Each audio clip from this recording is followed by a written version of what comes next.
Year 128, a year of relative peace, though publicly we were still at war. It was kind of like the whole South Korea, North Korea situation. No one wanted to back off and sue for peace, and yet the temples needed time to rebuild their military force. Nearby, none of the neighboring ports wanted to host the crusading armies, lest a similar incident unfold. Fear crept into the hearts of many kingdoms that suddenly a giant tree appeared in the middle of a faraway city and overwhelmed with a tide of beetles and spiders. The giant attendant trees, they towered in the 6 cities, as symbols of the Crusades' foolishness. The giant attendant trees were so large that they could be seen from the boats and ships far from shore, but our own informants indicated that the temples were mustering another force. Why? I didn't understand this foolishness. In the meantime, the victory had made the Freshlands Federal Authority extremely busy. They spent a lot of time reallocating people and implementing a ton of new rules. A lot of the prisoners of war were made to do hard labor or farm work, but some were released to those kingdoms that surrendered. There was a long set of agreements and treaties to secure the shifting allegiances of the kingdoms and nations sandwiched between the Freshlands and the 6 ports. I did not care very much for the regular prisoners, so I was happy to let them go. These were mostly low-ranking soldiers, mostly under level 30. Their threat level was not that significant anyway. The loyalties of many conscripted soldiers were suspect anyway. Most of them just obeyed their kings and rulers and may not truly believe in the cause. A heretic god, what does it have to do with me? It was a common expression amongst the soldiers. I'm here because the king sent me. Quite a fair bit didn't even know what they were fighting. They only knew they had been instructed to invade the Freshlands. I supposed it was rather difficult to ensure the correct messages were transmitted to the 500,000 to 1 million soldiers caught in the conflict, especially in a world where messages frequently still traveled by mouth. Messages and magical spells remained a luxury of the elite class. What does it feel like, to cause the death of so many? Strangely, it was a prayer from a random citizen of the Freshlands. He made the prayer sometime after the army surrendered. Do gods treat us mortals as just playthings? I thought so. The gods certainly did, and I saw why. If the gods could disassociate the person from the body, that meant to them, each living person was nothing more than a gamer holding an avatar, and when they died, it was just game over for that avatar. It was like humans with our games. Many certainly thought it was weird to care when our avatars died. Most just sighed and just started a new game with a new avatar. But for those living in the moment, they didn't know that, and even if they knew, they didn't feel that connection to those future new lives. Each life and death were not connected to the next reincarnation. Maybe I was also starting to think that way. I should not. It was a flaw. The War Council met daily. There were always new things to discuss. Kingdom A switched sides. Kingdom B switched sides. Kingdom C demanded for so-and-so. Kingdom D went this and that. After a while, it was like little notifications in my in-game menu that I'd gradually gotten better at ignoring, especially if it didn't require my action. It was like some corporate paper pushers who received hundreds to thousands of emails a day, mostly CC-ed. That corporate drone would click on the email, read the first few sentences, notice that he didn't need to do anything, and click delete or archive. Trevor, can you notify me if any of these daily meetings have something material? Certainly, Master, Trevor answered. You may want to direct your focus on the beetle and spider research. We are making progress, but we do require your decision on the numerical allocation of beetle types. Horns. Update, I mentally called out. Master. Horns shouted with gusto. I wondered how he did it. We have successfully unlocked bomber beetles. We can further advance this into explosive beetles and also upgrade its range and damage. Each will require 1 to 2 years and additional resources. Trevor interrupted, which will not be a problem. We have secured means of collecting the necessary resources from our vassals. We can afford to undertake all of the research. It's a matter of allocation that required Master's attention. Yes, yes. Trevor's right, Master, but I must talk about beetles. We also have made progress on flying beetles and also improved our existing beetles' jumping strength. Our assassin beetles are able to leap twice as far, and our tunneler beetles can last twice as long. Well, that was great. Reality was all these upgrades did add to utility, even if its combat strength was mostly unchanged. Wait, why do I need to decide on allocation? The process of transforming a beetle from one variant to another is a long process, and the subsidiary trees need about 2 to 3 months to shift from one form to another. 90% regular beetles. I have no intention of alerting our opponents to our unique beetle variants. For the remaining 10%, can I ask for them to be split equally to all different types? Horns intervened. Master, we also have hybrid beetles. Based on your advances in demonic hybrid botany, we are also able to see some potential in demonic corruption-tolerant beetles. Do you want us to research those, even if they are ineffective against humans? Why not, but no allocation of beetles to them, Jasmine also commented. Master, there may be significant value in small beetles that can operate as stealth units. That's what assassins are for. Assassin beetles are still quite large at the moment. Master, Jasmine is right. We must have all kinds of beetles, Horns nodded. Can we undertake all of them? I felt like I was dealing with children. All right, Trevor, do we have resources for all the research, and sufficient artificial minds to work on each and every one of these research projects without interfering with our operations? Yes, Master, if you may create a few more. All right. Power was really not the problem now. All in, I could power a good 120 artificial minds. The entire Freshlands, a massive space, was home to around 2 billion normal trees and 10 to 12 billion shrubs.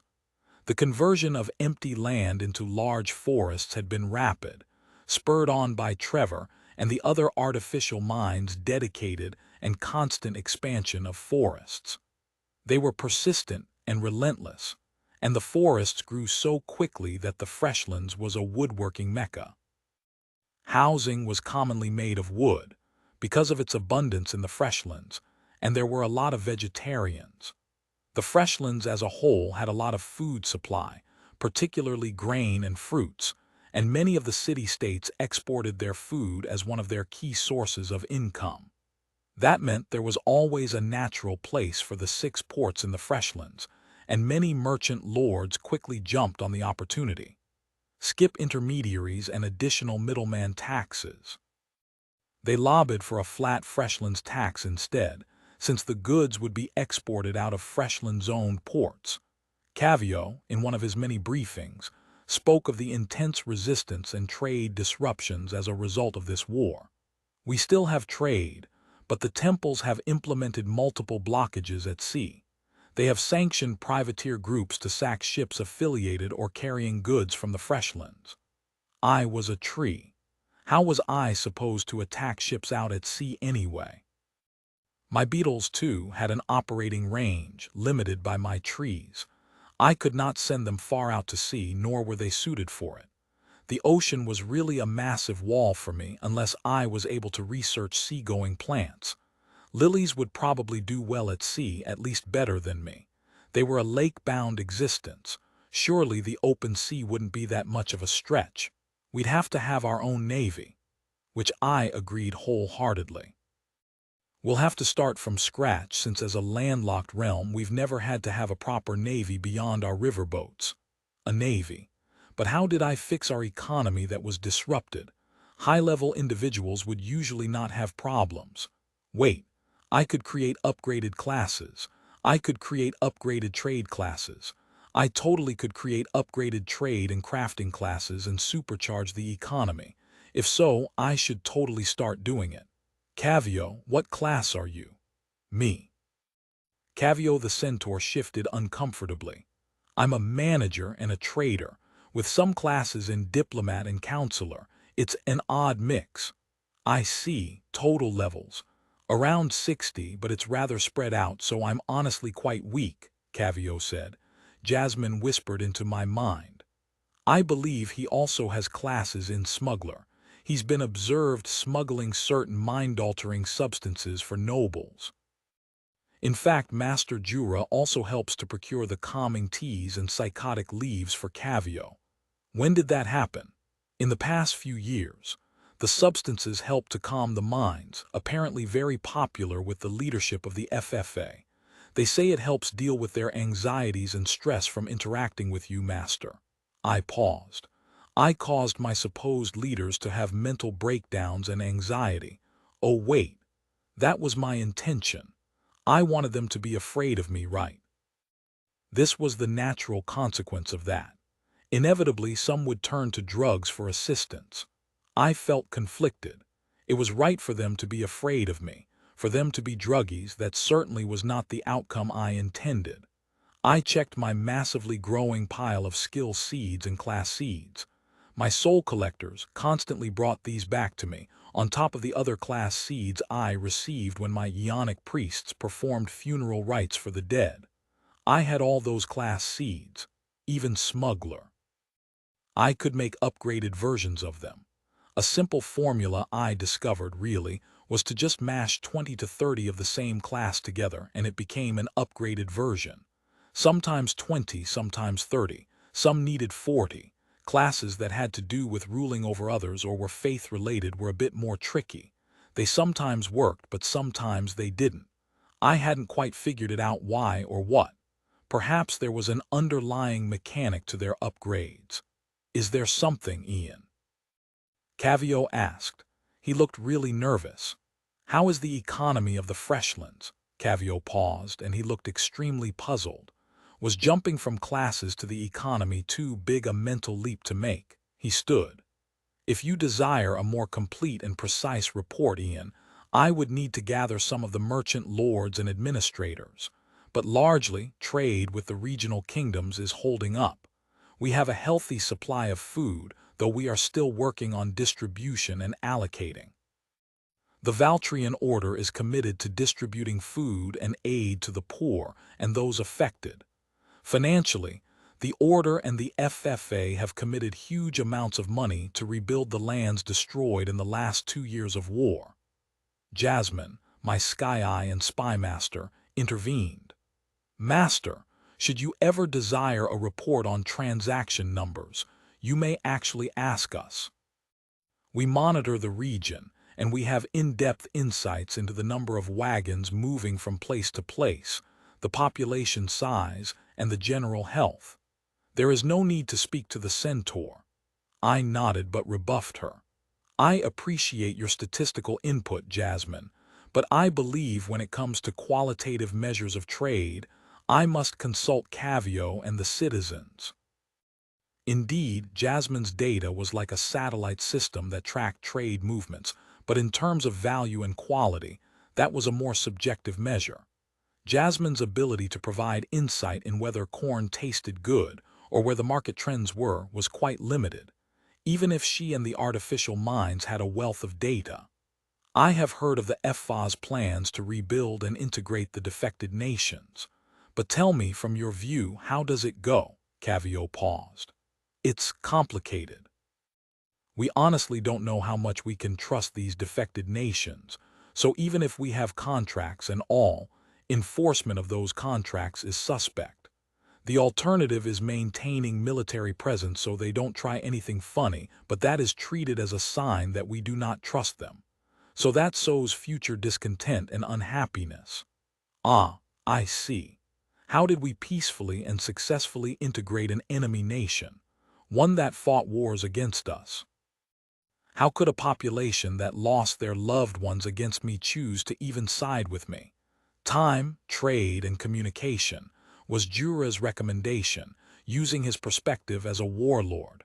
I thought it was a diplomat aspect that merged into it. Time, really. Time will heal the wound, and we would have to encourage a constant flow of people to and from those countries. Cavio agreed, of course. I agree, those are commonly understood principles for long-term integration, but we still have to deal with the short-term bumps. It remains that each kingdom has a cultural difference and they want to maintain their pride.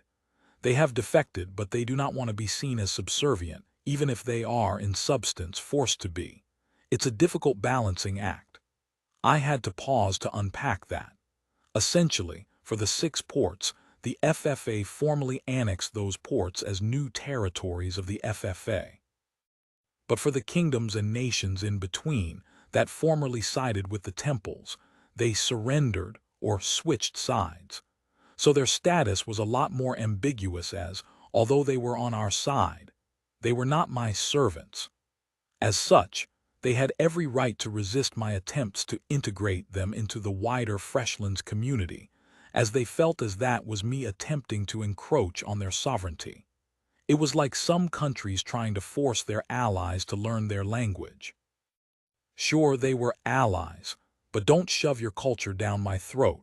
Even if these allies were formerly affiliated with my enemies, we're talking about kingdoms, nations. I could crush them. I could if I needed to, but it had not reached that point. In the jungle, a species would have to find a niche to survive, and an ecosystem and the species needed each other. I would like to build an ecosystem where these nations could exist in a framework. Many resisted the FFA's framework, one where I sat at the top as the spiritual overlord of all the vassal states. A few agreed. Mostly those nearer and weaker, they were willing to accept me, a strange, magical being, a monster, as their supreme overlord. Most wanted their own dignity, might made right. The world had no overarching enforcer of laws as much as the gods pretended that they were. Some of them still believed in their own strength. I ended the briefing and with Jasmine surveyed my lands. The quality of the FFA's soldiers' equipment was average, not better than those of my opponents. I had thought I'd made arrangements for their equipment to be upgraded, and from my surveys it seemed that, yes, there were higher quality items in the mix, but ultimately there was a volume issue. I wasn't aware we did not have skilled blacksmiths, I asked Cavio. We do, but the quantity of high-quality goods our masters can make is limited. Certainly not enough to arm 300,000 soldiers, and the quality of our metals has been inconsistent, but they are trying. Why was I not made aware of this issue? There was an awkward silence. It's an ongoing process of renewing our forces' equipment, and there's also the issue of channeling the higher quality output to the Valthorns, who consume the higher quality equipment at a higher rate. But I'd already given them my wooden-made weapons. I spent a little more time observing my Valthorns and noticed that they treated my wooden-made weapons with unnecessary respect, using them only on missions that I'd personally ordered. On their general duties, they'd used regular steel weapons. Even though I told them to treat them as expendable, they certainly still used them very, very sparingly. They mostly used them only against demons, due to their anti-demonic effects. Against regular monsters, they would equip regular weapons, my spymaster updated. Again, had I been so focused on the big picture stuff that I did not notice how things decayed? I thought there was an expectation gap, in that when I gave a command, I expected it to be carried out consistently and constantly. But what I was observing was that, for the citizens of the Freshlands, they would forget the orders and commands I gave a few years ago, or there was a change of guard, and the commands previously set out were not properly passed down. It wasn't a surprise that the enthusiasm and obedience to orders and commands decayed. It would be strange if employees remembered everything their bosses said since many years ago. So for the general populace, this bureaucratic drift should have been expected. I recalled my own experiences working in that indie company. It was common to forget discussions and decisions that were made as we were busy with our own parts, especially if they seemed inconsequential at that time. "We never forget, Master," Trevor said. Indeed, my artificial minds resembled AI more than actual people, and as such they remembered my orders even from long ago. Things like overlays, constant expansion of forests, all made possible because my artificial minds almost never stopped once an order was given. But people did. It was perhaps also why they were able to change, because one was not shackled by one's past decisions. I looked at the Freshlands as a whole and wondered, do they need more change or more order and tradition? I checked my classes. I had pirate classes, probably from some of them who died. Captain and sailor classes, too. I could make upgraded versions of these classes if I wanted to start a navy. But how did I control them? Once they were on ships, out on the open waters, I couldn't monitor them at all. My trees did not have vision in the ocean. What if those with upgraded classes defected with my ability to supervise so lacking? Trust, Ian. Unfortunately, that is the best we have. I sighed. I had gotten quite used to being able to monitor those who served me, at least directly or indirectly via my artificial minds. Now this required me to let go. I felt a little strange. Trust. That was an extremely heavy word. It was especially if the class I was creating was a pirate. Pirates. Did they have strong respect for authority? Pretty sure they do have some respect for authority, especially if they have good captains. I merged the pirate and captain classes together and noticed that 5 of each, combined, turned into a pirate captain class. I could create a pirate captain, but would they be loyal? They wouldn't. The best I could do was somehow align our interests. But sponsoring piracy against the temples was also not something the neighbors would desire. Though I once vowed to avoid the game of politics, the fact that I had power and territory and neighbors made me a player in this game. Politics was unavoidable. I could not avoid people forever unless I did not care of the decisions other nations made and their consequences on me. Where should I go with this? I wanted a cultural victory. Which sectors needed it the most? Blacksmiths and navy, smugglers to break the temple navy's blockade, master farmers. The Freshlands needed to be strengthened and reinforced such that the overall quality of life and the quality of goods were higher than the rest. Better adventurers, fewer monsters. What was the best way for me to distribute these upgraded classes among the population, such that they aided the Freshlands? Based on our surveillance of the population. Master, perhaps the Titans would be useful. I nodded. I wanted to know how my people ticked. I may not predict what decisions they made once they were in the open waters or outside my domain, but the best I could do was screen them, vet them, and interview them properly. I took one of the Titan souls and nodded. Commencing fusion of Grand Mind Tree and the Titan frame and upgrading and unlocking of Tree Overmind would take a few months. 48 year 129, a moment I long awaited, and I felt it happen quite clearly. The Tree Overmind was shaped like a massive blob of neurons at first, but once it was complete, it shrank to the size of a small bush. But anyone who saw it would be able to tell it was no ordinary bush. It was as if a thundercloud was plucked out of the sky and made into a bush. Lightning jumped from one part to another constantly. Flashes of light happened regularly. If not for various other strange, burning trees, it'd look very out of place. I am awake, Master. I am the Tree Overmind, and I can now be given a name. Telepatrick. Patrick. I had spent some time thinking of what would be a good name. It was either Telepatrick or Psychiatrist. But I decided Patrick would be a more common name. Activating local area mind access, Patrick said, and my mind was assaulted by the thoughts of almost everyone in Freshka. Freshka was the nearest town to the valley. A lot of people suddenly jerked when they felt the mind access happen. It was like a sudden headache. Jura was quick to detect its presence. Eon did something happen. I felt my mind was suddenly touched. The mind access felt quite like a version of the memories that the souls had.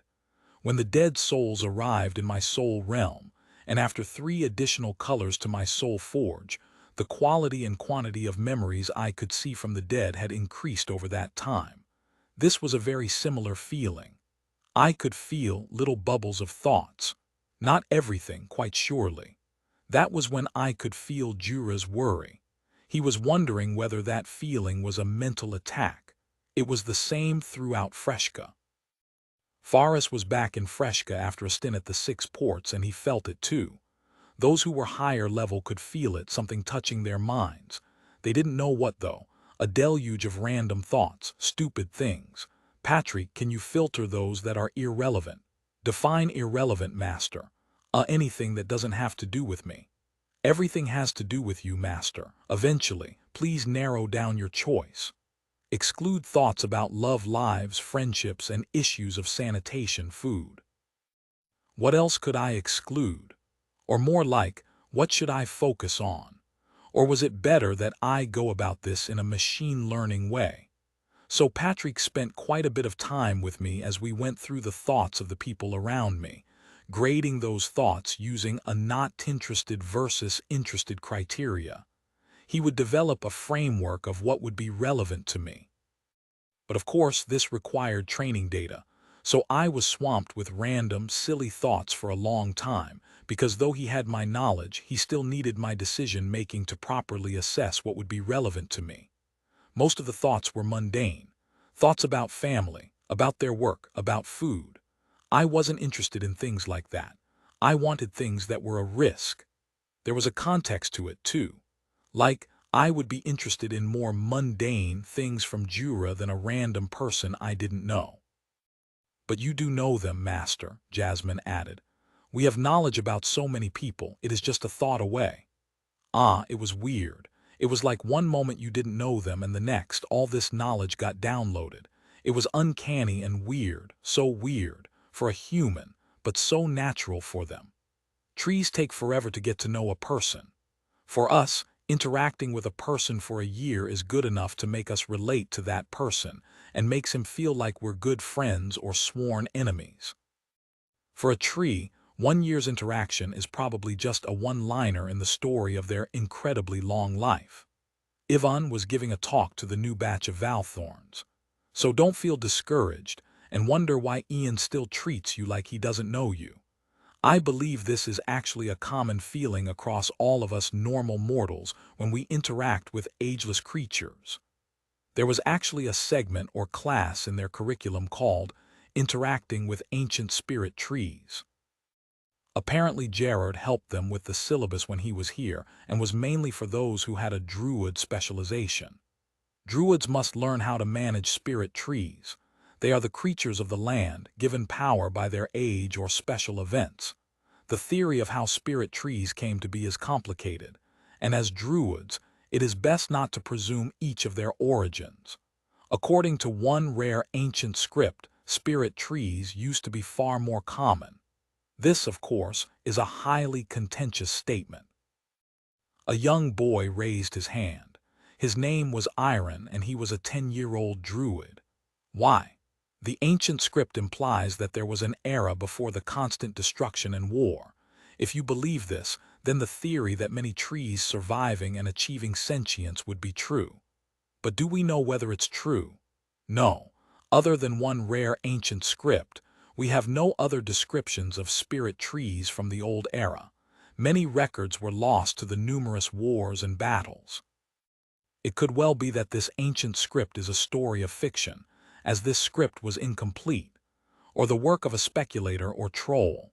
Most of the more recent great druids or archdruids believe that spirit trees are not created by the age of the trees, but more by unique magical circumstances. That would be fair, like me. I was not an old tree, just unique. For example, records about Ian did not exist prior to 50 to 60 years ago, when Frika was founded, Ivan said. Where was Ian before that? We did not know, so close. Perhaps he was just asleep. Ivan obviously didn't think so, but she didn't know the answer. I vaguely sensed she was still trying to unravel this mystery, and I discovered that it had been something she had been wondering for some time. It was just that no one knew the answer, and all Jura told her was that I was brought here by some druids. Maybe it's just magic made real, another boy said. He believed in magic, that it was possible for magic to take the form of things. It was a remarkably pure view of magic, and I felt embarrassed when I felt the part of that boy's thoughts that I was a magical existence. It was weird and jarring to encounter these kinds of emotions. It was like being on the receiving end of a confession. Weird. It was not all positive. Many did view me as a tyrant, a benevolent dictator. These thoughts were common among the visitors to Freshka, merchants or traveling nobles. Many had mixed views about me, most a grudging respect. On a day-to-day, though, most of them didn't really think about me that much. Their focus was mostly on their immediate issues: food, trade, jobs, safety, relationships, mundane stuff that I mostly filtered out. For those who were used to Freshka or had lived here for a long time, their issues related mostly to jobs, studies, relationships, happiness, progression, and justice. Safety wasn't much of a big deal, because Freshka was extremely well fortified.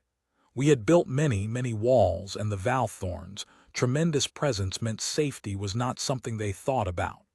Naturally, I'd used my new mind reading, though it was not pure mind reading. It was like I was able to access little thought bubbles that leaked out of their minds. It was a bit like The Sims, where there were little blobs over their head indicating their thoughts. I've looked through the memories, and I believe this display would be most consistent with the present layout, Patrick said. Do you want me to present their thoughts in other forms? I can also arrange them as a ticker-style display or a live thread. This is fine. Can you color-code it for the type of thoughts? Mundane ones as a pale gray. War or combat related as red. Patrick instantly revised my interface, and most of the speech bubbles changed into pale gray, little gray speech bubbles. This was entirely possible because these companions of mine were able to intervene and connect to my mind directly. It was pretty much live editing, similar to how TV channels added the banners and overlays for live sport events. On top of that, I now had the ability to transmit thoughts and dreams into any one person. I could project emotions, feelings, and ideas into them. These powers were strongest right here, in Freshka. Honestly, these sort of psychic attacks felt like a big step toward outright mind control. Was I becoming a hive mind that mind-controlled all the citizens in my valley? I was quite sure I was long past the point where I could say this was too much power for one person to handle. I'd had various powers that already qualified for that too much power thing, like subsidiary trees and soul forge. Master, Patrick and the rest of my artificial minds were concerned. I thought they detected my emotional state. Just having some thoughts about my new powers. I summoned a few individuals to the valley. It was the same place where the Valthorns or the representatives visited. This time, Jura and a few Valthorns escorted them, and I reduced the effects of my haunted forests along the path. Master Jura, did we do something wrong? One of the merchants asked as he walked carefully behind Jura. He was one of the few merchants who actively traded with us, and with my newfound powers viewed me rather favorably. No, I responded to them telepathically. I tried to control the strength of my projection. Jura had recently said that my telepathic messages had become rather overwhelming, even though the messages were simple. I honestly had not considered how my telepathic communication scaled with my levels, even if it made all the sense in the world. Patrick's presence, too, of course. It's actually a happy occasion. The 5 individuals were 2 merchants, a carpenter, an herbalist, and a healer. The 5 of you must feel like an odd bunch. The herbalist mustered all of his strength to respond. It is an honor. I could see his thoughts. He was worried sick, and he wondered what would happen to his family if he didn't go home today. The others were thinking how to run. The merchant's leg was wobbly. I had the Valthorns serve them some calming, relaxing tea. But I promise you'll return home today. The tea worked swiftly and calmed their nerves. Then I got to the point. I've heard of your efforts to use local goods and promote local trade, and I'm here to reward you.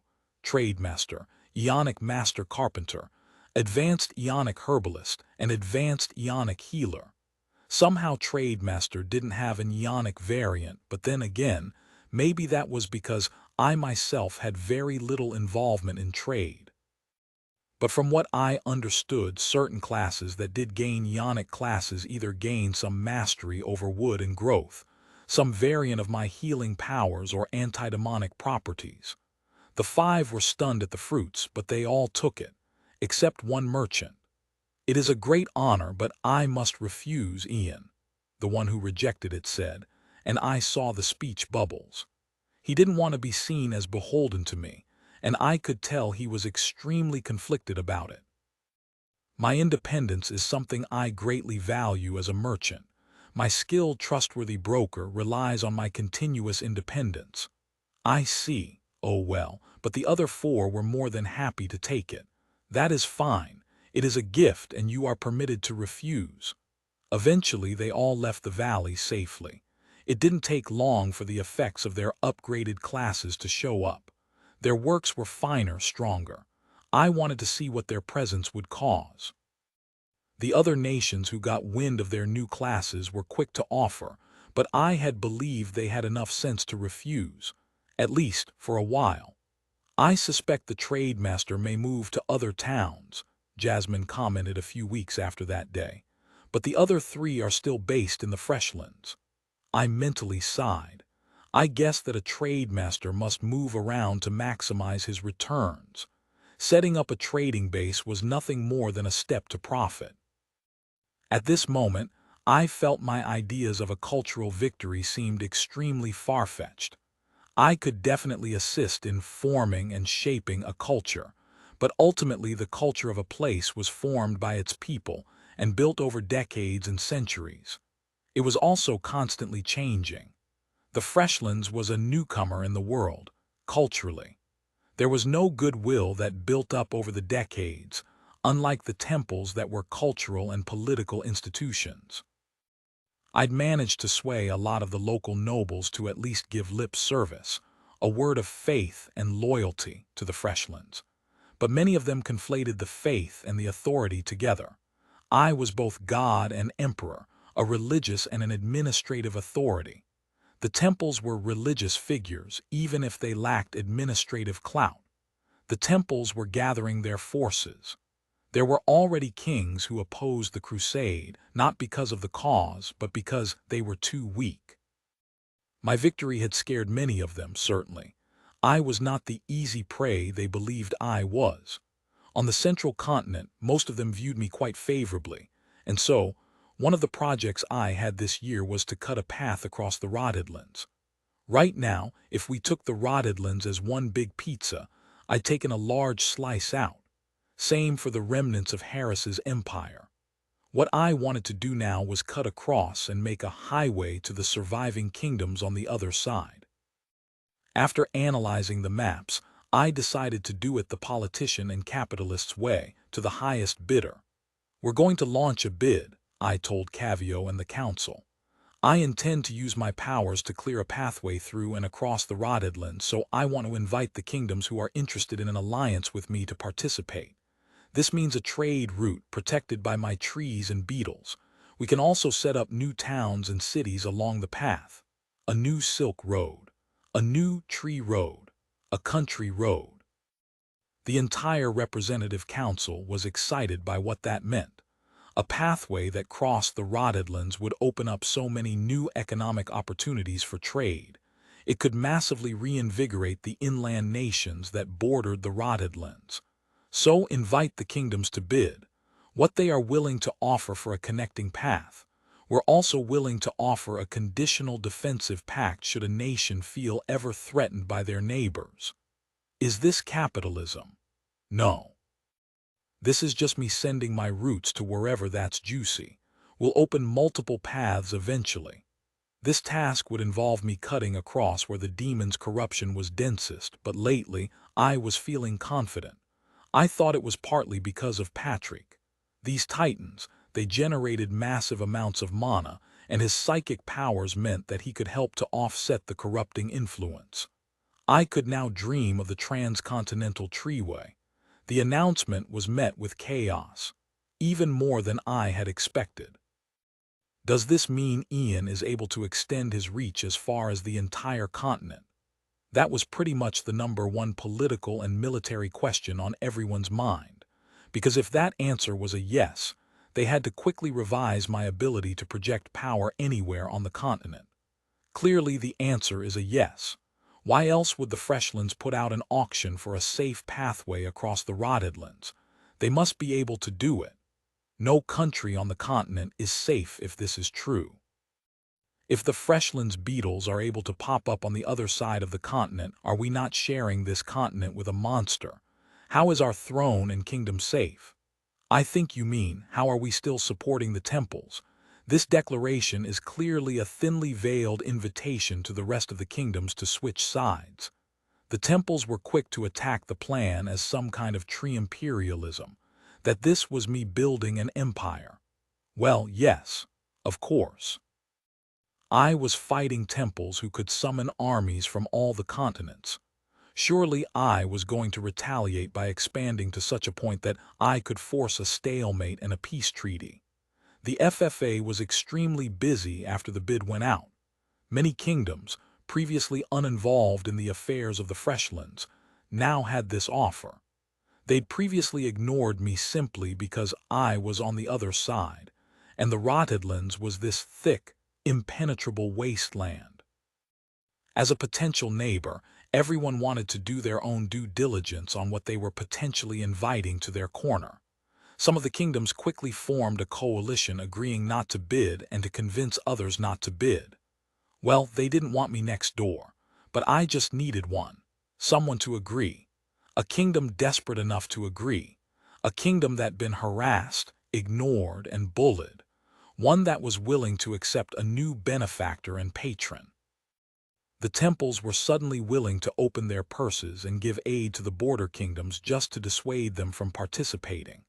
Ah, geopolitics. Was it this chaotic when the Panama Canal or the Suez Canal opened?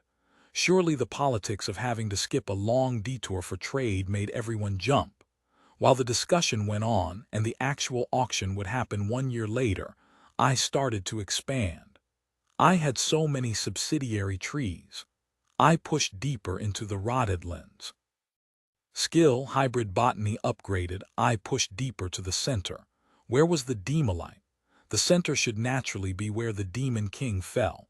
There should be Demolite. Instead, I found a crater, a massive, smoldering crater. What in the world? Oh, was this because Harris and gang destroyed whatever that was trapping the souls of the heroes? The air here was different. The energies were chaotic. I wondered whether this constituted a magical ley line.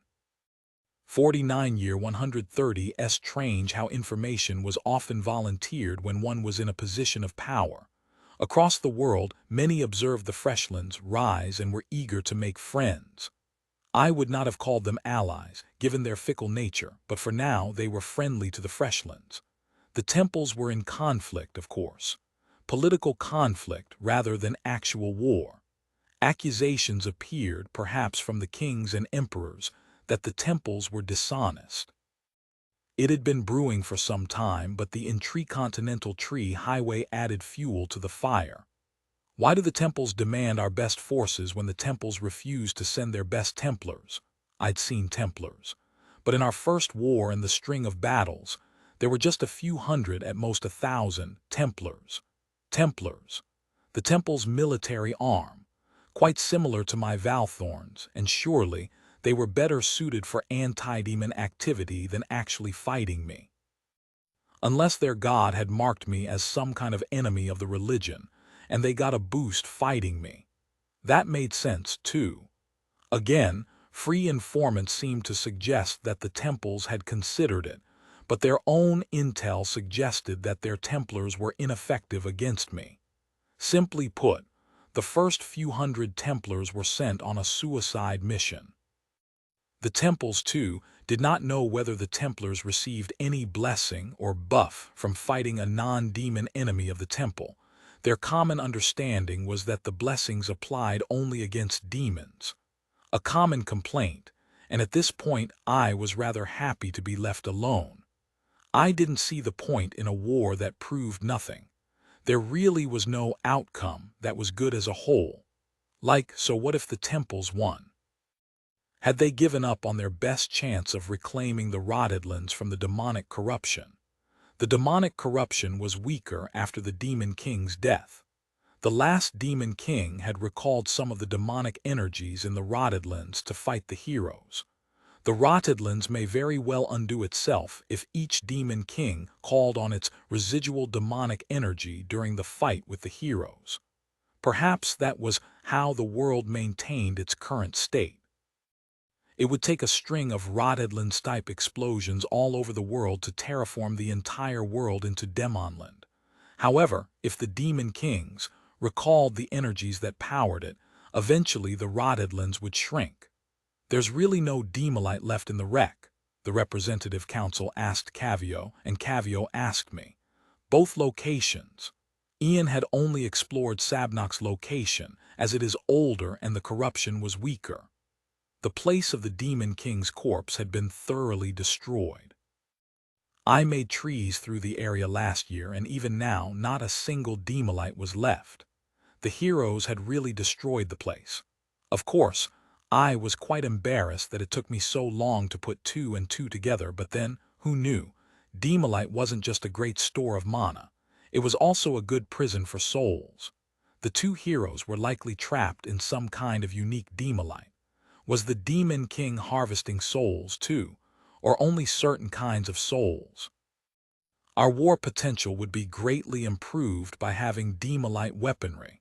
After the great exhaustion of the Demolites in the last few decades, a new attainable source would be great. The heroes didn't like Demolite. I recalled a conversation between the heroes about the perils of Demolite mining. The global Demolite supply, which powered a small fleet of high-speed cruise ships, airships, and so on, had been heavily affected by Demolite shortage, partly because during the Sabnok era, some of the Demolite was magically turned into greater demons. Then the 2 subsequent Demon Kings' corpses were unharvestable due to the overwhelming presence of Hex. It was the equivalent of poisoning a productive oil well. It didn't help that the airships were unusable in the rotted lands. Demolite would interact with the demonic energies and behaved erratically, sometimes exploding. The terrain itself hostile meant if something went wrong they would crash in demon hybrid, infested territories. Darn. But wait, if the demonic influence was weakening, would we be able to use Demolite? I had the Valthorn send an exploratory delegation to the site of the Demon King Sabnok's fight. Other than the heroes, it was the first time someone had been here. So this is it. Where the Demon King fell and Emperor Harris made his mark on the world, Faris said. Harris was naturally the most famous of the 5 who survived, even if they all finally died. I'm more interested in where he died, Edna said. The landscape was apocalyptic. There were massive holes and gashes on the ground that 4 decades did not heal.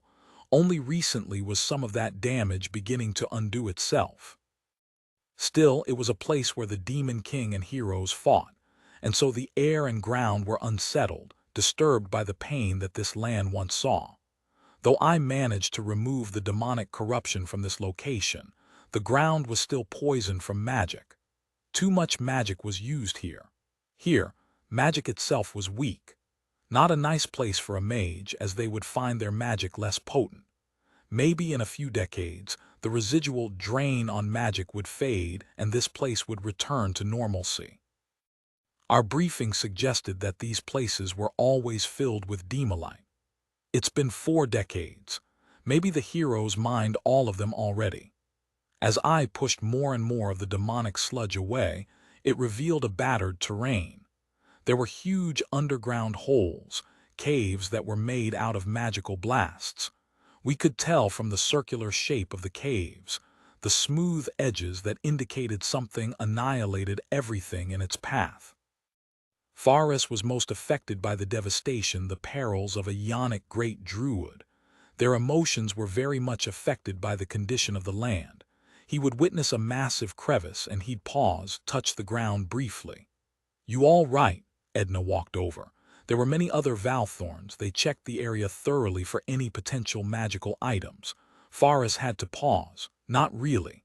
This landscape, it weighs on me." "Huh. A druid in some ways can be considered to have three main branches to their power. Trees and animals, wind and water, and lastly earth," Faris explained. "Our connection to these three branches can be said to be almost equal at first, depending on our class, though we are usually more known for our connection to trees and animals. There were variations across classes and teaching schools, of course. Some druids were pure tree only. I believed my Ionic druids were more tree-focused, though Faris as an Ionic great druid should be similar." Edna got it instantly. "Ah, so the earth's pain speaks to you." "Something like that," Faris said. "Not a nice feeling." Edna smiled and teased her friend and compatriot. "It's like being sensitive, I suppose." Faris hit her with his stick. "The next location I wanted to explore was where Gihwang Harris and all died. I witnessed their death, of course, and the massive explosion left a large crater. That explosion destroyed the Demon King and any trees I had in the area. Since then the area had been inaccessible due to a perpetual firestorm." "Magic storm." Edna and the Valthorns observed the terrain. "Residual magic. It had calmed down eventually, maybe in a few years. It didn't happen all the time, though, which was strange. It was as if the gods rolled a dice whether there would be a magic storm or not. We'll have to wait for it to calm down," I mentally spoke. "There are days when the firestorm weakens a little. Maybe there was demolite in there." Multiple kingdoms submitted their bids, despite the protests from the temples and so on. Some did so secretly. They didn't want to publicly declare to the temples that they were looking for alternatives. The offers were interesting. Our invitation to bid went out quite generally, that I was looking to create a transcontinental path across the Rodedlands. Some kingdoms offered their princesses for marriage. Some offered a cut in taxes. Some outright offered control of their entire army. The representatives sat down and evaluated the offers. "What's the point of this?" one rather cynical representative asked. "In the end, Ian's the one that decides, right?" Cavio nodded. Ian had agreed to 3 potential alliances, and he had said he would decide on 2 of them. "The last one will be for us to decide." The reason I did this was simple. Jasmine, from her observation of the people and Patrick's mental reading, had indicated that the council was growing weary. They had great authority over the lesser matters, but I had sensed that they were feeling left out of the greater direction of the Freshlands. Letting them have a say in the big things would help, I guessed. I watched their thought bubbles. They were all thinking whether I was serious or whether this was a test. "Cavio, had you ever thought of marrying?" I telepathically spoke to the representatives present. Cavio's face paled instantly. "Ian, you don't mean?" "Some of the kingdoms offered marriages." "Certainly. Our representatives should be more than worthy and deserving of the station." Their minds spun, and I detected some horniness among the representatives present. Some of them were nobles, being the delegates of their parents who ruled their cities or domains. Some were elected representatives from their home state. There was some variation in how this station was perceived by the local rulers. Some viewed this as a key training ground before they returned home to take over from their families. Some houses sent their lesser children here, while their first sons were back home, actively training. I considered that this would make these representatives not so loyal, since now they would have the input and influence of these faraway kingdoms. Their wives, or husbands as it may, would use them as their door to communicate with me. A reality of geopolitics. The Freshlands wasn't just the Valley of Freaka anymore. I must have wisdom and accept that it was possible to manage competing priorities and influences. Just like how there were trees in the lush tropics to the cold, snowy areas of the high mountains to the dry, vast steppes. The world was not just one type of environment. Trees adapted and evolved too, even if it seemed ever so slowly. People, too, were different. The Freshlands was a growing, vast space. The ways and means of a city-state and that of an empire should be different. The representatives had days of serious debate. There were about 72 representatives now, as the inner Freshlands had grown to over 20 segments. There were also delegates from the 6 ports, and then the representatives of the surrendered or allied kingdoms. Perhaps the hand should be offered to the high representative of the 6 ports, or the hand of the kingdoms.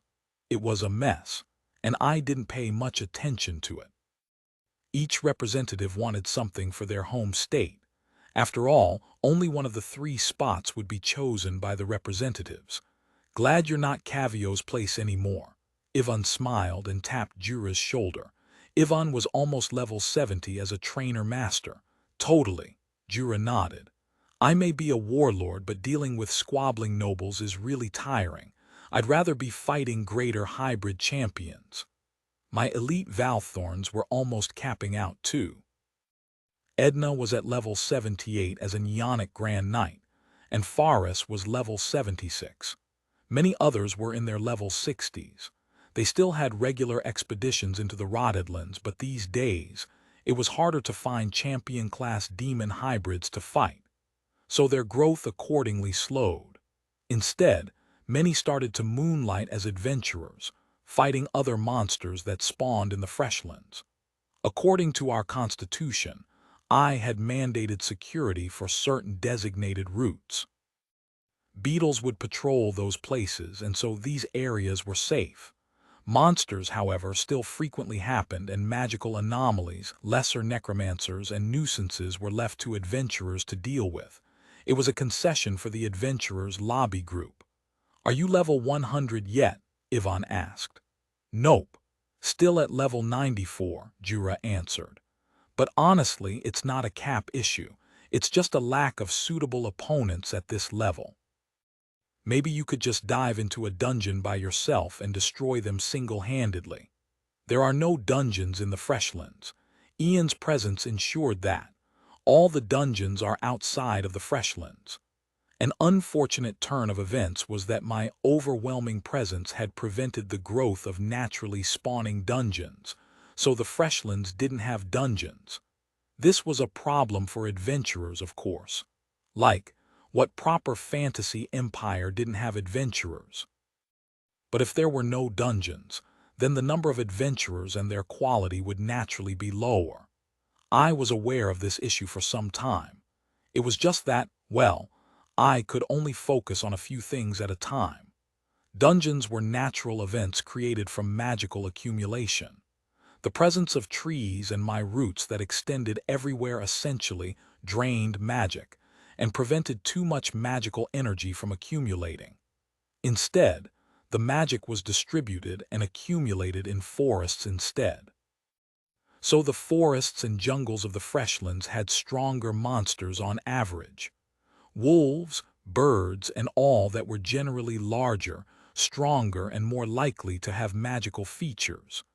Some even had Ionic variants, and I could give these Ionic monsters instructions, though they may not always obey it.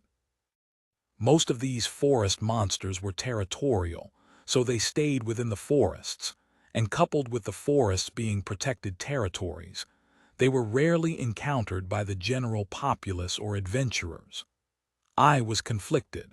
If I wanted to strengthen adventurers, they'd have to fight stronger monsters. In the Freshlands, it was either I find a way to create a dungeon where stronger monsters could spawn, or let these adventurers fight these Ionic monsters. But I didn't want to. I was generally fond of these fellow forest creatures. We can use the adventurers to cull populations of monsters that have grown too large. Currently, Trevor managed the population of the monsters in the forests. If they were too big, he would put them down with an army of beetles. I still felt conflicted, but really this was a short-term solution. Population cullings of large packs would not be sustainable, nor would it give a lot of quests for these adventurers. The representatives eventually settled on one of the kingdoms that offered 3 princesses, a large amount of trade and a regular payment. I still had to decide on the other 2, which I soon regretted. I stared and contemplated all the choices and decided I wasn't very good at making decisions. Patrick, Trevor, Dimitri, give me a hand. I mean a thought. Certainly. There was some buzzing for a few weeks, and my artificial mind soon gave me a presentation. I felt like I was the CEO who was given a briefing on what was the best decision to make. We have evaluated the following proposal bids and have shortlisted the following 5 kingdoms for your consideration, Master, Trevor started. He was the oldest of the artificial minds, so somehow he was like in charge. The combined bid by the twin kingdoms of Elisar and Alina's are our first choice. They offered 4 children of the 2 kings as potential marriage partners. They also have access to 4 large precious gem mines, and they've agreed to offer 15% to us, and their location is close to the northern rivers. They have had a history of war with their neighbors, and their 2 larger neighbors have always wanted to conquer them. They've failed in the past due to the 2 kings that were of a high level, and they have a small circle of strong generals. But their strongest king died of a demon wound a few years ago, and the new king is weaker. I mentally nodded.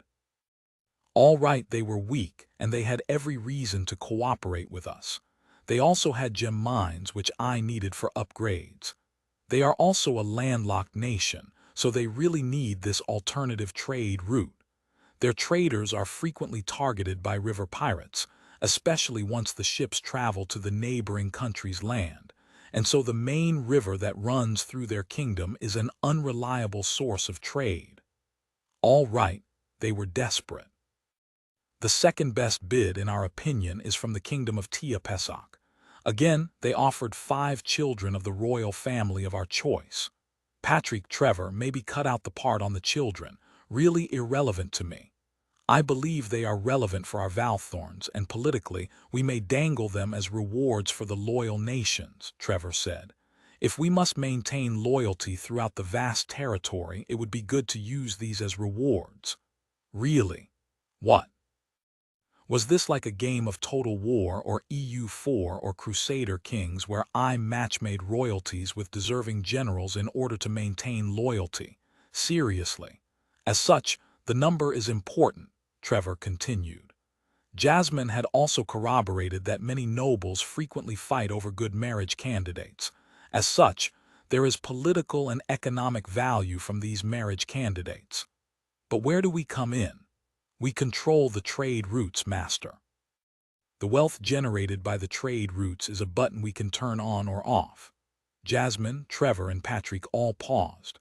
Also, obtaining marriage candidates is also crucial, as they are worth it for the potential hereditary skills. Hereditary skills? All right, what in the world was that? From our analyses of nobility, a common trait that allowed nobles to retain their power and influence, despite the world's constant change, is the ability to pass on certain skills and benefits to their progeny. What? That sounded extremely familiar. Had I had this conversation before? Was it some nobles that spoke to me about inherited skills? Master, our proposal required that we incorporate the skill sets of nobility to produce stronger offspring. Nobles and various races have been seen demonstrating the effects of inherited skills. Perhaps it's a slightly stronger physical strength, or just natural learning ability, or slightly faster leveling speed. Why did I not know of it? Not all nobles possess the ability to pass down abilities. Only some do, and those that never talk about it. And we can read minds, Patrick responded. Some of the nobles have been hiding this hidden advantage. They don't even tell their children until their children gain a similar skill when they reach adulthood. Some of it is just the ability to evade negative traits or just generic healthiness. Go on. We've also discovered that some royal families have certain dynasty abilities that bless their entire lineage. Damn. Even in the world of levels, the wealthy and powerful had a way to rig the game. Seriously. As such, the children of the royals have incredible value. Do you think it's possible to spawn a supernoble then? I mean, if the inherited skills could be passed down, and the inherited skills could come from both father and mother, surely the nobles would have been accumulating advantages over time. Wasn't this like how One for All works? From our observation, yes, it's already been done. The nobles and royalties intermarrying suddenly made a huge amount of sense now. But from our observation, these gifted children mostly turn overconfident and usually die young before they ever fulfill their advantages and potential. I see. There was a very Mendelian quality to this entire thing. Patrick and Trevor's proposal of mixing the royals with our elites reeked of geneticism. My soul forge altered an individual. This was altering successive generations via selective breeding. I understand Master's concerns, but the effects of skills are real. The advantages are clear. Creating super soldiers via selective breeding is possible in the long run. It is fundamentally not much more different from selective alteration of beetles. In a world of magic and levels, we're still unable to escape the powers of inheritance and inequality. Magic and levels amplify inequality.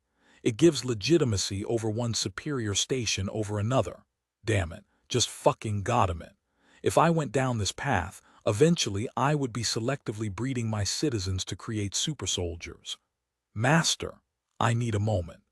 I'd already taken one step into that path by training Valthorns from their very young age. This was an extension of that thought by ensuring the quality and potential of the Valthorns were high, even before they were trained. But there was clearly a conflict here. Valthorns were mostly children who were without families. We'd taken them in and trained them, given them a family and skills, and given them a purpose in life if they didn't have one, a cause and goal to fight for. Was there a line I shouldn't cross here? I'd killed thousands, tens of thousands. Master, I needed more time to contemplate this. I could accept the fact that hereditary skills existed. In fact, it made all the sense that it should. A parent's love for their children may manifest itself as skills. The kings and nobles of the world have been doing this all this while, Master, Patrick interjected. We are just taking it a step further. It was the difference between free-range chicken and massive broiler farms. I needed to think. 50-year 131-0 in the proposals. I had agreed to the top two choices that Trevor and Patrick proposed. For the marriage candidates, I had advised that we would decide on that at a later date. With the three winners decided, I started work on my long-overdue Great Tree Road. I was already halfway to the other side anyway when we reached the center of the Rottedlands. Now for the remaining half. The Rottedlands' energy had become weaker. Right now, it behaved quite like creep or ooze. There was still some push and inertia, but I'd noticed the expansionary element had been slowly disappearing. That said, hybrids would continue to spawn as long as the terrain remained covered with demonic substances. The god of spawning animals, monsters, and plants didn't particularly care what was spawned, so long as they fit the terrain. It was a bit of a runaway process. Maybe some demons or hybrids, if they could think, would see me like I was an evil highway builder, destroying and encroaching on their habitat with this highway right through their homes. On a macro level, it was like how roots broke rocks or dirt apart. A root went through it, and smaller ones gradually broke it up. Some plants and trees didn't like hard ground and soil and required worms and all to help loosen up the soil. Anyway, I started the building of the treeway, and the entire process of spawning subsidiary trees and giant attendant trees took 7 months. Along the way, there were large parts that were submerged under the demonic sludge. Ancient ruins coated with demonic goop, cities that were somehow not entirely destroyed by the sludge. Caves, rivers. There were many interesting sites and locations along the way, and I made a note to Patrick and Trevor to return to them. We need another artificial mind, one to control access to the path, Trevor suggested, and I nodded. I had capacity anyway. I named my new mind in charge of the highway that branched to the 3 selected allies, Trent. I wanted Terrific, but what would the parents think of that name? So Trent. Hi Trent, you're in charge of security and trade taxes of the Treeway. Alert us and escalate any unusual matters. We mentally linked up, and soon he was on his way. He'd been given a large regiment of beetles to ensure the security of the path. The Council of Representatives made a request for a formal party to celebrate the new path that cut across the entire Rotheadlands, but it wasn't ready yet. Although there was a corruption-free path, the terrain along the path wasn't exactly clean. There was still a need to build roads, build bridges, build rest stops. A lot of construction work needed to be performed before the path was ready for use. Some of this construction should start from the other side, since it didn't make sense for a construction team to travel all the way across the Rotheadlands. That was a 2 to 3 month journey if one walked. I watched as the other kingdoms, these new partners of ours, sent their builders and armies into the new path. It's rather tiny for a path. Big enough for a few wagons for sure, but it's so jarring. It's like someone planted a row of trees on both sides and now there's a path through the Rotheadlands. Hush, a lord on a horse said. His Majesty instructed that we build whatever's needed for the trade route. This path will relieve our trade issues. It's probably calculated to be of a certain size. You can't march a big army through it. The builders talked. They clearly had no concept of being secretive. The path meandered through the Rotheadlands. There were natural hills and mountains underneath all the demonic sludge, and it didn't make sense to cut a straight road and force traders up and down the path. I recalled highways from home usually tried to maintain a steady angle or slope, so I wanted to do exactly that. I watched and admired how builders made bridges from nearby rock and stone. They didn't dare chop down my subsidiary trees, so they improvised and used other kinds of materials instead. Still, given how big and long the path was, the builders' skills would actually improve traveling speed. They needed a lot of time to build, and on the Freshlands side, we'd sent our best builders to work on it. I even gave out a few expert builder class seeds to the leaders of the build to ensure that the path was built as fast as possible. Because of the long distances, there was also a need for smaller towns. Back in the days of the Silk Road, I recalled that various cities would spring up along it. Trevor and Patrick had made some projections and calculated that since it took 2 to 3 months to walk from one end to another, horses and various mounts would cut that time by a third, to less than a month. So there needed to be at least 4 large-size rest stops along that path, equivalent to 1 week's distance horse ride, or 3 weeks of walking, and another 12 to 16 medium-sized smaller towns in between, such that it took about a few days to walk from one town to another. Back to the builders, they would need a long time to finish the road. A rudimentary basic road with a simple bridge would be ready within a year, but it seemed like the kingdoms and also the Freshlands all talked about multiple upgrades, like bigger reinforced bridges and proper towns. The territory on Rotheadlands Pass belongs entirely to Ian, Cavio repeated to the envoys. But he had agreed to all 3 kingdoms that each of these 3 allied kingdoms are allowed to set up 1 large city and 3 smaller towns in these designated locations. It is important that the administration of these cities and towns be made clearly aware to obey the constitution of the Freshlands or risk destruction. Envoys from all 3 kingdoms were the first to make the trip through the Rotheadlands Pass, even though the builders had not finished building. I witnessed how envoys had rather impressive skills. One had the ability to make his horse jump across the entire ravine multiple times, and another envoy could travel for days without rest.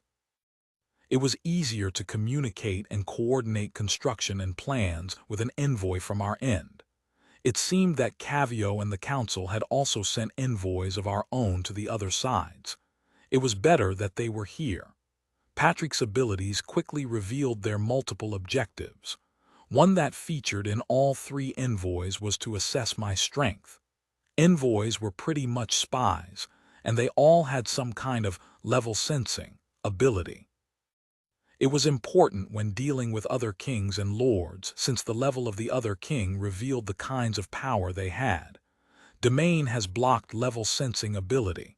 Well, thank you. It's really convenient that my domain blocked most of these things. My ability was blocked, the envoy said privately to his colleague. Each kingdom sent about 5 to 10 people to Freshka. You should know what that means.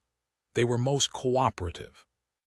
The road would only be ready next year, even with the expert builders on the job. There was also a second round of migrationary movement as we opened up certain sites for the future cities, which would be directly managed by the FFA. Migrate into the Rotterdlands. Some looked at a chance to make it rich. Some saw it like insanity.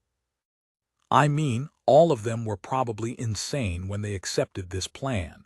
But there were second-generation citizens of the Freshlands, where it was their parents who made the move into the Freshlands. The Freshlands was founded about 20-plus years ago. Some of them who came had children here, and now those children were young adults. That essentially made them second-generation Freshlanders. A lot of them grew up in the relative comfort and safety of the Freshlands, so the idea of moving deeper into the Rotterdlands was strange. I supposed one generation's suffering did not transmit to the next. Some of the nations neighboring our new allies were unhappy, but they didn't dare risk my wrath. They'd heard of the stories of the 6 ports, and they were quickly focused on fortifying their own home cities. Some, though, were quick to secretly extend an olive branch to our new allies. A spy from Ava was present too. We're actively trying to delay a second crusade. The spy spoke to a small audience, essentially me, Cavio, Jura, and some of the Valthorn elites like Lovis, Edna, and Faris. Lovis was lower level than Edna and Faris. She'd only received her Spearmaster class a few years back, and she was in her mid-60s.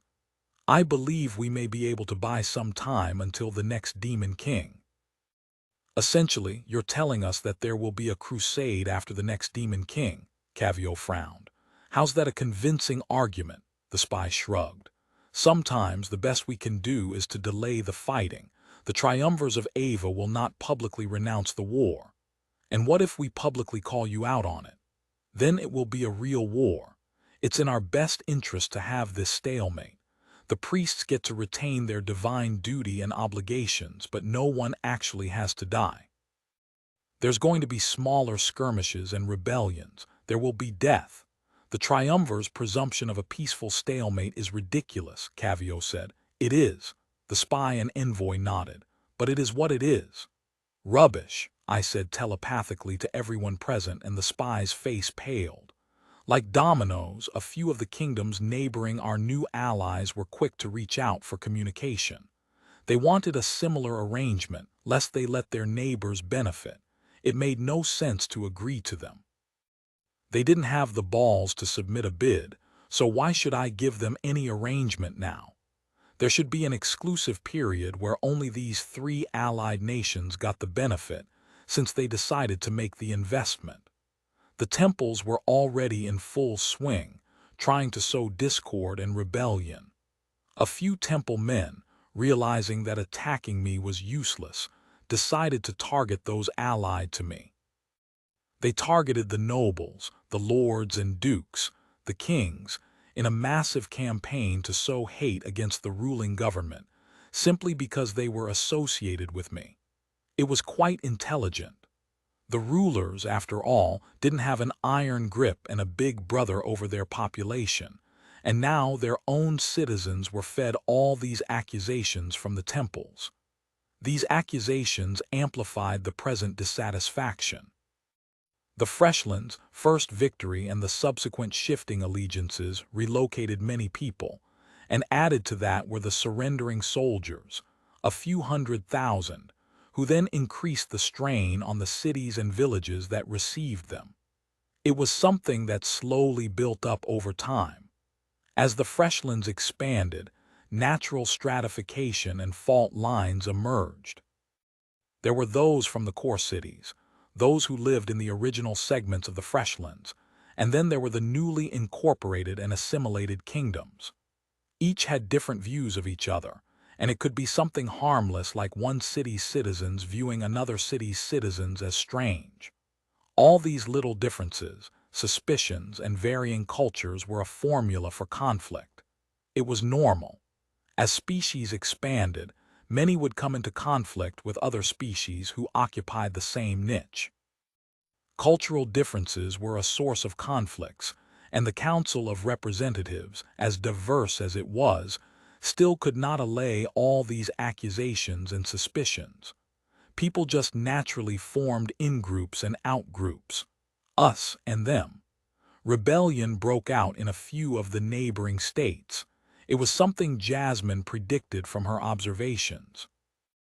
My ability to watch these neighbors was quite restricted, since many had made fortified roads and plazas, and trees were mostly in gardens and designated avenues.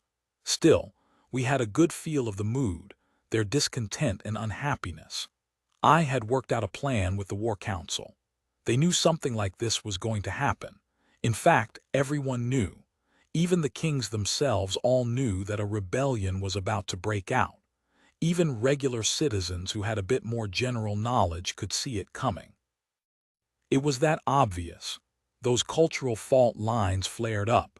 In some cases, it took a racial turn. Humans versus non-humans. Elves versus centaurs. Some kings had skills to suppress rebellion and disloyalty and were quick to do it. The weaker kings didn't, so a rebellion occurred. They would use their army to suppress them. I decided not to participate unless I was invited to. For those kings who were able to control their kingdoms, we quickly offered assistance to help resolve the underlying forces that triggered their unhappiness.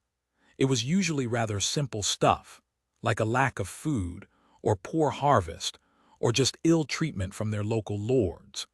Things that a wagon or two of food could sometimes help solve. In a way, it was just regular heart-sand mines, programs to help diffuse the social pressures that existed in these kingdoms. Abundance helped to allay the concerns of scarcity. Many of these population groups were barely self-sufficient. Still, abundance would never satisfy the greed of mortals. The only way to ensure aid and supplies were sufficiently shared was if I had people everywhere to distribute these resources in a reasonable manner. We're going to expand the Valtrian Order's social services arms to all our allied states, all of them. Laufen, of course, was overwhelmed.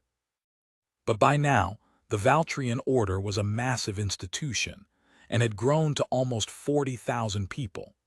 There were numerous Valthorns who had more defensive or supportive skills who could assist in widespread social and community work, even if it was simpler stuff like improving crop yields or fixing bad housing, to the regular kinds of social work performed by the temples, which were healers and rituals.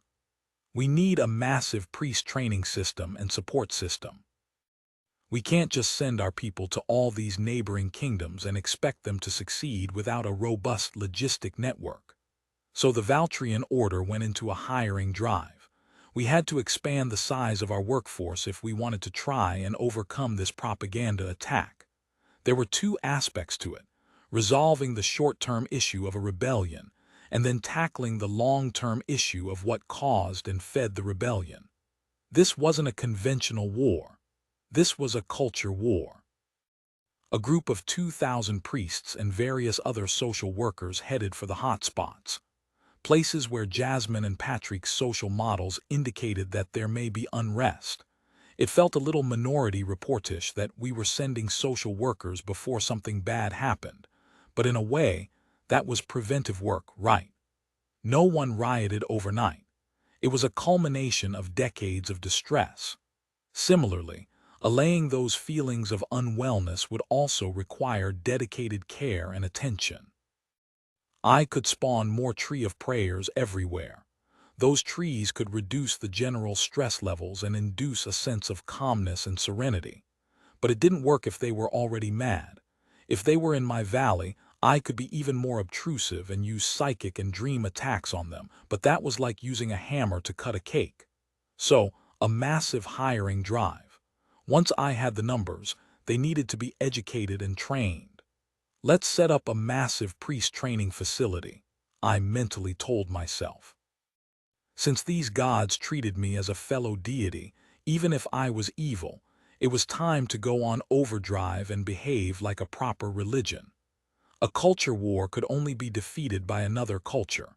If I wanted to sustainably push back these enemy cultures, I must first convert all those in the Freshlands to my culture and religion. Else, one edict or divine message, and I'd have large swaths of my population rebellion. That was not acceptable. I marked a hilly area next to Freshka and started work. A large area of forests was merged with multiple giant attendant trees. It was going to be like my Vatican, my holy see, and I wanted the area to be visible even from afar. I used my powers to make these the tallest giant attendant trees ever made, and it took about a month of working and shaping with my wood shaping. It was easier since I was working with bigger things. I made housing, lecture halls, training rooms, multiple ritual rooms, places for guests, and all that. I called on 10 of the most experienced and high-leveled Ionic priests. I have been extremely pleased with your efforts in the past few years to counter the propaganda spread by our opponents. The 10 all knelt in a circle around a tree of prayers. This was the same meeting area. It is time that you are rewarded for your faith and loyalty. There were 5 men and 5 ladies. All 10 of them received either Patriarch of Ion or Matriarch of Ion. These were upgraded Ionic priest classes, which should empower all their regular priests' abilities to a greater degree. They ate the fruits containing the classes, and instantly all 10 of them screamed. Their bodies shook, and I sensed their spirits glow brightly. Their skin turned slightly greenish, and all their eyes gained a green ring that glowed. One of them, he was a middle-aged man who served mostly in the southeastern segments, was first to rise. "O Ian, our great patron of the land, we have received your blessings." All of them rose, their bodies healthier and stronger. I sensed the presence of my domain flowing into them slightly. Did my domain choices influence the kinds of power my priests possessed? But no matter. Rise, my council of arches, for the weight of expanding our faith rests in your hands. The 10 rose and sat in a circle. Together they seemed to emit a physical glow. "The other gods deny my presence in our world," I said. "I will need you to push them back. My first order is to set up the school of triology where all the priests will be trained. My second order is to secure the faith and loyalties of all nations allied to the Freshlands." The 10 answered in unison, their voice seemingly echoing like a choir. "We receive your commandments." Then I summoned the Ionic priests for all over. If I wanted to be a true global religion, it was time to have a proper structure, a unified code of principles and, well, power. Generic priests got the usual abilities: heal, cure, wound, some barrier and shield powers. It was time for these new 10 patriarchs and matriarchs to run the show and spread the faith of the tree to the world. 51 year 132 T. His is the third batch of prospective priests and students. A priest gestured to the patriarch as a group of 50 walked into the room. They all bowed and were quickly given a short interview. A test of their faith, as the patriarch made them recite the constitution of the Freshlands. Then a quiz on my abilities. It was a strange feeling, but at the same time, I was numb. The school of triology had to expand quickly in order to meet the need for social and cultural influence in the region. so this school had to grow quickly. Conflict and confusion naturally emerged. Speed meant planning was not proper, and it seemed the 10 Dekarches, because it was 10 patriarchs and matriarchs quickly had different opinions of how to expand the school. They soon squabbled over things like what was the right way to pray, what was the right way to do things, and their methods. I summoned them all, and they all presented their cases.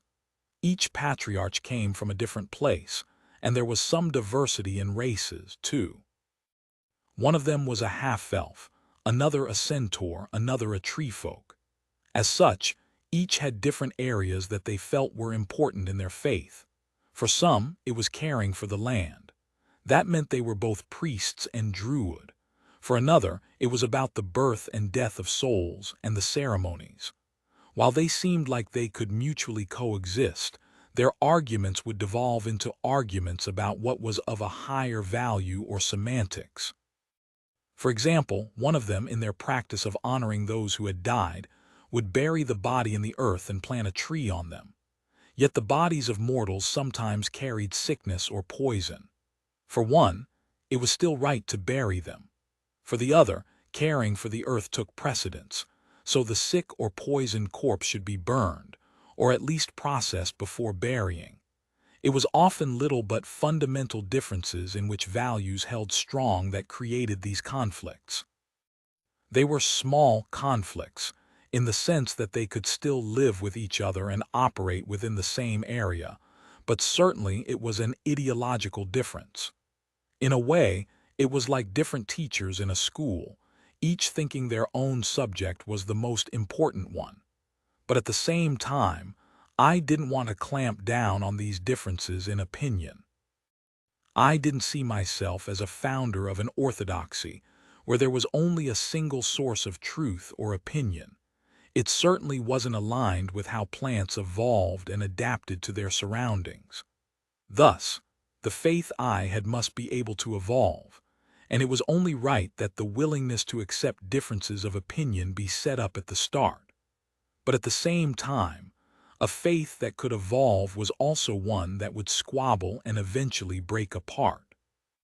Yet as I pondered this problem, whether I set it up or not, faith would naturally evolve as the greed and instincts of man meant the rules would shift over time. It was only proper that I set up the mechanics to do so early on, and fine-tune it, since I was, after all, their deity.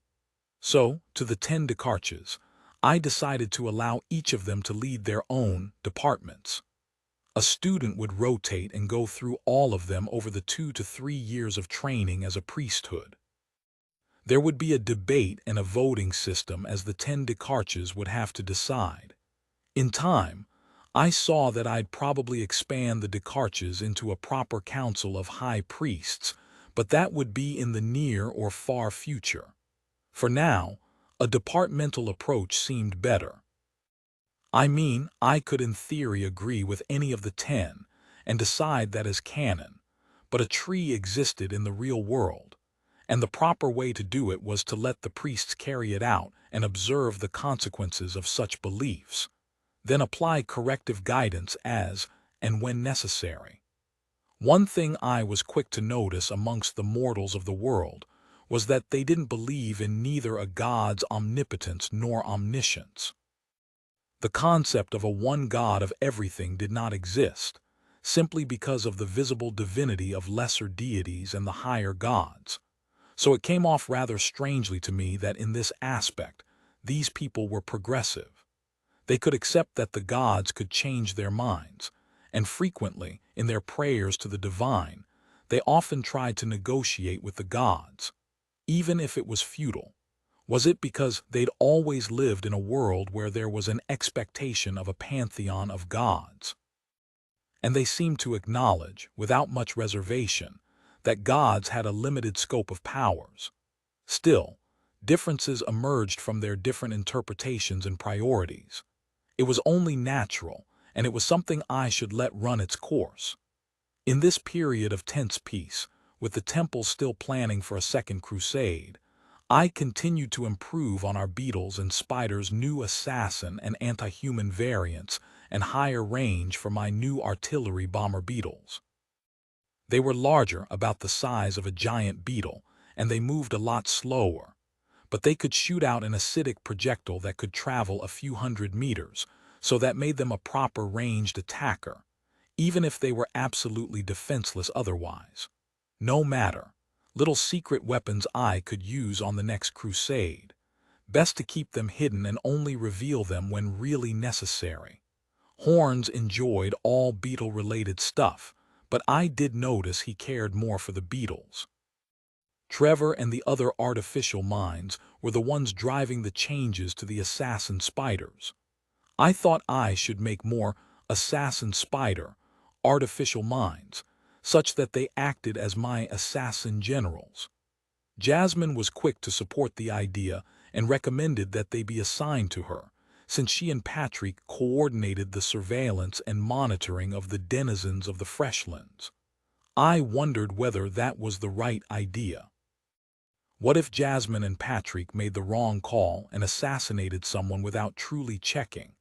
What if they killed someone who shouldn't be killed? I didn't think that outsourcing the business of killing was something I was willing to do. Not until I could trust their judgment, even if they had been shortlisting and compiling crimes on our denizens. I felt rather strongly that I should be the one deciding on whether they lived or died. At least, in assassination situations. In a war situation, as everyone present was a combatant, I was more willing to give my assistants free rein to decide. But in more covert and subjective situations, I didn't think it was fair. Many people had rebellious and treasonous thoughts, but that didn't mean they would all rebel or would be disloyal. In fact, I would suspect anyone who never had that thought at all, because that meant they had never internally considered it. That generally meant their loyalty had never been tested, and as such, they may switch even when they seemed loyal all this while. So I demanded a dossier for every suspected person. They'd been graded on a framework and risk rated. I felt like this was some kind of risk rating for loans or a little like the social credit scores, but if I was the only one I trusted to make this decision, then this was the best way to thin down the risk. Or we can focus on Freshka and the nearby countries. Trevor suggested, based on the potential damage that these unfavorable people can cause in faraway places, it's rather limited. A distance weightage, that was a good point. Then let's do that. Only flag those who operate within the near valley zone. For those further out, only flag those as high risk, are a large movement, or have high magical power. With that, the list was shortened considerably. Trent, my artificial soul in charge of my intercontinental trade route, gave his weekly summary of the trades.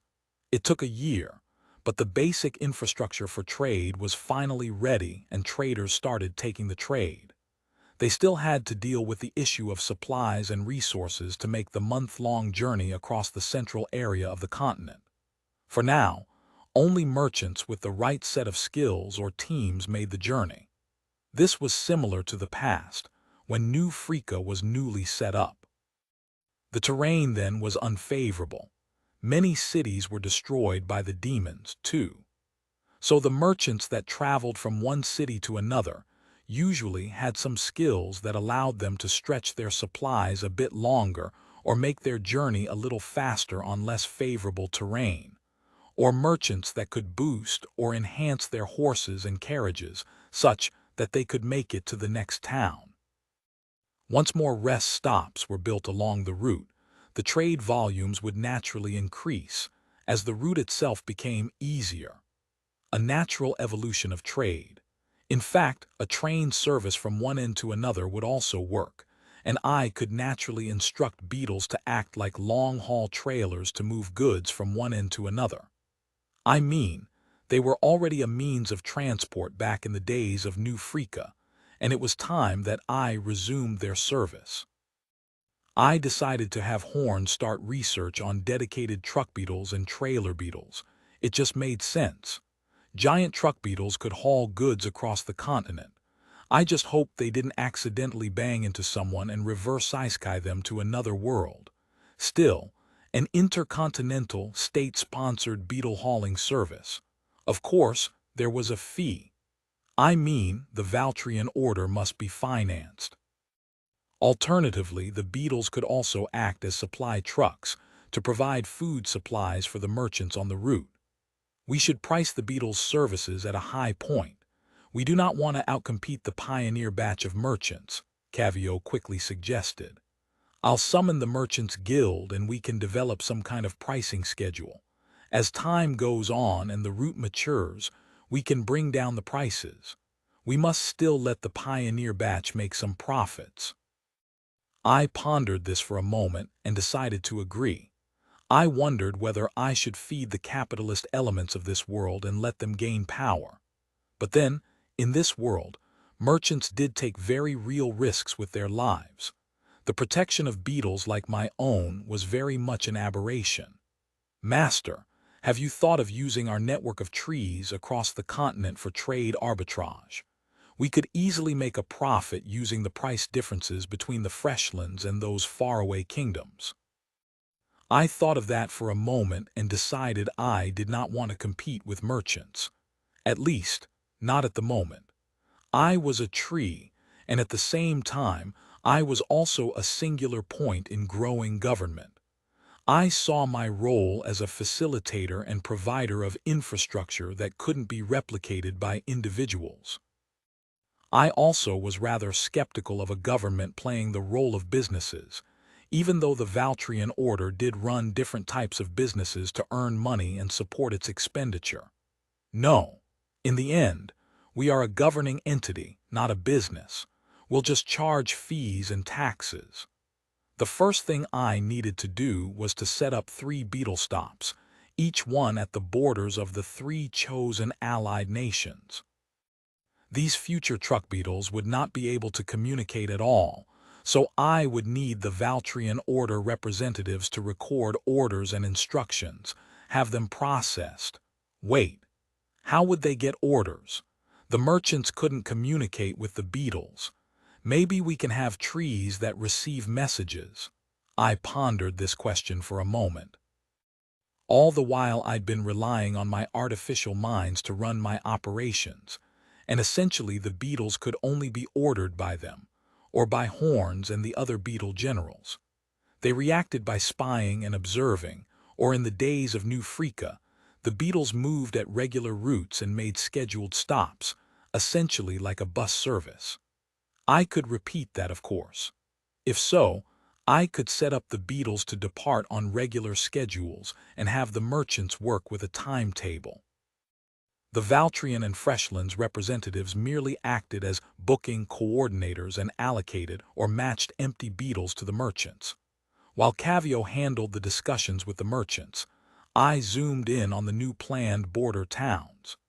Each of the 3 nations had begun setting up a small expeditionary force, builders, farmers, and merchants being the first to make the journey, along with a small military entourage. There were beetles, but so far they'd been hidden in the subsidiary trees. After all, there was really no reason for them to appear unless the hybrid demons attacked. At these designated town zones, the area I'd reclaimed from the demonic corruption was larger, much larger to allow for some farming activity and buildings and fortifications, if these nations deemed them necessary. I'd essentially cut the Rotedlands into multiple slices with this long route through the Rotedlands, and it was only possible because of the weakened demonic energies. There's potential of using route tunnels to create a secret smuggling route, Patrick suggested. We'll hold that off until necessary, I responded. I'm sure some of them have skills to detect tunnels and such. On the Freshland side, we're also rapidly building up a new settlement on the edges of the existing segment. It was meant to be the launch pad for trade through these new routes, and there were some who would take up this challenge and opportunity. For now, the first batch of traders mostly brought high-value, high-margin goods. That meant jewelry, works of art, and artifacts. There was always an audience for this sort of goods, and for the traders who had to travel light and fast, these were the best choices. These batches of traders had a lot on their hands, and part of their journey was sponsored by the merchant guilds of their home cities. It was an exploratory run. These traders would return with feedback on the difficulty of the journey, the kinds of prices and the demand for various goods, and what else they could buy. The Freshlands had a lot of food, so that was something that we could sell in bulk. We're like fresh foods. Ian, a patriarch of the Ionic faith, spoke privately. It was close to the end of the year. A question. Yes. Some of us have been debating whether we should expand some missions to the new lands as a result of the new trade routes. We asked Cavio about it, but he was not able to give a firm conclusion on whether the trade agreement included missions of faith. We believe that it is only right that we spread our faith to these new allies, but at the same time, we're not too sure whether our attempts will be viewed positively. Maybe. Speak to the merchants. That's a good point. The patriarch nodded, and he arranged a meeting with the visiting merchants from the faraway kingdoms. I thought back to the older days of my studies. Should I use marriage and royal conversions into the faith as a way of expanding my power? I recalled some kingdoms used to marry their nobility and convert other kingdoms to their religions. Was that too manipulative as a religion? Should I go there? I paused.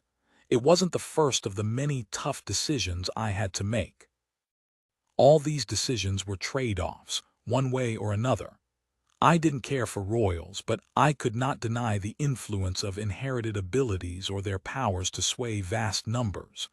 Having royal assent would make our priests and preachers have an easy job of winning this cultural war. But at the same time, was I not a hypocrite?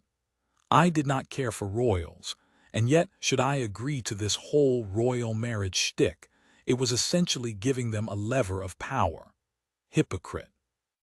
In some places, maybe I'd be referred to as pragmatic, to make decisions based on what benefits I could derive. If I was human at this time, I'd go for a long run or do some stretches. I instinctively stretched, and it felt like my senses stretched to encompass the entirety of the Freshlands, as overwhelming and confusing as it sounded.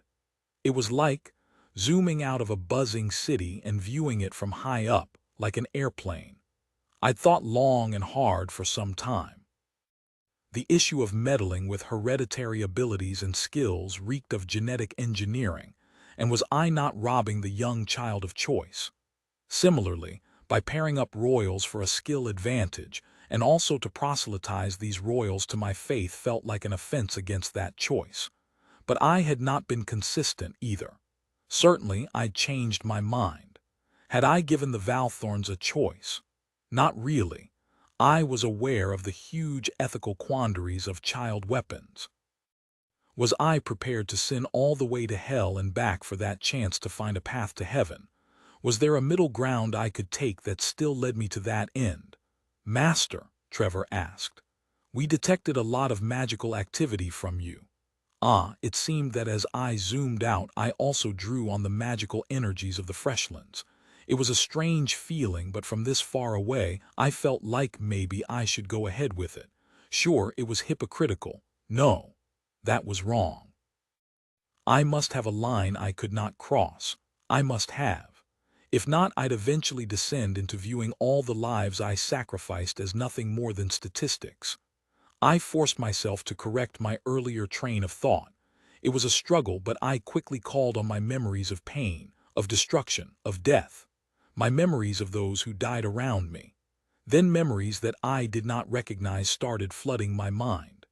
They were memories of those who lived here, the pain of losing a spouse, a child, a leg, a friend. So many strange new memories. It was like that moment when I processed the hex, but more real, more vivid, and yet also more nuanced. I could sense strong emotions, fear, anger, helplessness, bitterness, disappointment. It was strong, and from the valley from Freshka. Master, you've activated my abilities, Patrick said, and I realized that those were the memories of those in Freshka. Their history and past.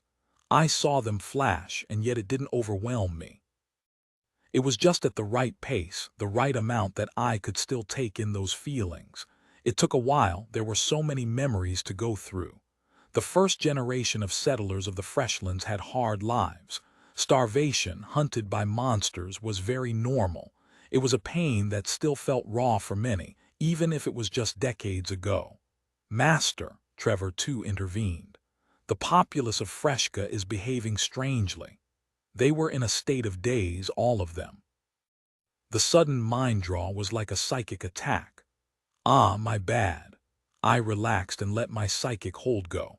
I felt my connection to them disappear. In a way, it wasn't unusual. As a tree in the center of a huge forest of trees that sprawled across the continent, each normal tree was like its own brain. It had its own senses and very rarely its own thoughts. They were often filtered out by my mental firewall since it was mostly inane. This felt rather similar, like adding more trees into the network. Only these trees had a far more developed thought process and more memories. I paused again. I had to walk a middle path between a tree and man. The tree's aspect could get too macro, and the aspect of man tended to be emotional and micro. But I did wonder, was this pragmatism, or a form of enlightened dictatorship enabled by always-on surveillance and an ability to read minds? Maybe to the temples across the ocean to them, I may well be a hiveman that had the entire Freshlands in thrall. 52-year 133T he rifts opened. I sensed it vaguely, my magic sensors detecting fluctuations, but nothing at first. I wondered whether they were a group of invisible or stealth demons like the one that attacked the previous set of heroes. Quiet. Very, very quiet. Maybe they were not on our continent. If so, that would be a welcome relief. But then which continent? No matter, local matters first. Cavio struck a deal with the Merchants Guild for the establishment of a scheduled hauling arrangement between the new trading outposts, and goods began to flow. We charged very steep fees so that those who made the trip themselves could still earn good margins. That worked, of course, since the beetles were free labor. They were sustained by the subsidiary trees that hosted them. That meant new goods, which was always fun. I spent time going through the new kinds of produce and output they made, especially plants that were not native to this area of the Freshlands. I had yet to find any non-hybrid plants in the Rottedlands, but these new trading partners were an entire continent away. Surely there were types of plants that were different, so we were also potential customers. Jura helped to request for a catalog of plants native to those 3 new trading kingdoms, and from that, I increased my crop and herb varieties. Crop varieties increased. Unlocked cucumbers, capsicums, red barley, and native black toddos. Herbal variants increased. Herbal patches will now spawn more types of herbs. New types of trees and plants, too, some of which were not commonly found in the existing Freshlands. As a magical tree, I naturally had a boost to the growth of trees around me. The way this ability presented itself was by amplifying the growth speed of existing trees, amplifying and magically assisting the tree's seeds to spread by mechanisms that I had yet to truly understand, to outright creating the trees.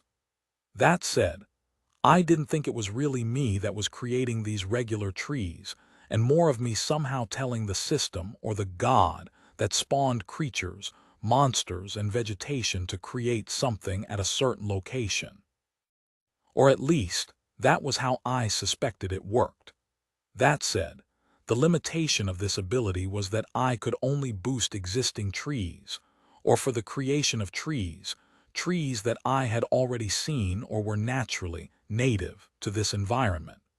So now that there were these new varieties, I could potentially improve the biodiversity of the valley and the Freshlands with these new plants if they didn't prove to be overcompetitive and wouldn't crowd out the native. That said, Trevor and the artificial minds had assured me that they would actively monitor the population of all types of plants and would act accordingly. These new trees were not that suited for the freshlands, and perhaps that was why they were not native. In some ways, they were more tropical than our temperate forests, so we had to introduce them into areas where the weather was warmer and more humid. There were some such patches in the reclaimed freshlands. I was quite willing to introduce new species to the freshlands, because it was essentially a blank slate that was once wiped clean by the demonic corruption. The existing species and types of trees that appeared in the freshlands were honestly rather uniform, and the temperate-adapted trees only survived with some of my passives. Perhaps some time ago these plants were also present in these environments, but I didn't know.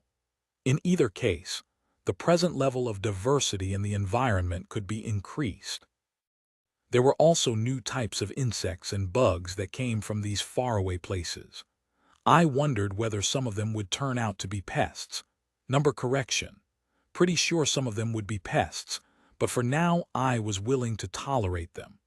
I recalled that there were all sorts of parasites, bugs, and stuff that would sometimes cause infestations and massively hammer the productivity of plantations and fields. It was not a problem between my own abilities, the druids, and the farmer's skills. Still, trade-related pests. Unwanted, but they happened. I thought about the issue of noble skills and whether that was something I wanted to meddle with. There was something about meddling with the lives, essentially stacking the deck, that made me feel a little repulsed. I believed in meritocracy. At least in some form I still did. But this honestly was unfair, wasn't it? But the world never was fair. Everyone's dice was loaded in some way differently. Master, a choice must be made. Consider that if we grant this right of marriage to the nobles, it will empower the nobility in the long run. Was it bad to further empower the nobility? Were they not already strong, relative to the regular folk? As it was, the common man with no special skills and levels would find it very hard to oppose a noble with better skills and higher levels. The inequality was already entrenched in the system. This whole hereditary issue was merely an outcome of that entrenched inequality. I decided that choice was important. My memories of all the pain and death were clear that yes, power was important, but so was the ability to choose. I could assist and do some matchmaking, but anything would be voluntary. Parents and the child must both have the option to change their mind. Or was I being too lenient? In a world where monsters and people of a high level didn't hesitate to flaunt their power, was this a foolish, naive thought process? It felt foolish. Master. Perhaps they should only be allowed a limited set of choices. Total freedom is unacceptable. Not when they could choose to attack us, Patrick said. It is apt to consider these allies of ours in a symbiotic relationship. If that relationship were to turn hostile or one-sided, it is very much in our interest to eliminate them. Unless the master were to implement some kind of shackle, Jasmine suggested, or make their class powers conditional, which thus leads to our next question, Master. Do you have the ability to retract the powers of the ionic classes should they ever turn hostile? Trevor's turned to ask a question. Master's abilities are very much that of a support class, an incredibly powerful support class with a niche offensive power. There were some powers I was clearly able to withdraw, familiars for one, but classes, I couldn't take them back once I'd given them to the people. It only made sense because a class was essentially a part of their soul spring. It didn't make sense that I could have them back so easily, or familiars like Jura's bamboo, which was essentially a spiritual companion. I briefly attempted to withdraw the ionic classes, but it seemed it didn't work like that. Strangely, it was Lily's who provided insight into how my ionic variant classes worked. A covenant is the heart of any divine-specific class. The covenant broken, the class and skill impaired. Essentially, I could not take back the class, but each of these classes had a set of inbuilt rules that, should they be broken, would cause the class itself to be lost. It was like if a hero of justice suddenly committed an act of evil, they would lose their hero of justice class. But what are the rules of my yonic classes? I couldn't answer that. But my yonic priests seemed to have a theory. Faith, belief, intent. In a way, classes behaved quite like soul contracts. They gave the individual power and abilities and at the same time imposed conditions on them and shaped their thinking. I would have to accept that this was a risk I had to take with any super soldier and could only have a second layer of oversight from Jasmine. In a way, it was quite like Lausanne. I invested in her, and now she was somewhere out there, living her life as an adventurer. I needed a talent management program and succession planning. Indeed, I could not guarantee every individual's loyalty, but I could, as a whole, improve my chances. In short, I should do what trees did, go forth and multiply. Spread my eggs into many baskets. Still sounded strange. I wondered why I still came back to this topic even though I'd already set up the Valthorns and the Valtrian Order, and now an additional priesthood and triology school. Was it because I expanded the Freshlands too quickly, such that I did not have enough talent to manage a sprawling federation of somewhat loosely associated states? The envoys were not in a good position. The agreement meant that some of the princesses and princes were due to be marriage partners, but the envoys, until now, had not had any news. Their kings pressured them for updates. Are the planned engagements on? Who are the candidates? Our princes and princesses aren't getting any younger. Again, choice. These poor children didn't have it. The norm for arranged marriage was when they turned 16 or 18 for humans, depending on the society, but for elves and other races, they had different ages of maturity.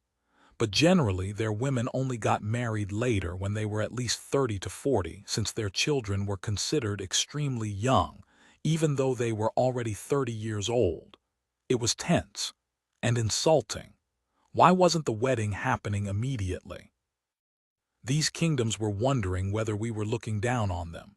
The task of managing the politics with these three neighboring kingdoms fell on Cavio, and he struggled. Even though he said what I meant to say, I decided to then summon the three envoys to meet me. All three meetings happened in a similar manner. They were brought to a location in the Valley of the Unrotten before the Tree of Prayer. Hi, envoy. They all cowered before me. Typical. Intentional.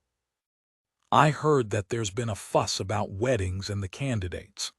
I mentally spoke as authoritatively as I could. I could sense their legs shaking. Let your kings know that I have yet to decide on who deserves the hand of their children. People were weird. I had Cavio tell them the same thing, but they refused to believe it. But when I told them, they believed it. It was really about who said what, rather than what was said in politics. So absolutely annoying. I mean, I was trying to delegate, but it was annoying when all these other people wanted the source or the truth. Damn it. News of the rifts being detected came in. Mostly in the eastern continent, apparently, but they'd yet to see any actual demons. The rifts were spotted opening and then closing soon after. The temple's blockade and embargo were still in force, so it was really hard to get news, but we had our own informants. As long as message was still operational, we'd still have news. So far, they hadn't seen any demons, which was strange, or the news just wasn't getting in. Invisible demons. The Valtrian Order requested for more information. As the year went on, we had the first batch of accelerated graduates from my school. They were quickly sent to the front lines. There were a lot of social issues to be solved, and well, the graduates would have to pick things up as they go. Strangely, it reminded me of my time when I first started work. It was a difficult job, but they had the entire administrative machinery behind them. For many of the smaller villages, they mostly appreciated the help and quickly warmed up to the presence of these new priests. But cities with existing temples and nobles who were already believers of other religions were a harder nut to crack. For smaller villages, where temples and priests visited sporadically, there always was a vacuum that could be filled. It was only because the priests of the other temples rarely devoted themselves to smaller villages and generally set up in the larger towns. So this was the strategy the Descartes adopted. The bulk of the population in the Freshlands and its neighboring kingdoms were in the rural areas anyway. This strategy, however, depended mainly on having a large number of priests. Even so, there were population centers unserved by the four temples. One of the clear weaknesses of this world was lack of objective data. Most nations had a vague number of their total population, but that was an estimate that was affected by the quality of data collection. Since I had the power of ever-present surveillance, it was a lot easier to then build a database. I could very accurately do a live count of how many people lived in any particular city, how many refugees moved from place to place, their overall economic condition, and all such data points. Powers any economist would probably kill for. Instead, we were using it to maximize Ionic missionaries and entrench the Freshland's social, cultural, and religious influence in neighboring states. But I suppose that would be later, after I had stronger control.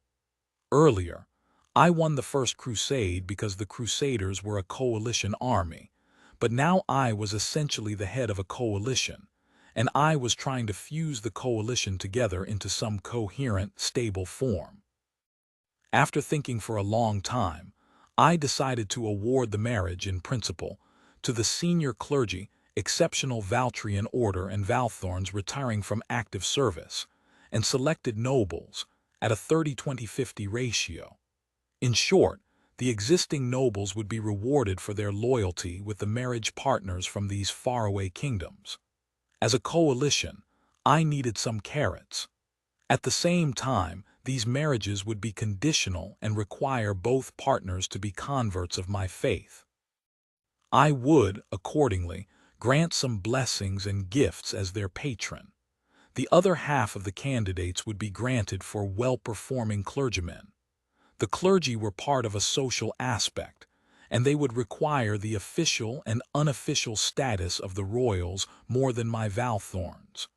Being married to royalty would allow them to tap into the unofficial networks that these royals had. For Valthorns, I decided it wasn't necessary to have them be part of this entire matchmaking process, but I acknowledged that some of the Valthorns would eventually retire from service and intend to settle down. This would be a potential reward for their long service, at their choice. It was unlikely that I would use the quota I'd set aside for the Valthorns, so I would use them for my priests instead. I summoned the senior representatives of the Freshlands, the Descartes, and the Valtrian order to announce my decision to the envoys. This meant 8 of the princesses and princes would be wed to the priests, and another 7 princes and princesses to the nobles. Trevor and my fellow artificial minds had already compiled a list of nobles and priests that they saw performed acts that expanded the Freshlands, and after a quick review of their achievements, I went ahead with it. The nobles, if they themselves were unmarried, could take the award or assign it to their children. A day after the award, the Descartes came to highlight some concerns. How would the princesses live with our priests?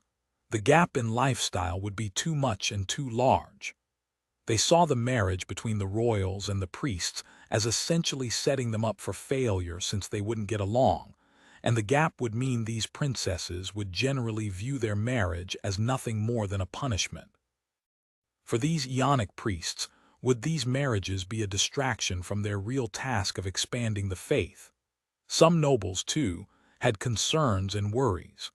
One of the nobles I awarded the right to marry was rather poor, simply because his land was still developing, and it would take a while for him to amass any kind of wealth.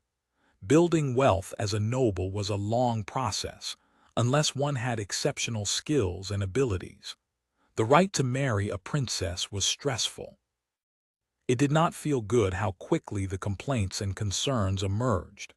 I had the impression they wanted this.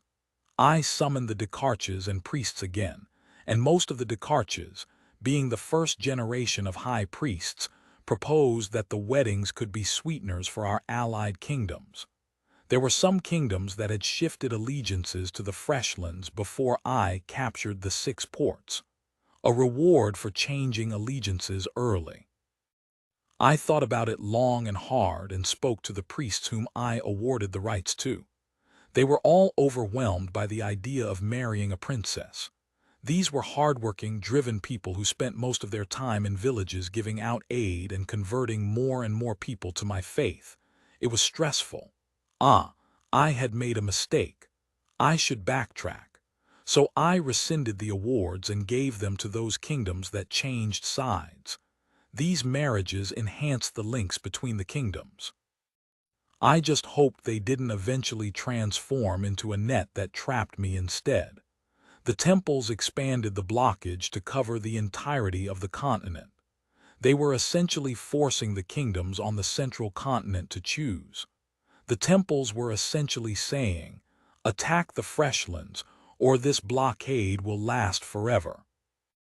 Some of the kingdoms and nations from across the central continent were amassing their army, and yet they were fearful of attacking because the demons had appeared, and they had certainty over where the demon king would spawn. It was really the fear of the unknown. The leaders of this generation had lived 40 years under the implied protection of Harris and gang. For 4 successive demon kings, the kingdoms and nations could live without much worry because the heroes were already here. For some of the kings and rulers, they'd never lived through this period where there was no hero.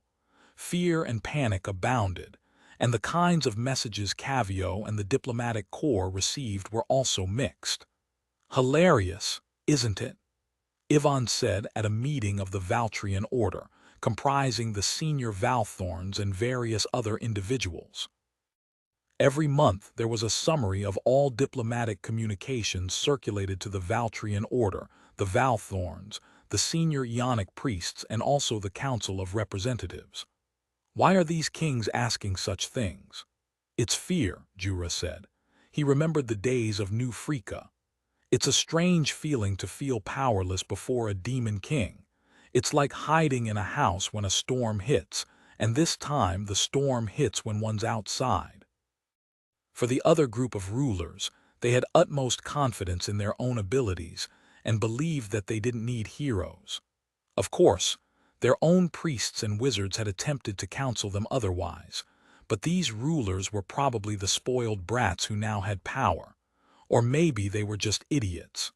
These groups were taunting me, and they'd sent nastily worded missives. They'd also talked about raising an army but didn't actually deploy their army anywhere out of their borders, probably posturing. This was the mad rush before the demon winter, the time for the grasshopper to build a stockpile before the snow fell, the time for preparation. By now the living societies must have adapted to the presence of these almost regular 10-year cycles. They only deviated by a small amount, and yet society was no better prepared for it. I wondered whether they felt like it was an economic recession that always inevitably arrived. Patrick's insight into the minds of the regular folk suggested that they didn't even think about it. Most of the citizens planned at most a month ahead. Nobles and merchants would plan a year ahead. But the idea of 10-year plans would seem really silly for these mortals who felt that so much could change in a few years, that 10-year plans were moot from the day they were made. 53-year 134 M&I dragons. More accurately, demon drakes. The demons had opted for a strategy I speculated a few decades ago that I thought would be effective against heroes. No fodder units, just high-tier demons. They made it into drakes, fire-breathing and lightning-breathing drakes. At first, news was hard to come by. The central continent was on lockdown after all, but the drakes spawned and spread quickly, and somehow they multiplied rather quickly too. Just 10 drakes could lay waste to an entire town, and the defenses would be hard-pressed to even counter them. The drakes would fly up in the air and just use their breath attacks until the defenders were dead. It reminded me of Alexis. Alexis easily torched the forest too when she was possessed by the demon's will. Decades later, I was still likely to be rather defenseless against a similar tactic. I mean, I had spiders who could fire ensnaring webbings, but I was highly skeptical of their effectiveness against mini-champion-class drakes. As a result, I've been using my class fusion ability to train specialist anti-air sharpshooters and bowmasters. These were regular rangers and archers, upgraded a little more. But still, I thought they would be insufficient if there were champion-class demon drakes. I suspected they would be more like dragons. The blockade had faltered in parts because there was chaos in the eastern continent. We received news of the citizens fleeing underground, as these flying demons were mostly unchallenged. What good were walls when these demons just flew over them? In fact, what good were my walls? My walls wouldn't do shit either. Jura, we need to restart our underground bunker project. In the days of New Freaka, we built a massive sewer that was also an underground bunker. But it proved ineffective when the ground itself liquefied into demonic goop. Will it work this time? Against flying demons, what else? This was essentially air superiority. The demons had it, and unless I could field dragons or Garudas and whatnot, the best defense was some kind of anti-air defensive array or magical cannons to counter them. We started work on massive anti-demon ballistas and a special beetle-spider collaboration, a beetle cannon that would fire spiders at the demons. These spiders would hold onto large vines and ensnare these flying demons. It would pull them to the ground where the rest of my forces and my root strikes could easily disable them. Ballistas, nets, and shields. Harpoons and arrows, too. This was the time for my upgraded classes to contribute. The upgraded master woodworkers and weapon makers assisted to make stronger anti-demon weapons. Their skill allowed them to make these ballista bolts lighter, go a bit further, and deal more damage. They could even weave a few extra enchantments than usual. More weapons, with a focus on anti-air. There was also a side effort on improving my mages, but the thing was mages were hard to scale and reproduce in large numbers. Mages were ultimately dependent on their personal talent, and I couldn't give them much anti-demonic effects, unlike these ballistas and arrows, where I could easily improve their damage output against these demons by using special wooden materials made from my body. The demons remained mostly on the eastern continent. News was sporadic, and it seemed like these demons didn't attack everywhere. But they hit really, really hard with large groups of flying demon drakes. So the War of the Evil Tree entered a quiet phase. Other than the blockade, no one actually did any large-scale fighting.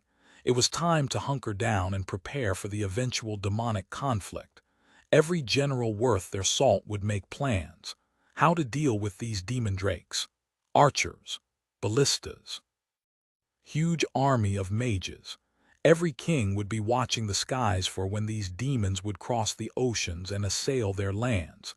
In an odd twist of events, the blockade essentially became a ring of watchers that helped the central continent act as a chain of lookout points for these flying demons. What's the last record of flying demons?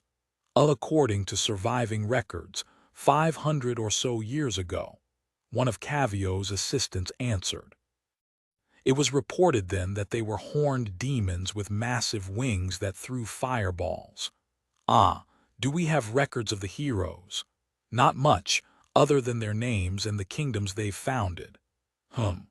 It was annoying that the history of the world was in such a great mess. No one actually knew what happened. Even lilies had only a slice of the world, and only from their perspective. The idea of an objective history rarely existed because of how frequently the demons reset every attempt to collect information in a single place.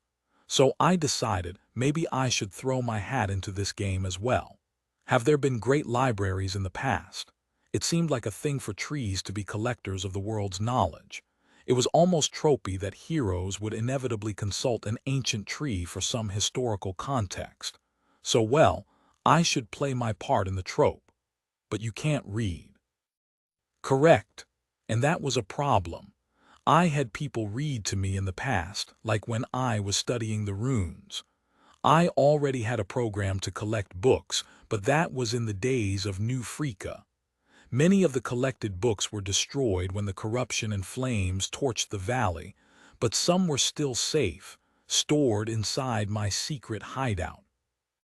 If I could create a library and make it into a skill like what I did with Mila's Hotel, I could fuse an artificial mind into the new library skill and create a living tree librarian. And I attempted this on a few subsidiary trees. I made shelves after shelves and stocked them up with books. In this world, books were expensive. They were handwritten or magically written, so the cost of producing books had not gone down at all. They were also made of paper. But at the same time, this was not true everywhere. There were cities where books were common because some of the mages had set up bookmaking enterprises, but in a world where global trade was still in its infancy, this sort of practice had not spread. But I didn't get it. Even after 2 months, there was no special library tree that I could make. I could use my special Demon Slayer class now. I mean, I could assign it to one of my master archers or Jura.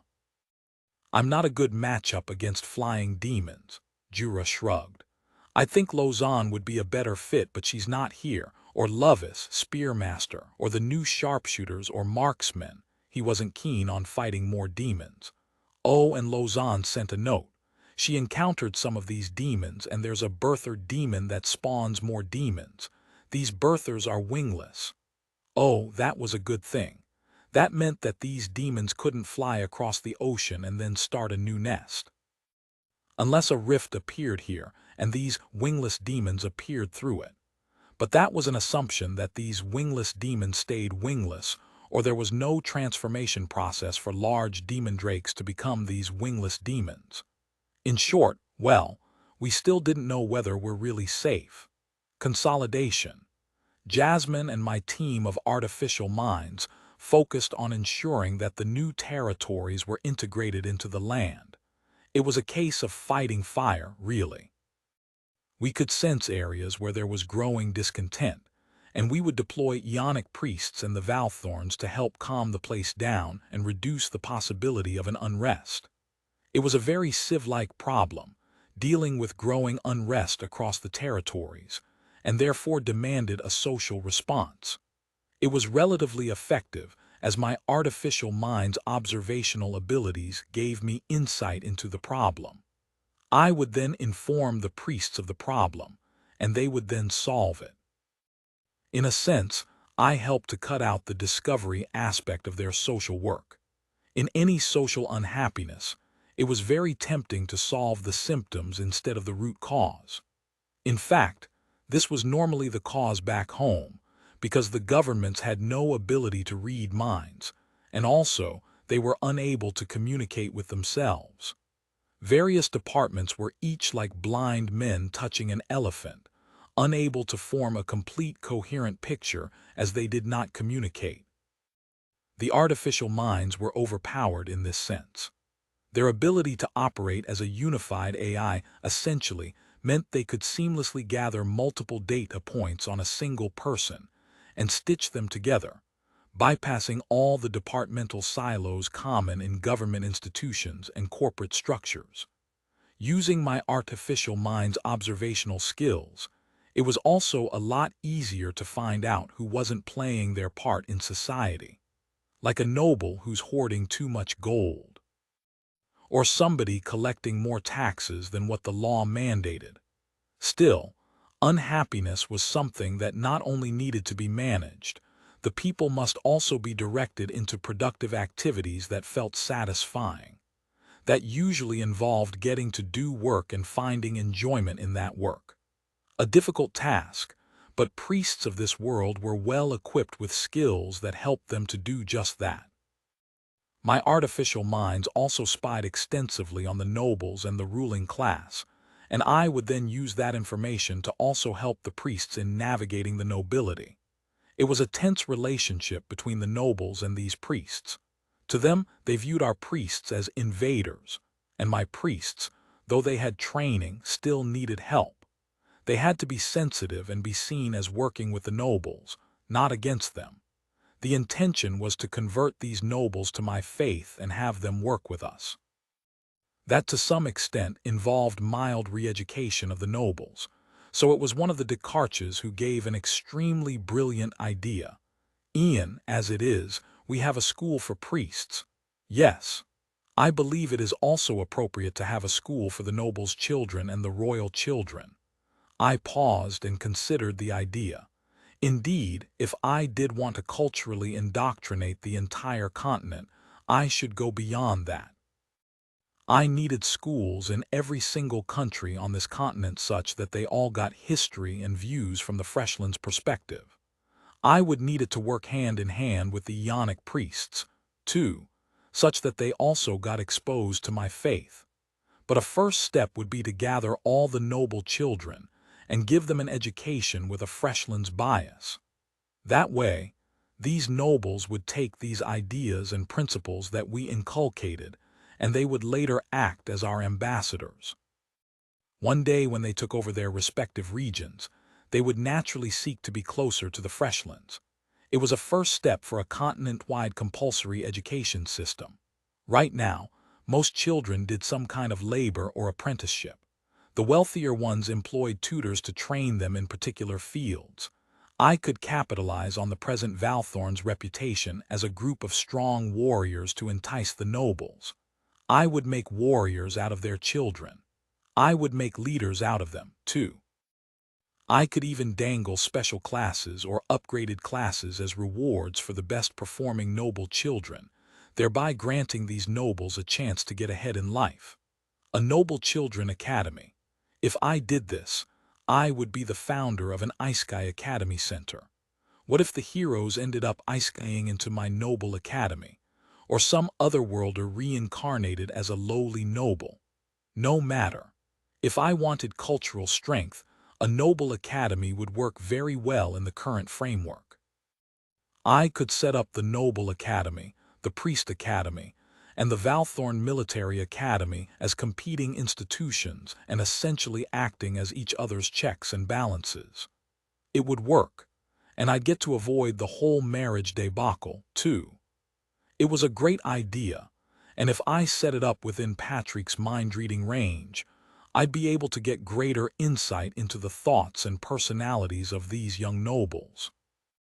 Even if I hated the whole idea of a noble class, this would allow me to collect data on the nobles' powers across a vast sample of young nobles. I could then compare this data against the Valthorns and have a good understanding of how nobles compared against regular children. I would then use this to shape my education for the common folk and eventually set up a school for commoners. I would then lift that class up and build another group of elite from that group.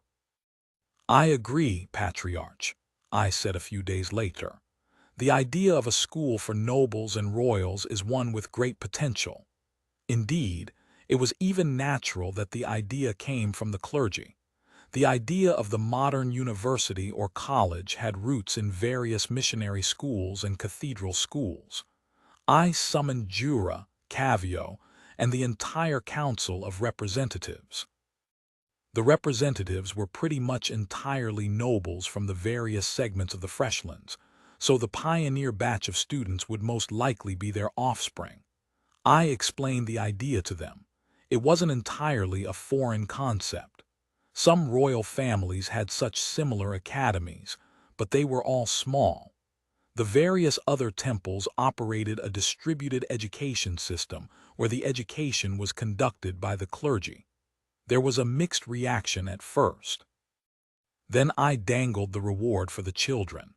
I would grant the top 10 students a select choice of upgraded classes, skills, and equipment. Then each of these nobles saw the potential.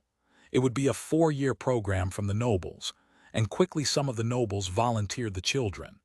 It would be between ages 16 to 25 for humans. For elves, during their teen years, any time between 18 to 40, and for the treefolk and so on during their formative pre-adulthood years. Jura and Ivan, both of you will continue to lead the Valtrian and Valthorn academies. Their priorities should remain with the Valthorns.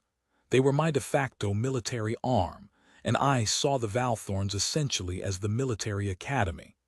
I would have to hire new people to lead this entire practice, so I set out to gather generals, retired administrators, merchants, and people who were old and had a reasonably high level. I also started checking around the surroundings of Freshka for a location. It would be a massive mini-city of its own, in the same breadth as the School of Triology.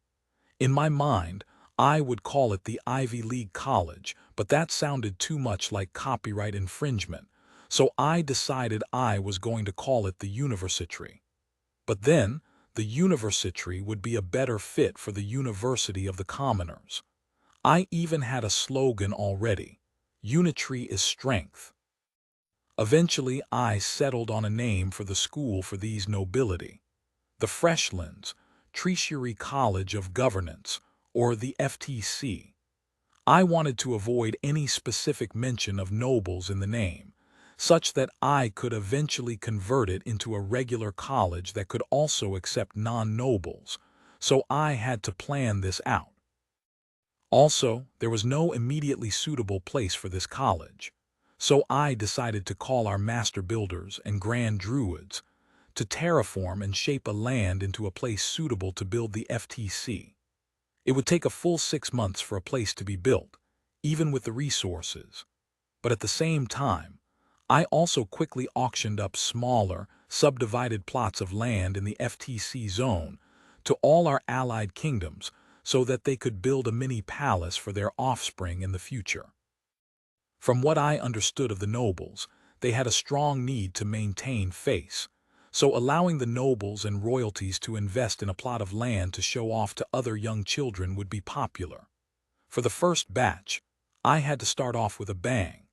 So I looked at my skill in class seeds and experimented on the lord classes from the dead nobles. And eventually, I made 2 classes from a mashup of rangers and traders with the lord classes: Ranger Lord and Trade Lord. In addition to marksmen, general, and various other classes, we announced it to our allies that the best 2 students would be given these class seeds, which they may consume for themselves or gift to anyone they pleased. Then real interest started to come in. Kings from across our allied nations all volunteered to send a small group of their children to vie for the spot. Of course, now that we had students, we then had to build a syllabus. We already had one from the Valthorns, but the Valthorns were essentially a martial school. They were exceptionally combat-focused. This program would have to be a little bit balanced across combat, magic, trade and governance, culture and history, and equally important, an education in the Ionic faith. The goal was cultural dominance on the continent, securing the Freshlands' place in the world, and establishing myself as a legitimate faith and religion, with my own followers to push back against these 4 enemy faiths. So the combat focus would have to be watered down and the other aspects expanded. I had to gather a few Descartes and some of the Freshlands' best traders and makers to give their input, together with those level 30 to 40 tutors. I would also have to train the tutors such that they became respectable in their own right, else this school wasn't going to work. Level 30 to 40 was average. Freshka would transform into the home of 3 large competing schools. The Valthorn Academy was located in Freshka itself, along with the associated military fields and locations. The School of Triology was in another outskirt area of Freshka as a school for my clergy. Then lastly, the Treasury College was the school for future nobility. Secretly, I also earmarked a large spot for the future 4th school, the University of the Masses. As it was, I could only gather sufficient talent for one school, and I didn't need to increase the tension from managing noble commoner dynamics. It was a plan that would take centuries to play out. But if I did this right, this generation of young leaders would eventually propagate my faith. This was an investment that would only pay off at least 20 to 30 years into the future. I'm impressed, but at the same time it's hypocritical, Ivan said one evening. Ian once said he hated the royalty, and here he is, amplifying their power. Jura nodded. I agree, it's pragmatic though, but I'm sure he is aware of the hypocrisy. Lately Ian is rather calculative. It's those trees. I mean, you've seen them, right? The weird flashing ones. Nope. Jura shrugged as he watched a bunch of archers practice another volley. The Valthorn's focus had been anti-air archers and rangers working with our master woodworker to make anti-demonic wooden arrows further enchanted with magic. In a mildly interesting development, the senior Ionic priests and patriarchs gained a skill that allowed them to bless weapons and people with Ionic-style anti-demonic effects on top of their regular holy element enchantments. So the triology school was also assisting to produce enchanted weapons. I wondered how the holy element could coexist when I was the patron deity, and I had only one holy enchantment, magic, that I inherited from long, long ago.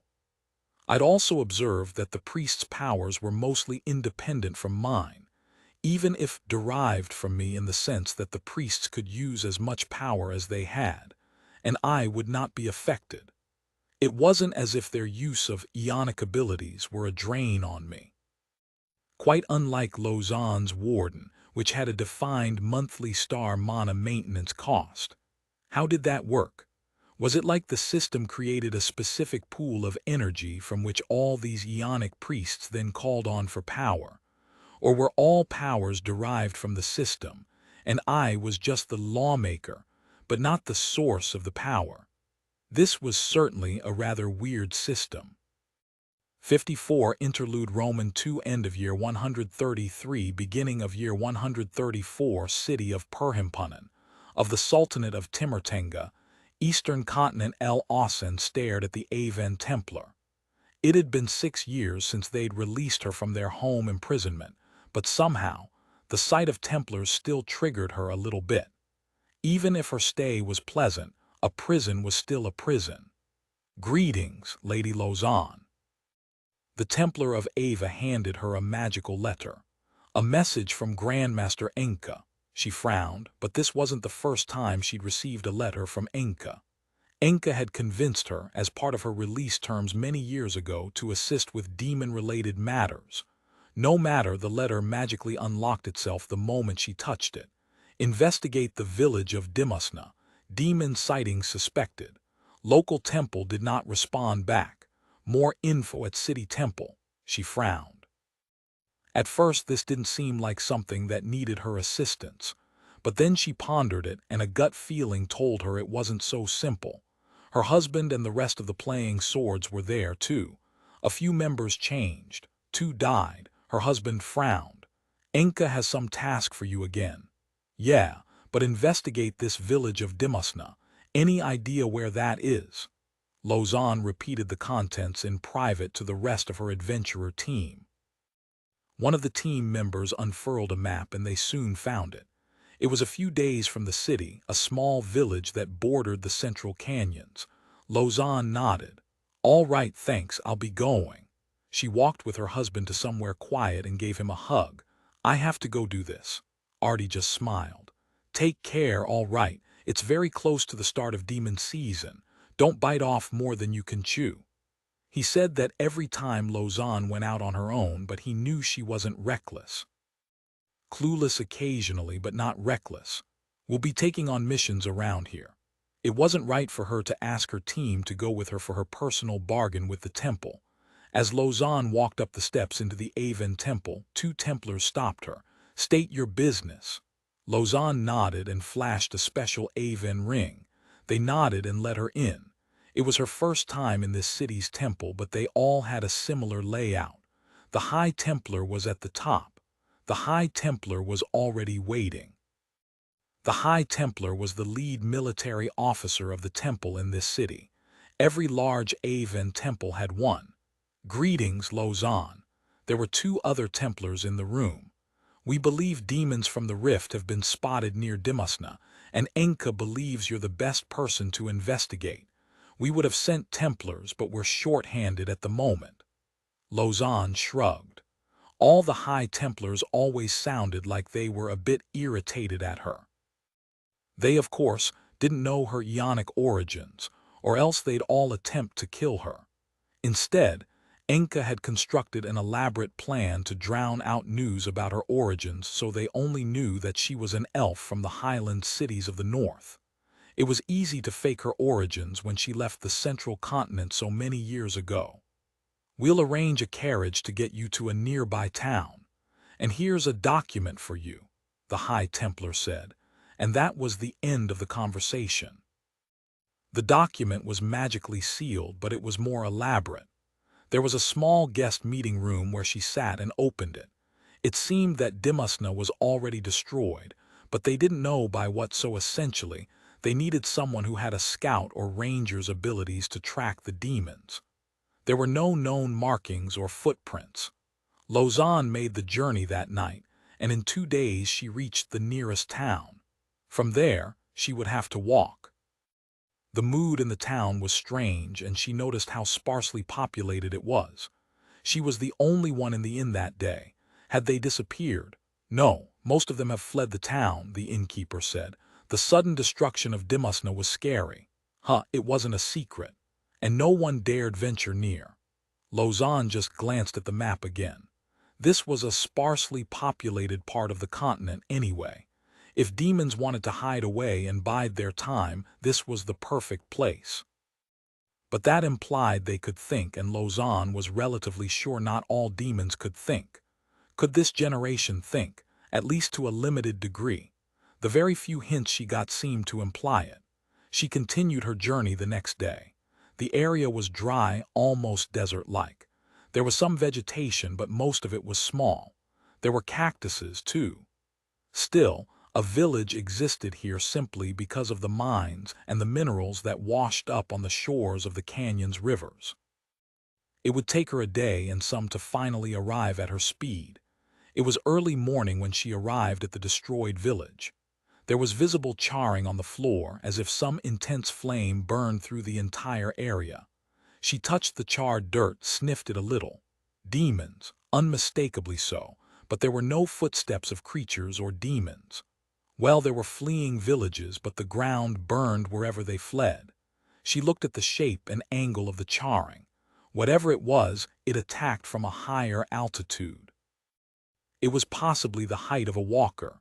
Could be some kind of ranged attacker or a flying one, Lausanne said to herself as she examined the ruins. She looked at the direction of the flame and went the other way. If it was a tall demon like a walker, there should be some footsteps or imprints on the ground. Nothing. There were more flames and charring, but no footsteps. Most likely a flyer. She paused. She briefly remembered one of her many dream spars where she fought flying creatures. This seemed to match it. Had the rift opened, it was about time. A generation of flying demons would be frightening. She mentally informed Warden to prepare some extra throwing spears and adjusted the 3 wooden spears on her back. If they really were flyers, she'd need them soon enough. The trail of flames eventually ended at the edges of a canyon. Where did they go? Lausanne looked at the river and at the edges of the canyons as far as she could see. It was dry. There were no monsters either. Upriver, then. That's the typical answer. She began walking along the canyon. If they were hiding, they must have found a cave or something. She looked at a map, and there were parts where the river's hidden underground, or perhaps on the other side of the tributaries. Vines extended from both her hands, and she used them like long feelers. At her level, she could stretch it from one side to the other side, and she'd be able to use her vines and swing along the river using the canyon walls as her anchors. That would be a faster way to travel along the canyons. She steeled herself and began moving. There was nothing. The canyons were vast, and as she moved upriver, she noticed little shiny things in the river, gems. The reason why the village of Dimasna even existed. Now's not the time for that, she said to herself. Maybe on the trip back once she located the demons. It took about an hour, then she thought she heard something. A soft growl, almost imperceptible. She reeled in her vine and it pulled her to the canyon walls. A few vines popped out of her body and allowed her to latch onto the wall like a spider. Then she saw it, a hole in the wall right at the river water's edge. This was almost 3 hours away from the village. There were easily 5 of them. 3 of them were massive, winged in different colors. Black, dark brown, reddish-black, horned, but they also had glowing red eyes. Dragons. Lausanne paused and stared a little longer. No, demons that resembled dragons. But why were they hiding? It was then she saw smaller dragons. The smaller dragon stepped out of the hole and dove into the river. A while later it emerged. What was it doing? Using her vine legs she crawled closer, then she saw it half hidden inside the hole. A larger, wingless dragon. The smaller dragon walked next to it and it spat out some gems. This larger demon dragon ate it and it glowed. Then it laid an egg. Lausanne felt chills. This was a breeding demon like Sabnok. Sabnok latched on magical locations to grow massive armies. She looked at them and sensed their magical power. They were not weak, not as strong as a walker or a champion, but certainly more of the demon elite or demon general tier. It made sense why the village was destroyed so easily. There were only a few of these demons, but they needed someone at least level 50 or 60 to fight them. The demons did not spot her. She used a bit of her druidic powers to move the rock around her, like a natural camouflage. She waited and watched them a little more. They were eating the gems in the river, and they would also feed the gems to the wingless demon in the cave. What made them suddenly attack the village? Were they spotted? Were they instructed by the demon king to hide and multiply until the time was right? She waited till night. The demons still didn't spot her, and she noticed they were constantly eating. Then 2 of the large demon dragons flew away. Only the wingless, larger demon dragon and 2 smaller ones were left. If she wanted a chance, this was it. She waited for the 2 large demon dragons to fly further away. She took a deep breath and reached for 2 wooden anti-demon spears. She leaped out of her hideout and quickly activated her anti-demon suppression aura. The demons turned, and her wooden spear glowed in a bright green light, spear of destruction. She landed right on one of the smaller demons. It was unprepared, and the spear went through the head. It collapsed there and then. The wingless demon roared, and it breathed a jet of fire. The other larger one quickly took flight and opened its mouth. She threw her other spear at it, accelerated by her power. Flying spear. The demon's fire breath clashed with the flying anti-demon spear. But she had no time. She quickly leaped away to avoid the wingless demon's fire blast. She cursed. She should have attacked the wingless demon first. She thought she could take that one later. The wingless demon's fire breath continued to streak across the canyon walls as it attempted to chase her down. She called on Warden to produce more throwing spears, and she flung it at the wingless demon. It wasn't moving, only its head was. But the other, larger flying demon was already flying into another position. She turned and quickly used her vines to change directions. There was another jet of fire. She landed on another side of the canyon walls. The demon was still flying, and it breathed fire into the canyon. It intended to coat the entire canyon with fire. She grunted, and the flames started to coat her surroundings. The wingless dragon was still there. She couldn't get it. She made a mistake. The demon dragon kept breathing fire. If she wanted to fight it, she needed to get it down, lower to the ground. Or she had to fly up there. That area of the canyon would be entirely blanketed with fire soon. She needed to do it now. She used her vines and attached itself to the canyon walls, and with some magic, transformed herself into an arrow and shot herself into the sky at the demon. Then she flung another spear with a vine attached to it into its body. This time, the demon aimed its jet of flame at Lausanne instead of the spear, so the spear managed to pierce the flying demon. Steelwood barrier. The jet of flame burned the wooden barrier, but she was fine. She landed on the ground and then activated Constrict. The vine exploded into a massive tangle of vines around the demon, and she planted her feet on the ground. Entrench. The vines linked up with the roots Lausanne created in the ground, and with the roots supporting her, she pulled the constricted demon out of the sky. It crashed into the ground with a loud bang, but it wasn't over. It breathed fire again.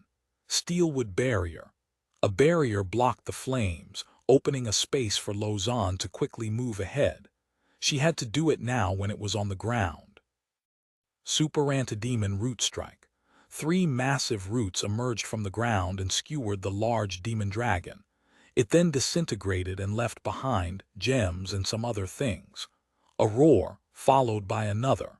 The 2 large demon dragons were coming back. She had to get the wingless dragon first. She suspected the wingless dragon to be something like a birther, so she needed to get rid of it, else the demons would continue to multiply. She used her vines and her abilities to speed up. She needed to get back to where the wingless dragon was, but it was gone. Only the smaller one was there, and it roared. Lausanne decided a demon was still a demon, even if it was small. She flung a spear with a vine attached at the smaller demon. It died instantly from the attack, even though it did try to fight it off. She heard the roars again. If the 2 large demons were back, it'd be another hard fight.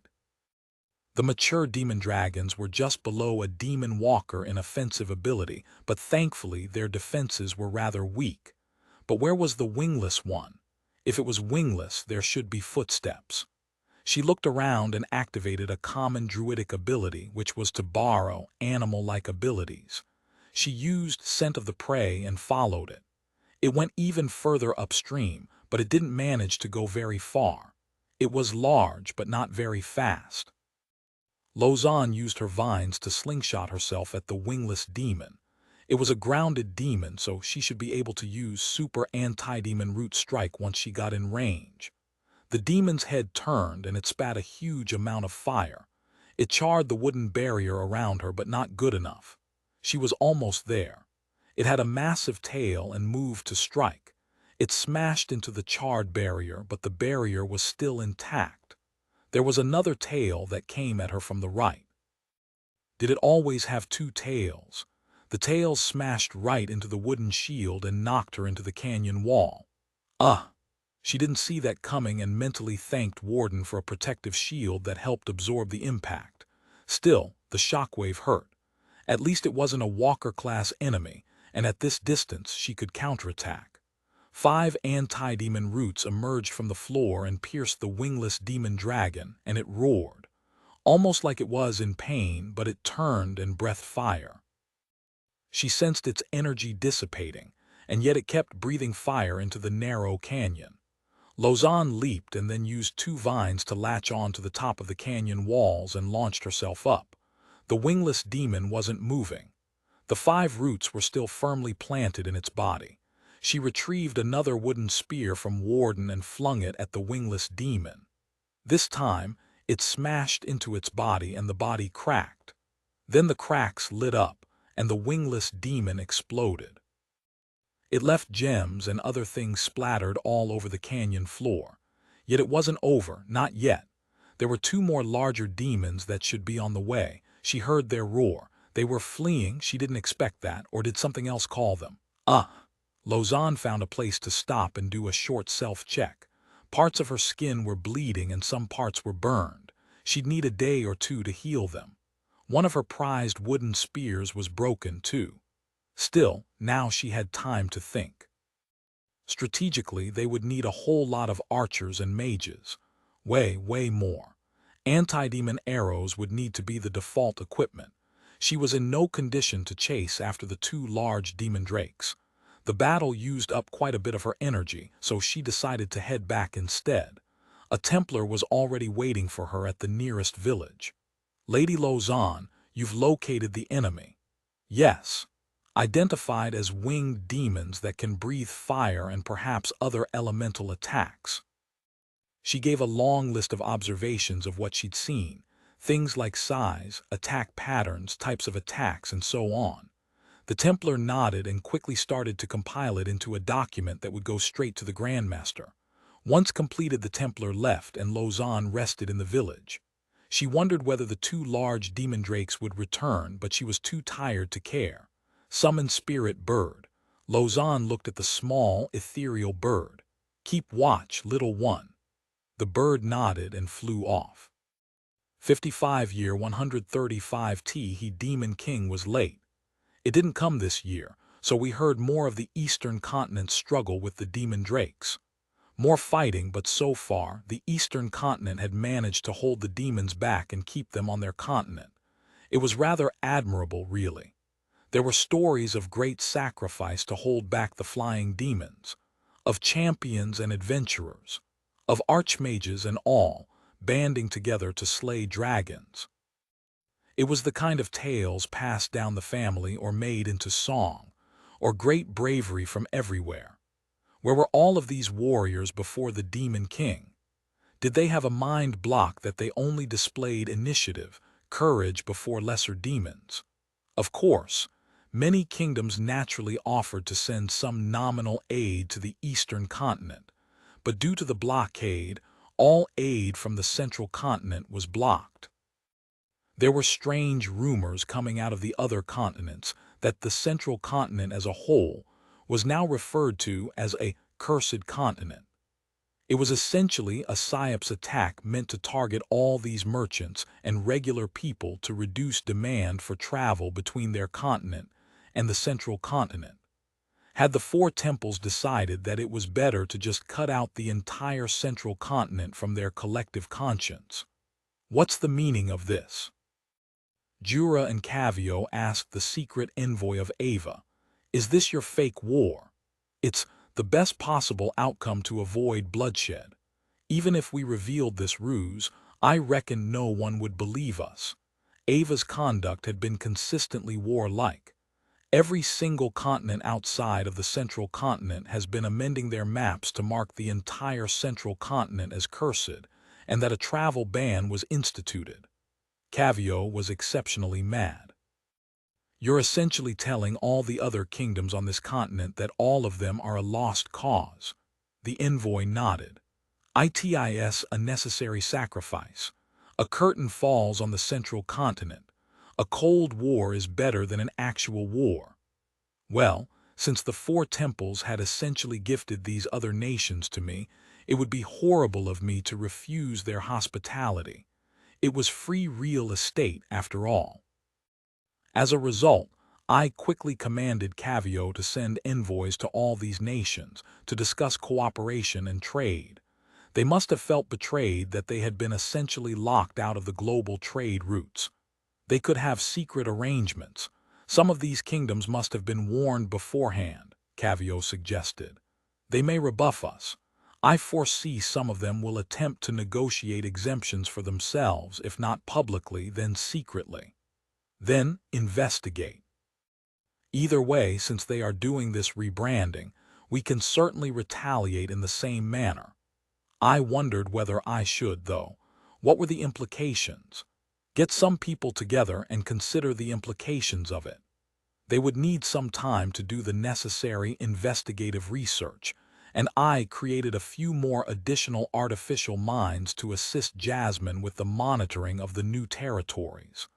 A cultural shift. Traditionally, each continent wasn't significantly different from the others. The Central Continent itself usually had a mix of all four temples and the other lesser temples, and the nobility generally communicated with each other via message, teleport, and other long-range travel or communication skills. It was the rudimentary framework of a globally connected elite.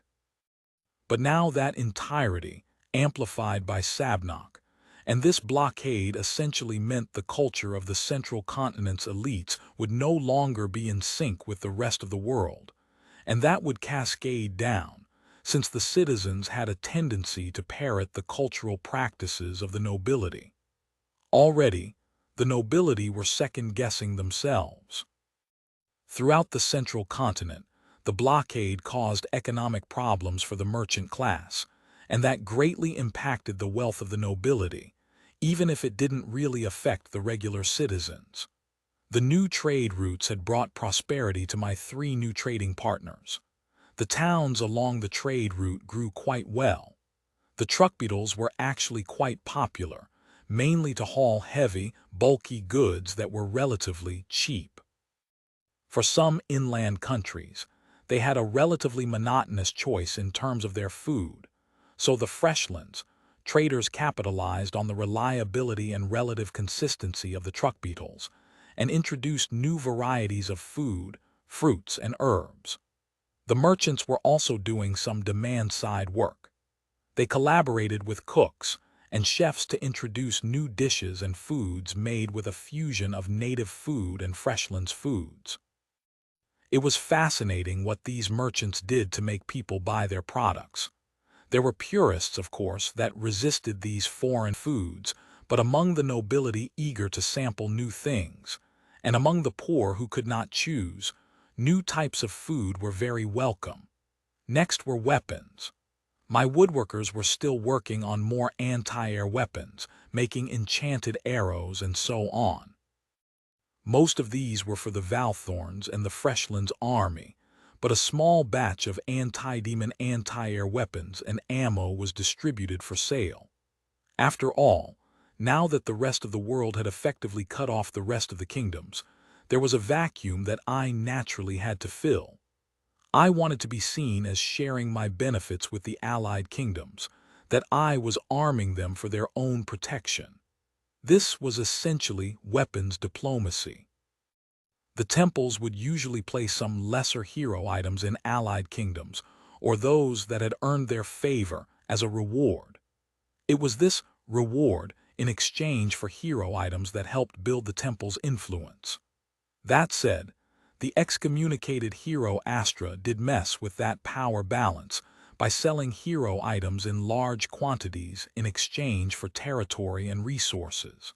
Some countries benefited from the 4 temples blockade. Those that had a developed craftsman class suddenly benefited from having a captive market. Still, trade tensions were rising, and despite the specter of the demons looming over us, a few of the desperate kingdoms finally launched small attacks. Specialized hit squads were made of their strongest adventurers. We saw them coming. The moment they entered Patrick's psychic range, their plans were all revealed. We even prepared a nice welcoming party for them. Patrick had used his ability to reveal their plans, so we knew what we were getting into.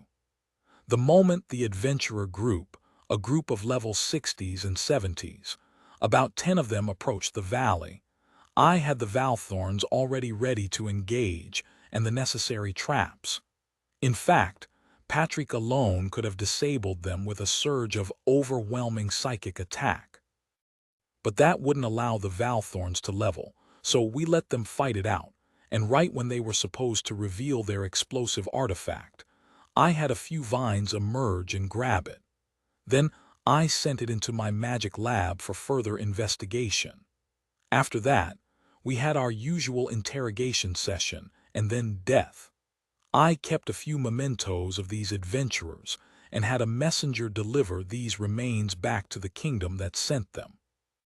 That kingdom wanted these adventurers to be unidentified and unlinked to them, but clearly they didn't know I could read minds. Maybe they should have mind-wiped them if they had such power. I didn't want to make it public. After all, it was better to respond with nuance. I suspected the king was desperate, and that was why he decided on such acts. A final act, a desperate one. And now it didn't work. The king's plan would crumble, and they knew it. This would force them to bend. Now I waited.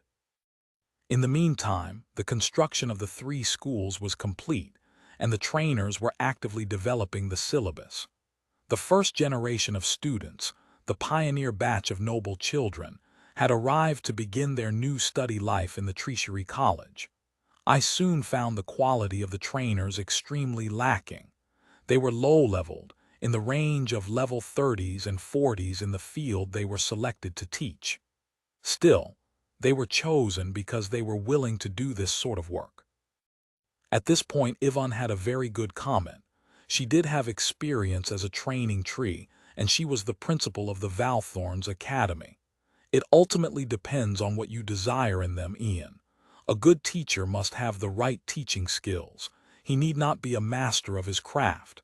He merely needs to be a good guide along the student's path. Technical competence and ability to teach are two different matters.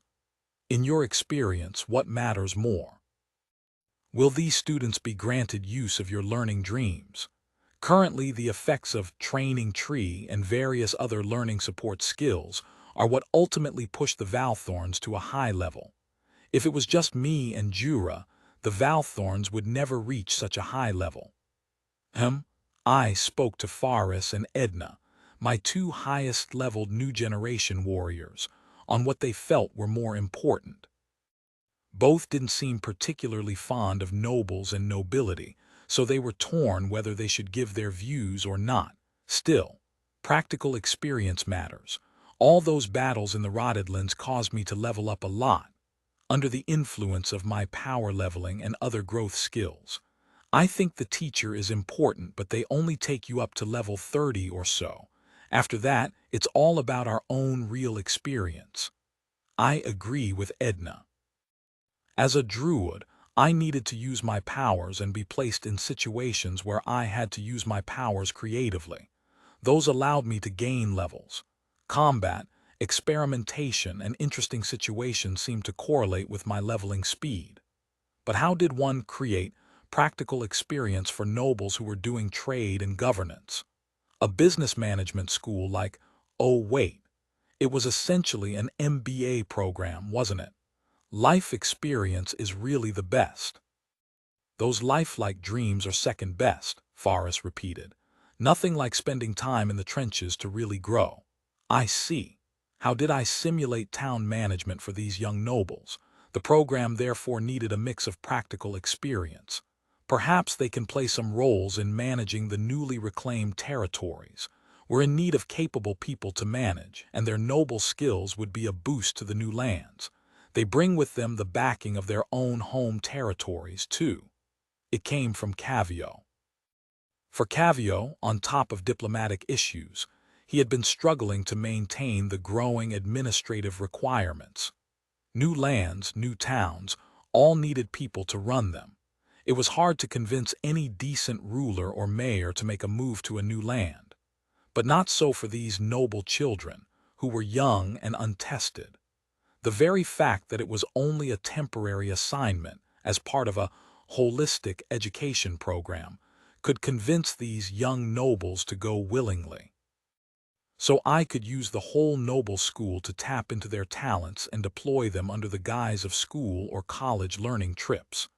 I imagine having a blank slate would train their imagination and give them a challenge so they could level up.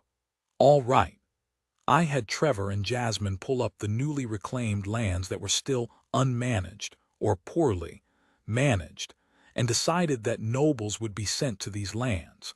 The students would be judged and rewarded based on their performance and as a group. I wanted it to be a group event because I understood that working in groups was a terrible, terrible thing, and it was this struggle against each other that would cause them to level up. Competition, especially direct, visible competition, was important. The first batch of tertiary college students were, of course, rather shocked by the task. We're going to manage a new spot of land. Some of them were excited, but some of them seemed afraid.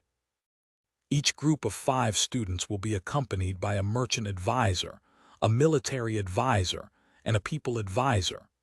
Each of you are allowed to have an entourage of 2 people and 2 bodyguards. The advisors are only there to give you comments and observations. The local citizens are ultimately the ones carrying out your orders, and you are expected to learn to lead and command the citizens. The challenge of the new lands would be a good place for young commanders to hone your skills. For safety, you will be accompanied by a squad of beetles. The students had not had such a task before. Each group will spend 6 months at their designated locations, and it will be a competition. The best group will receive a small reward, the worst group a punishment. There had to be a carrot and a stick to every plan.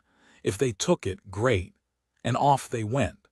Most of these lands were sparse where I just reclaimed it from the rotted lands. Therefore, each group was responsible for a group of settlers, about 500 to 800, to set up a small village, plan defenses, and everything from head to toe. It was a safe arrangement, in the sense that my beetles would ensure the security of these lands. Their only challenge was the management of the village. I would graduate them to harder challenges where they would have to multitask both growth, people, trade, and war as they matured of the 4 to 5 year program. On the research front, Horns and the labs developed a few additional upgrades for the assassin spiders and beetles. These were more stealthy forms, more anti-humanoid damage perks, more poison. At the same time, we were also working on more anti-air upgrades. We explored strange and silly ideas, like bungee spiders who would be shot at the flying monsters, attached with poisons and extremely durable vines and threads. The idea was to either disable the wings or pull them to the ground with the threads. Throughout the Freshlands, armorers, blacksmiths, bowyers, and fletchers were all busy.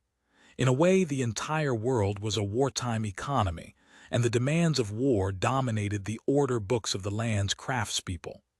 Arrows, ballistas, crossbow bolts, nets and slings, harpoons. We were preparing for the eventual arrival of these airborne demons. We trained rangers and we set up more lookout posts. On the shores where my giant attendant trees stood, we set up platforms where rangers and archers with farsight or similar skills could be on the lookout. It was likely that the demons would come from the eastern shore, but at the same time, a rift could easily open in our continent, so we kept watch over the rotted lands too. The Valthorns and the beetles increased their patrol frequency. So far, so good. All quiet on the central continent, but that was no guarantee. Where was the Demon King? For now, the social unrest and unhappiness were kept under the lid. My Ionic priests had proven their worth, quickly earning a spot as a regular feature in many smaller towns, and with them, a huge amount of aid. We'd gotten rid of many selfish lesser rulers, too, though we tolerated corruption or lesser crimes in these lands. After all, in the Freshlands Constitution, lesser local corruption and crimes were under the jurisdiction of the kings and nobility, though it still reserved the right for me to intervene as I saw fit. If these rulers were fueling a rebellion with their conduct, then we would step in.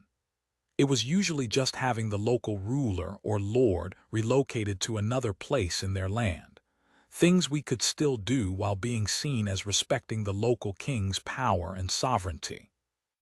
The priests would petition the king directly, with our observations and information, and that would usually be sufficient to sway them to see things our way.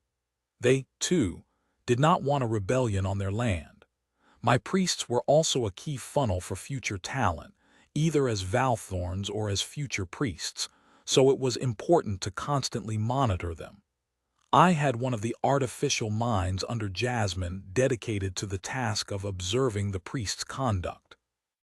Even if the nobles abused their power, I wanted my priests to be seen as good.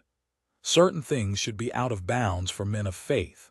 It was important that I reminded the priests that I was watching, because priests were in a unique position of power and trust in the society.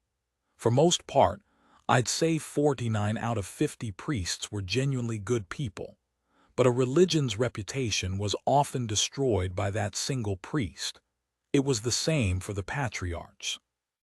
They were people in greater positions of power, so another artificial mind was dedicated to observing their conduct and actions. I liked to believe I could trust them, but everyone would be watched. From our observations, we would have a list of pointers which was then used to shape the school of triology's education. Already we noted there was a lot of weakness in interspecies preaching and proselytizing. Most of the priests aimed and shaped their preaching and messaging to people of the same species, and they struggled to form a connection with someone of another race. An elven priest needed to struggle to interact with a centaur or a dwarf, and harder still with a treefolk. There was a need to improve training and understanding of species-specific nuances. It would never be as good, but at the very least, they would be taught the key mistakes to avoid when dealing with people of another species. This was also a point that I wanted to put into the Tertiary College's education, though their angle was more on trade preferences and diplomatic preferences of different species. 56-year 136T, he Demon King was still late. This was unusual, and we heard of great battles in the eastern continent even though there was supposedly an information embargo. There were still leaks. There were tales of great, incredible battles of archers and demon drakes. Of battles in cliff areas where warriors could reduce some of the demon drakes' airborne superiority. There was a class of Drakeslayer archers and drake hunters that emerged from these battles. I would like to get my hands on some of those classes, but I suspected it'd be a matter of time. The world thanked their lucky stars that the demons were still confined in the eastern continent, despite being able to fly, and the rifts remained only in that continent. I wondered what was keeping them there. From the news, it certainly did not seem like the defenders were able to stop them from reaching the sea. Perhaps there were other factors. So we focused on consolidating power, strengthening the Ionic priesthood across the Freshlands, and deploying the young nobles on little adventures. They were pretty average as a whole, but the little outdoor adventure contributed a few levels to their lord class. It was good progress for a few months outdoors, and they helped to stabilize these new territories. I'd also get a good sense of the type of rulers and managers these nobles would become, whether they were kind, ruthless, rational, or emotional. In the same vein, although practical experience was indeed important, I wasn't about to tolerate the low levels of the Tertiary College's teachers and lecturers. I had ensured all of them had training of their own, in the form of monthly doses of Dream Academy. I hoped to improve their levels by a bit, putting them in the level 40 to 50 range for at least a single class. They would be teaching young ones who were around level 10 or so when they started off, but because these were noble classes, the power of a level 10 was actually more like a level 15 to 20. This was especially pronounced with those of noble blood. Prince and princesses usually already had some secret hereditary skills, and their class itself was strong as its base. In a contest of wills, it was usually a matchup of the strongest levels and classes, not the cumulative total levels and classes. If the trainers and tutors were too low-leveled in any one class, they wouldn't be able to suppress or control the students. Ideally, I would want someone like Jura as the headmaster. His warlord class was a noble equivalent, and as such, nobles didn't get an advantage against him. So I focused on training the tutors. I had taken a liking to one of them, Thordrock, a bearded dwarven man who's in his late middle age, a little plump and prosperous. He seemed every bit the old headmaster and had the cranky, steely disposition to boot. He used to be a merchant. Then he got too weary for all the traveling his class required, so he found this task of educating the next generation interesting. As a merchant, he had been to a lot of places and fought a lot of bandits and thieves. Thordrock was a level 38 mining merchant, level 18 blacksmith, and level 20 axe warrior. In every sense of the word, the scattered levels meant he was close to capping out as a person, since level 80 to level 85 seemed to be the usual cap for normal mortals. For now, there was no single headmaster of the entire Tertiary College, and it was run as if the entire teaching staff was a council. Still, the problem was, once an individual hit a level cap, I couldn't really push his level higher with Dream Academy. Still, not entirely useless. If I could somehow trigger or force a class merger, then only the combined class would be able to stand toe-to-toe with the nobility classes. "What do you think of taking the lead?" I asked Thordrock one day. At that point they just returned from the students' expedition from the new territories of the entire Treasury College.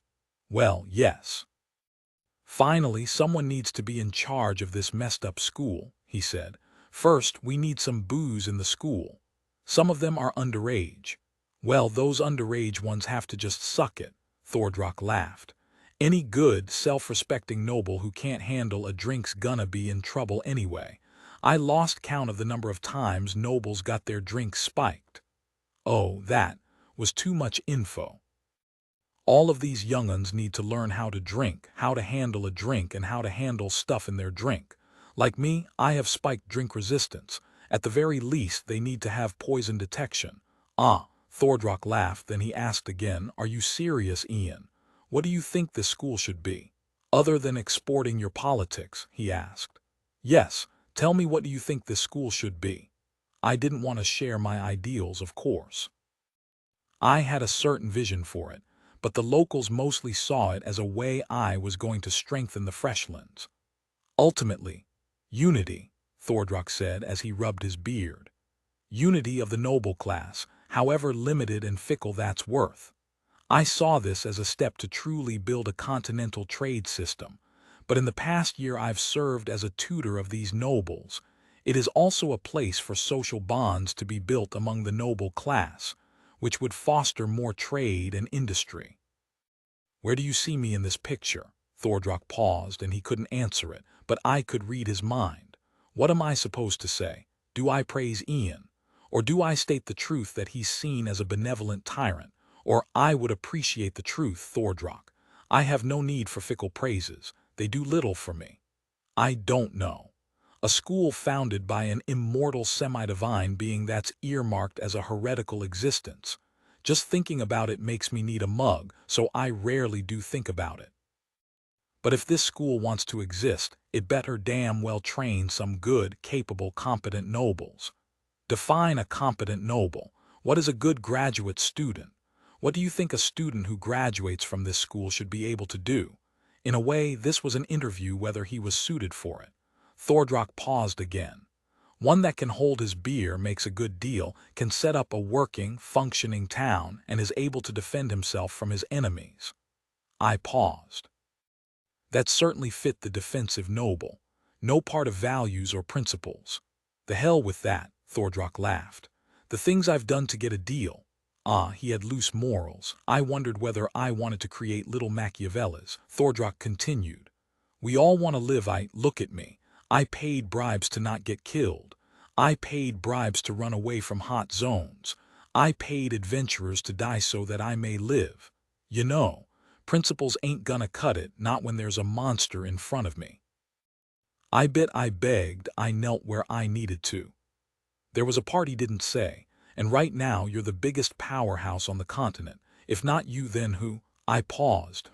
He clearly had swaying loyalties. Should I still use him then, or someone else? There were the entire Freshlands, home to so many people. Surely I could find someone who had the experience to lead a school. Or did I have to make one myself? So I had to look a little harder. Maybe someone who wasn't high profile but was loyal. Quiet and unassuming, but got the job done. Ah, damn, thinking about it, I'd fallen for the old trick of looking at the most visible candidates instead of looking at it objectively. There must be someone who was quiet, but I didn't notice because he was quiet. It was such a rookie talent management mistake. So what if they talked and were more visible? Talent and competence were not always visible. If you'd done everything right and everything worked, it often seemed like you'd done nothing at all. The ability to troubleshoot and solve problems was only one aspect. It was even better if one was able to prevent problems in the first place. So, how did I spot people who were able to resolve problems before they even festered or became bad? Observation. I had to observe them and see how they resolved problems, how many steps ahead they did things, and how much thought went into doing what they did. People who could balance thoughtful consideration and yet take decisive action when the timing was right. This demanded a huge amount of processing power and observation, and it was made possible thanks to Patrick's special powers and my artificial mind's ongoing observation throughout my immediate valley. It required me to constantly monitor my candidates and rate them on a scale of various factors like forward thinking, problem resolution ability, ability to work with multiple parties, communication, and even manipulativeness. All these needed multiple hundreds of data points. Personality. These traits were especially true when looking for a person who's suited for trade and governance. To some extent, all traders planned. The very nature of a trader meant he had to be aware of market prices and changes, production data, and the ability to locate an opportunity, a gap. At least, that was what I thought. But it was not so.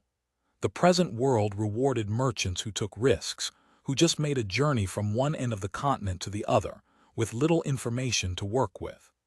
The presence of a system for traders and the effect of various traders' skills meant some traders could make decisions based on hunch. Their skills would tell them where and what to do. I needed someone who wouldn't rely on their skills, at least not much, or perhaps a skill that switched their disposition toward long-term thinking, despite the system's tendency of giving skills as mental shortcuts. Patrick and Jasmine took a few months to monitor how certain people behaved in context. Then, one day, "Master, would you consider a young candidate who's currently an apprentice at a blacksmith?" Huh. He was way too young to be a master of an academy of young little pain-in-the-asses. But I could start training him really young, then in a few decades he would be ready. So I decided to have a look. The young apprentice was a half-elf boy named Castua. Despite his youth, he had demonstrated a quiet focus on preventing and solving problems, so he was likable but didn't stand out. It would be decades before he would ever be a master of the colleges. He seemed to like his work as a blacksmith apprentice, but I got Jura to speak to him. "Hello, Castua." Castua quickly bowed politely. "Greetings, Council Jura." Jura is no longer the council, but it seemed many still referred to him as such. It was one of those guarded politeness. Never know when a person of such power would take offense. It seemed Ian saw some potential in you and would like to include you in training. Would you be keen? Jura wasn't exactly sugarcoating. What he plans for you, I do not know. The young boy's mind instantly had a lot to think about. "Yes," Jura paused.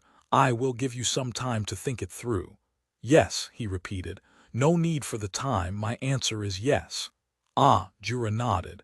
"Very well, Ian will speak to you when the time is right." Castua was not the only one. It was against our nature to put all eggs in one basket. A tree made many, many seeds. I needed multiple candidates across all age bands, so that I had a solid talent pool for proper succession planning. I wanted someone who had that kind of personality and also faith. The levels and technical ability were something I could work on. So, on top of Castua, we soon located 4 to 5 more people of various ages whom we thought had potential. They were mostly young and were under level 40 to 50 in totality. That was a good thing since I'd have more room to work on their levels. Still, I wanted an adult of sufficient stature to lead the school, else it was just a council of teachers that didn't seem able to make any big decisions, was doing something better than doing nothing. Should we still tolerate Thordrock as a caretaker principal? I asked the artificial minds at first. He is of the right age and has generally good skill, even if his loyalty is a pragmatic one. Jasmine agreed. We will monitor him. The role of a caretaker principal does not require absolute loyalty. A pragmatic, cost-benefit type of personality may be appropriate. Disagree. This is about molding the minds of the next generation of mid-tier managers. Trevor used some terminology from my memories. They should be expected to have absolute loyalty. It is expected.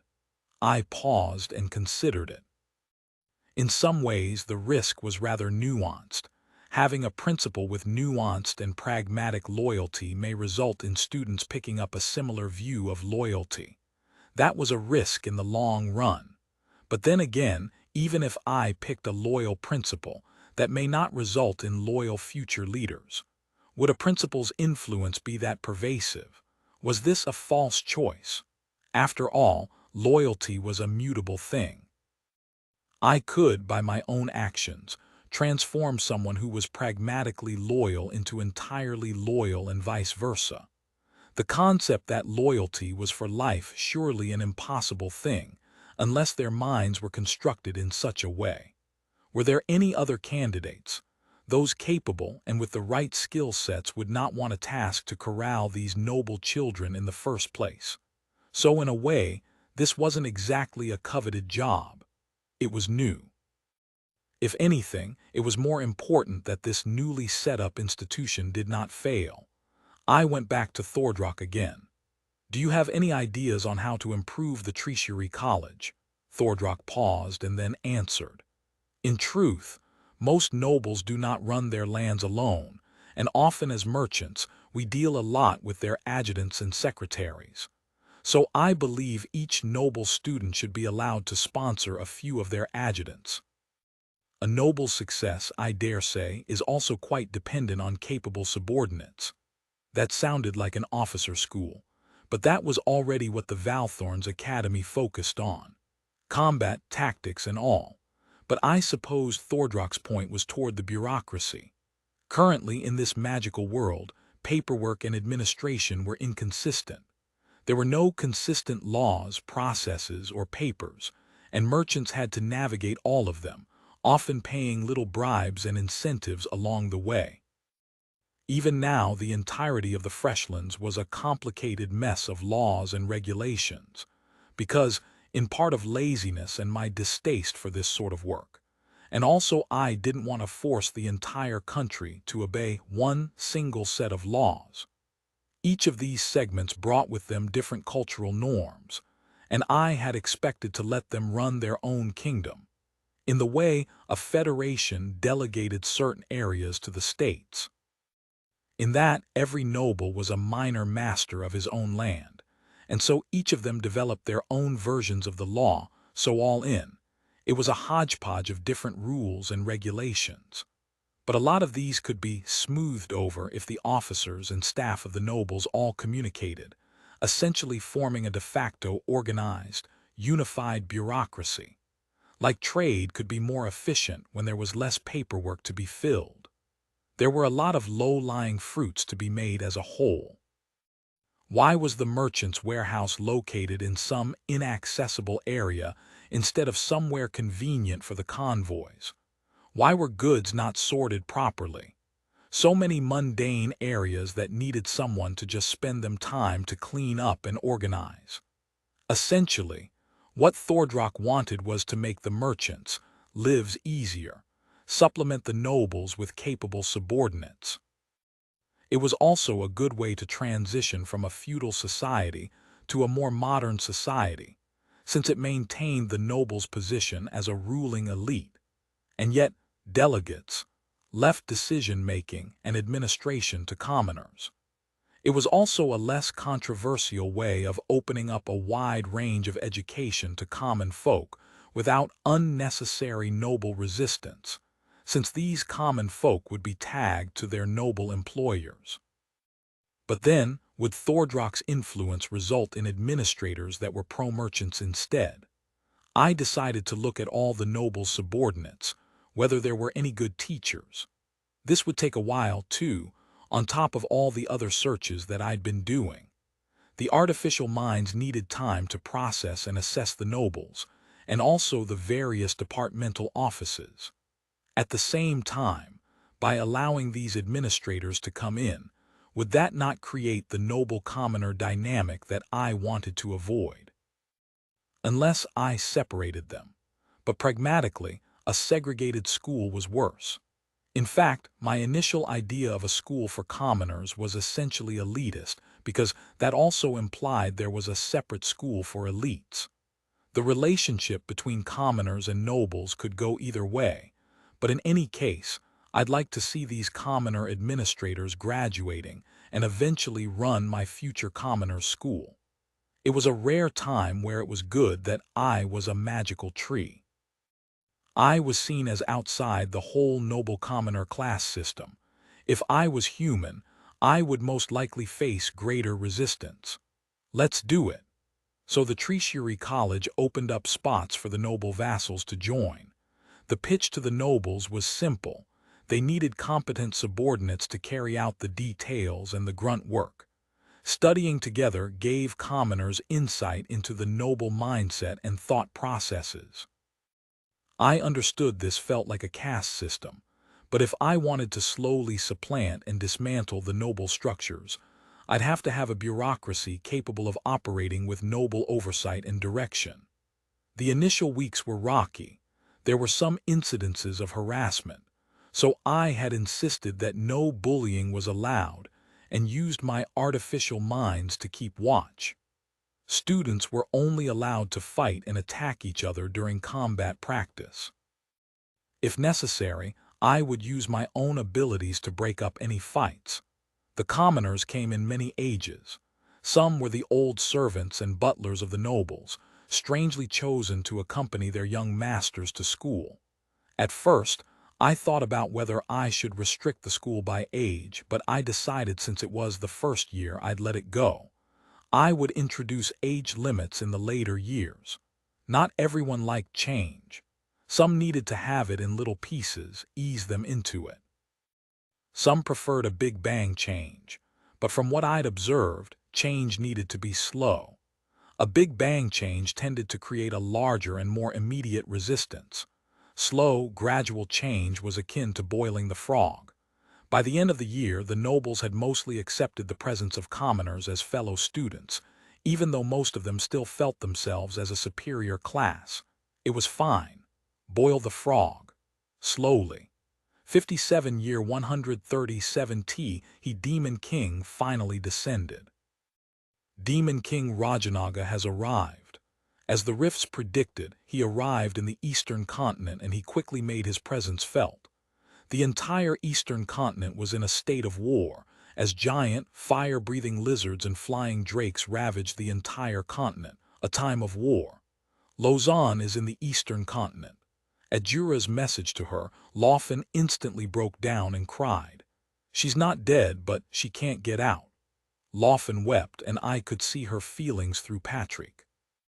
Worry, helplessness, anger, sadness. She wondered whether she was going to lose her daughter. She was far away now, and I couldn't reach her from here, not when she was on another continent. There was no way Jura could get there either.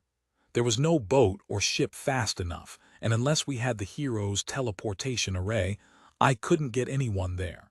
She went back to her home and cried for a while. Some of the other ladies of a similar age from Freshka came to comfort her. Jura, on the other hand, was just sad. She wouldn't do anything stupid, right? Jura asked. I don't think so.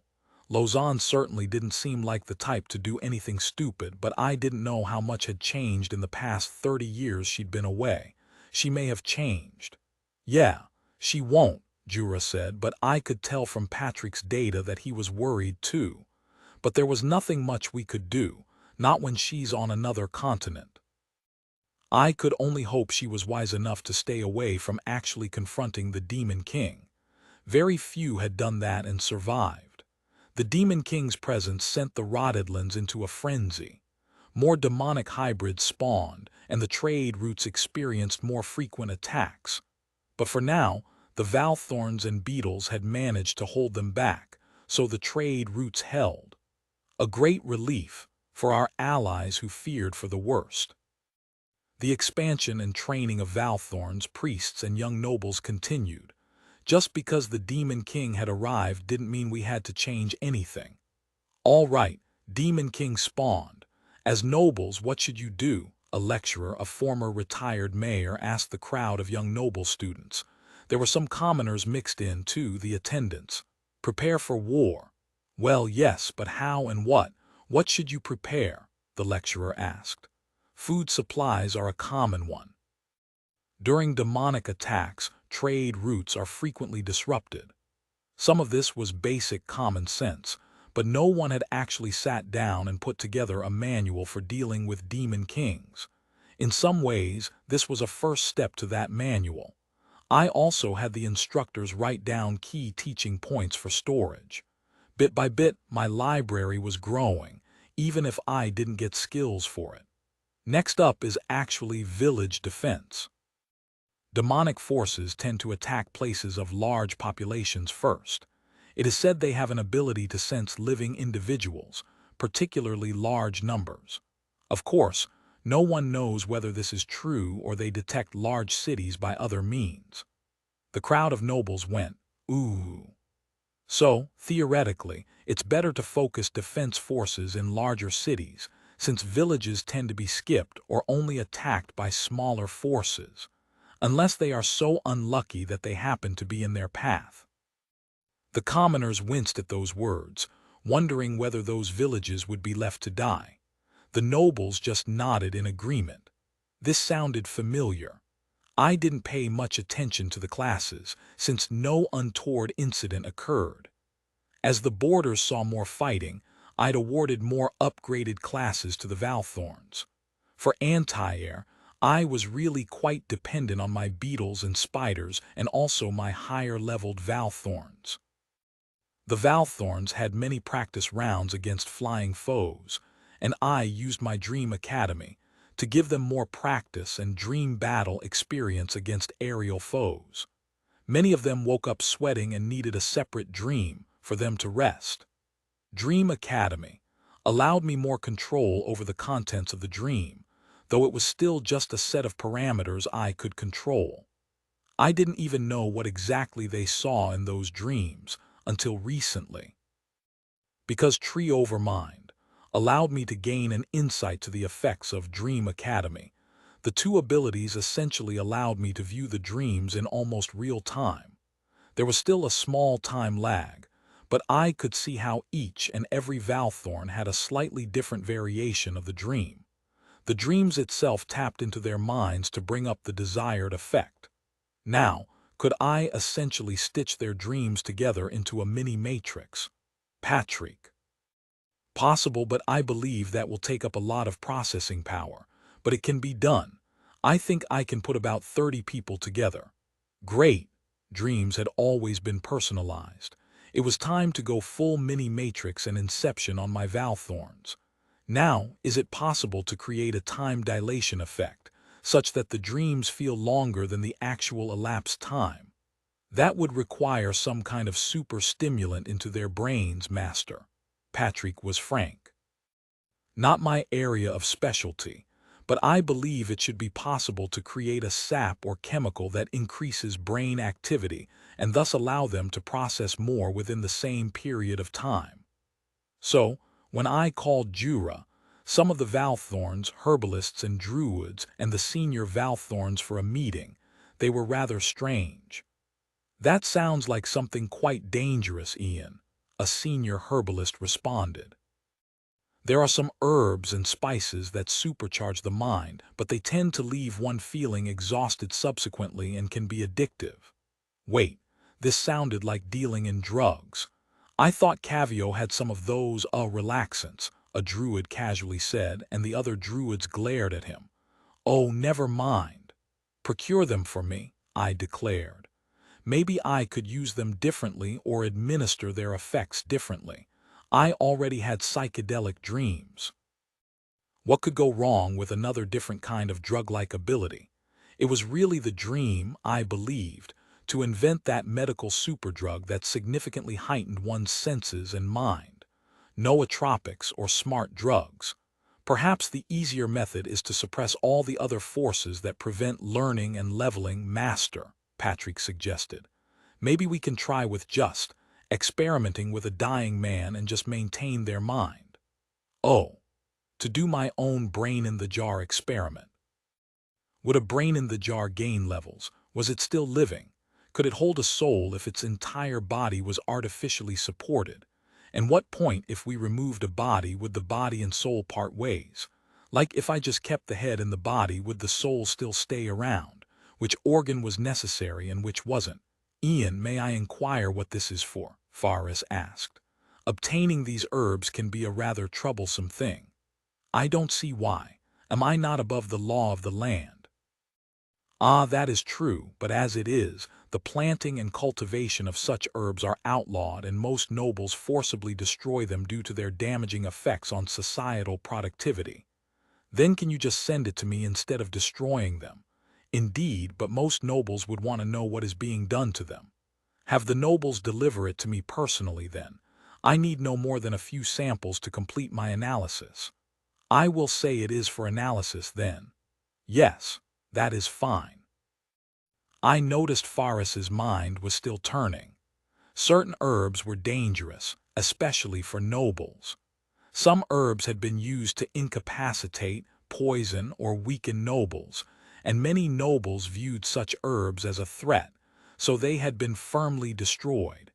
It was due to its effects on the mind, bordering on mind control, that scared the nobles. So throughout the world, there had been numerous movements pushing for the destruction of such herbs, and even till today, there were noble groups dedicated to eradicating these mind drugs. It was said the origins of the movement started after the emperor or a large empire was drugged and mind-controlled by his concubines. It was only when the children and princes rebelled, confronted, and the emperor was finally on his knees that they realized the extent of the concubines' mind control. Since then, nobles everywhere had been extremely wary of new types of herbal substances. Of course, there was an opposing movement, those who used these drugs to supplement their own abilities, but they did so quietly. Jasmine, can you help me locate these substances? Since it's hidden, I would need your eyes and ears. Certainly, master. More kingdoms capitulated and changed sides. They'd realized that the four temples were not backing down from their blockade, and that the divine edict meant the priests and Templars would enforce the blockade with much greater attention.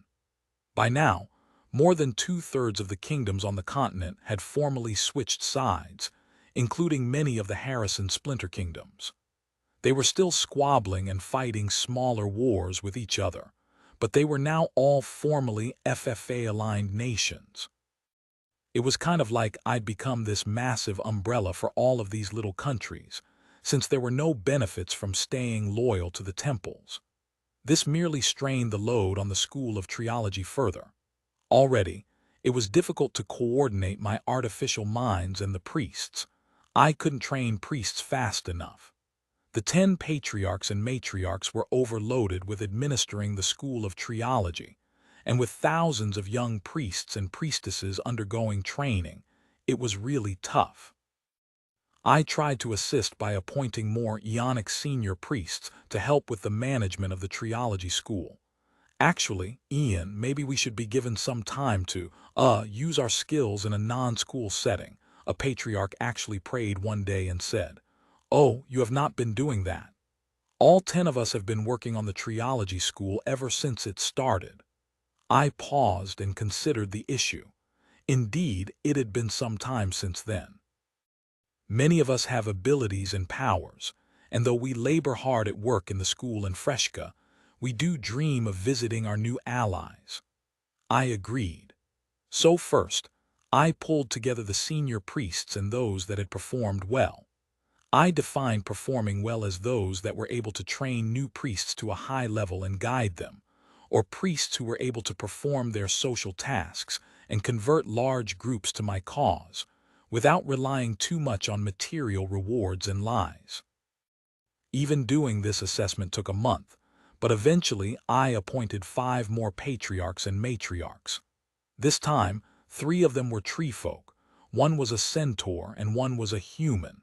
With the appointment of 5 more, I then implemented a rotational shift. 5 of 15 patriarchs would be traveling to spread the faith on 2-year shifts. That meant, over the course of 6 years, all 15 patriarchs and matriarchs would have had their stint in the field. Like my young nobles, these experienced priests also needed to stretch their legs and see how things were in the lands outside. Things may have changed. On the side of the FTC, we'd increased the admittance to the college. With more new allied kingdoms, it was important that they showed some proof of their alliance.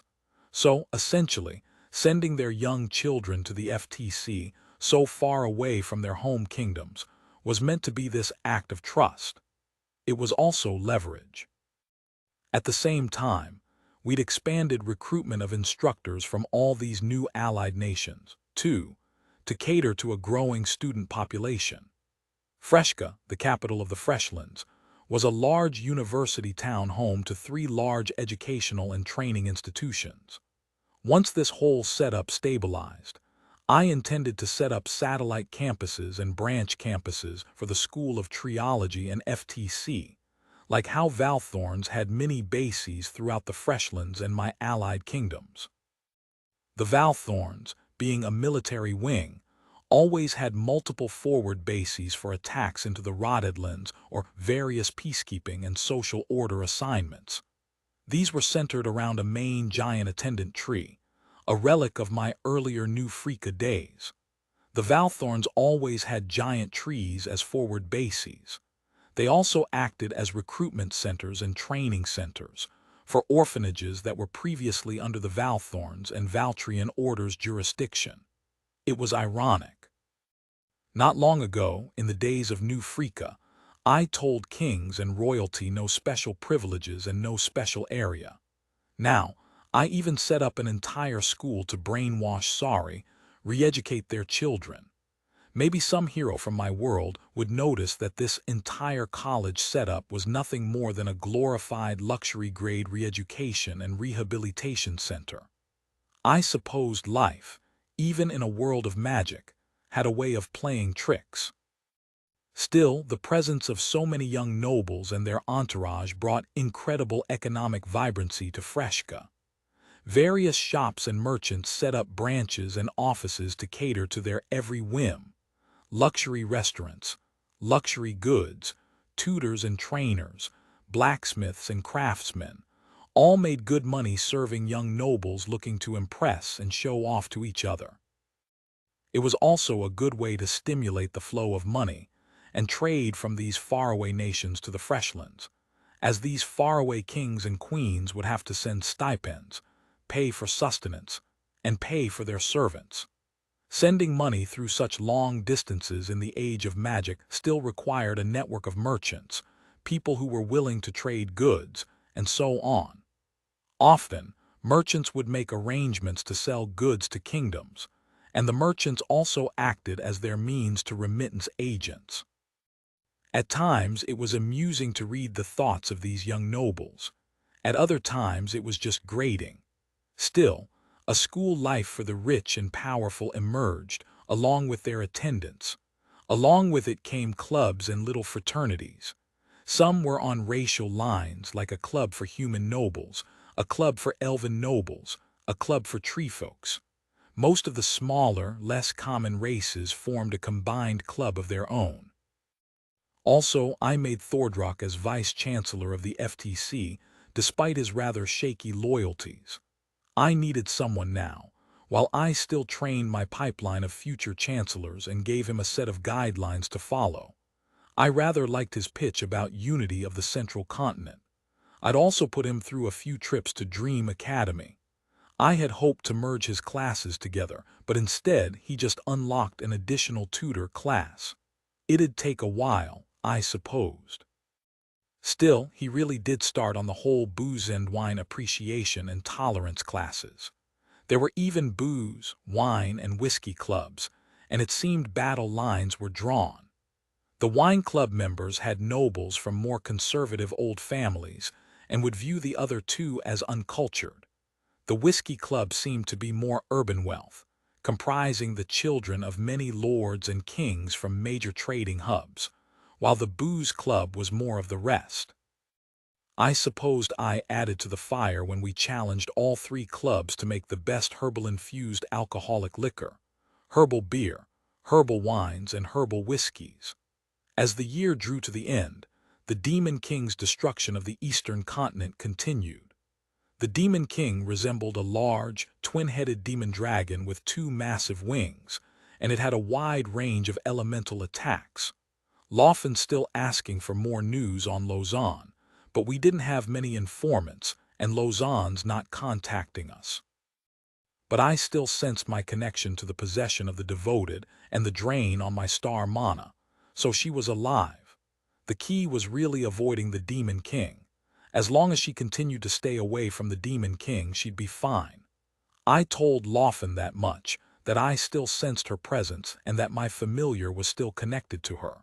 For now, the Demon King's mostly wrecking the eastern continent. Where the hell were the heroes? Maybe the heroes would be summoned in the eastern continent too. Or would that be a bad thing, for them to be summoned there and face a full-powered Demon King when they were underleveled? But if they spawned outside of the eastern continent, would the Demon King follow them? Or maybe it couldn't see them when they were still low-leveled, like how the earlier heroes managed to dodge the Demon King. I'm betting next year, Jura said. Maybe the gods haven't got ready yet. I didn't see why they needed to wait so long. They didn't have to summon new heroes for 40 years. Surely some of their power recharged. That was speculation on my part, of course, that gods needed to have their powers recharged. It was entirely possible that their powers worked in weird ways. 58-year 138 TN heroes were summoned. Immediately, I told my artificial minds to look for them. If they spawned anywhere on the central continent, I wanted to be the first to know. This time, the 10 heroes were new, and I wanted to play a bigger role in molding them as my spear and as my shield. If they survived, they would be my future allies and would supply me with more Titan souls. It took a few days, but it was Trent who spotted a strange-looking young lady fleeing from the Rotterdlands. She appeared as hybrids chased her. After she ran past the line of trees, beetles emerged to fight off the hybrids. These beetles were assigned to protect the trade routes from the hybrids' incursions. This is the suspect, Master. Trent quickly highlighted the presence of the young lady in recognizable Earth-like clothing. She wore a dress and had a watch. She was panting. This was nostalgic somewhat. I quickly asked Jura, Edna, and Forrest to go meet her and bring her back here. "Who are you people?" she asked when she saw elves and centaurs approach her. "We're from the Valtrian Order, a military organization of the Freshlands." Jura smiled, putting up his best diplomatic face. "We've been asked to escort you back to Freshka, our capital. It's a much safer place than this outpost on the Rotterdlands highway." "What if I say no? We can't stop you and we won't take you by force, but I can promise you that we won't harm you. I'm sure you are confused and lost and this is too much to take in." Those words suddenly made her cry. She was hungry, tired, and all that. "We'll feed you and help you. A bath, some new clothes and equipment too if you need it," Jura said. Both Edna and Forrest stared at him. They were not stupid, and they quickly realized this lady was a hero. She soon agreed. During the trip back to the capital, Jura stayed next to her and ensured she was properly fed and cared for. She had a lot of questions, and Jura answered some, but for quite a few of them, Jura answered, "I understand you have a lot of questions, but I'm afraid I don't know enough to answer them. Our master and spiritual leader, Ian, will take your questions." It made her slightly suspicious, but the express beetle ride brought her back from the Rotterdlands highway to Freshka in under a week. During the trip, she was amazed at how the scenery changed once they got out of the Rotterdlands. Vast lands of green, cities, and people of all races and species. Then Freshka itself. We housed her in a special building deep in the Valthorns fortress in Freshka. It was a standalone building, purpose-built to accommodate future heroes. I envisioned that I would require such places a while back, so with Harris's help from back then, we built a place tailor-made for reincarnated or Isekai heroes. That meant magical items that resembled familiar, Earth-like equipment like microwave ovens that operated on magical heating stones, hot showers, spring mattresses, and a decor that resembled Earth. She cried for a moment and quickly jumped on the mattress. She slept for half a day. "So, where are you taking me?" "Our spiritual leader." She frowned. They brought her to a temple within the Valthorn's fortress itself, surrounded by multiple tree of prayers. In it there's a giant attendant tree. You will hear a voice in your head once you step inside. Jura nodded. The tree had a meeting room, but essentially it was me and her. Hello, I said to the girl. Her leg immediately buckled and she quickly sat on one of the chairs in the room. I could read her thoughts, they were a mess. Are you one of the reincarnated heroes? She paused. No. She said her name was Ashia, but Patrick's mind reading soon revealed her real name was Stella. She didn't trust me, I supposed. It's not good to lie. Your foreign attire and that watch on your wrist gave your otherworldly origins away, she panicked. Okay, yes. Are you alone? Yes, I think those that came with me, they are far away. Wait. I just noticed she looked a bit older than the previous generation of heroes. She was in her early 20s, though she did look really young for some reason. She seemed to be working in a school, saving money for college. Did you get a divine blessing? Sort of. See, when I died, I wasn't meant to be in the bus. At those words, I suddenly felt a sense of dread wash over me. Was a Shia like me, an accident? He said that I was collateral damage, but somehow I had enough merit to be reincarnated in this world with some benefits. So where were the heroes? And great, the gods were biased. Was I really such a piece of shit that they made me a tree? He said that things will be hard at first, but I'll be okay if I survive. Stella sat on the chair. But he gave me a blessing. Late bloomer. Really funny, admin's really funny. I still don't know what it does. She sipped on the tea. I always had tea for guests. It was a thing and it helped to calm my guests down, make them talk a bit more. But I was told by Jura that you can answer my questions. So, what the hell is happening? Can I go home? To the best of my knowledge, you have to die to go home. Not guaranteed, I answered plainly. She instantly frowned and almost cried. Where am I? Well, you're in a world with demons and heroes. A demon king appeared recently, and so the heroes, those kids you saw on the vehicle, they are the heroes. Go back a step. Is this a game?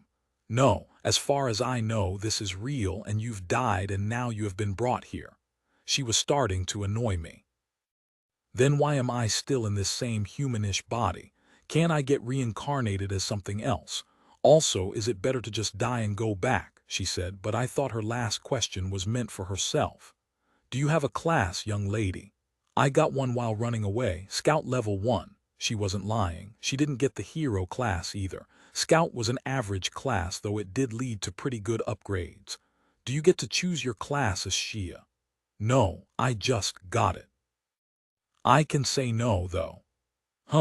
The fact that she didn't get to choose her class, like most of the other mortals, indicated that she really wasn't a hero. In fact, it was because the lack of direct choice in classes that class seeds were valuable.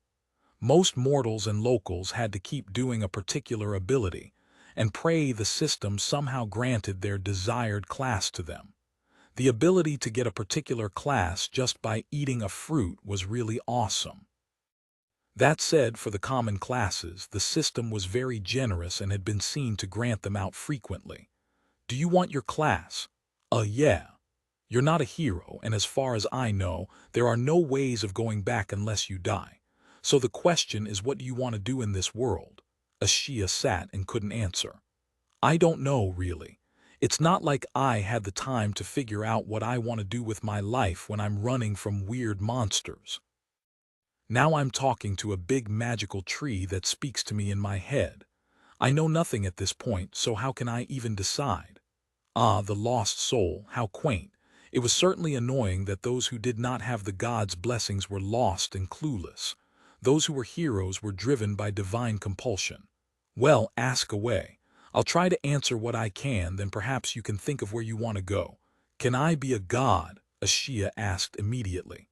Then I can open a portal home. Possible.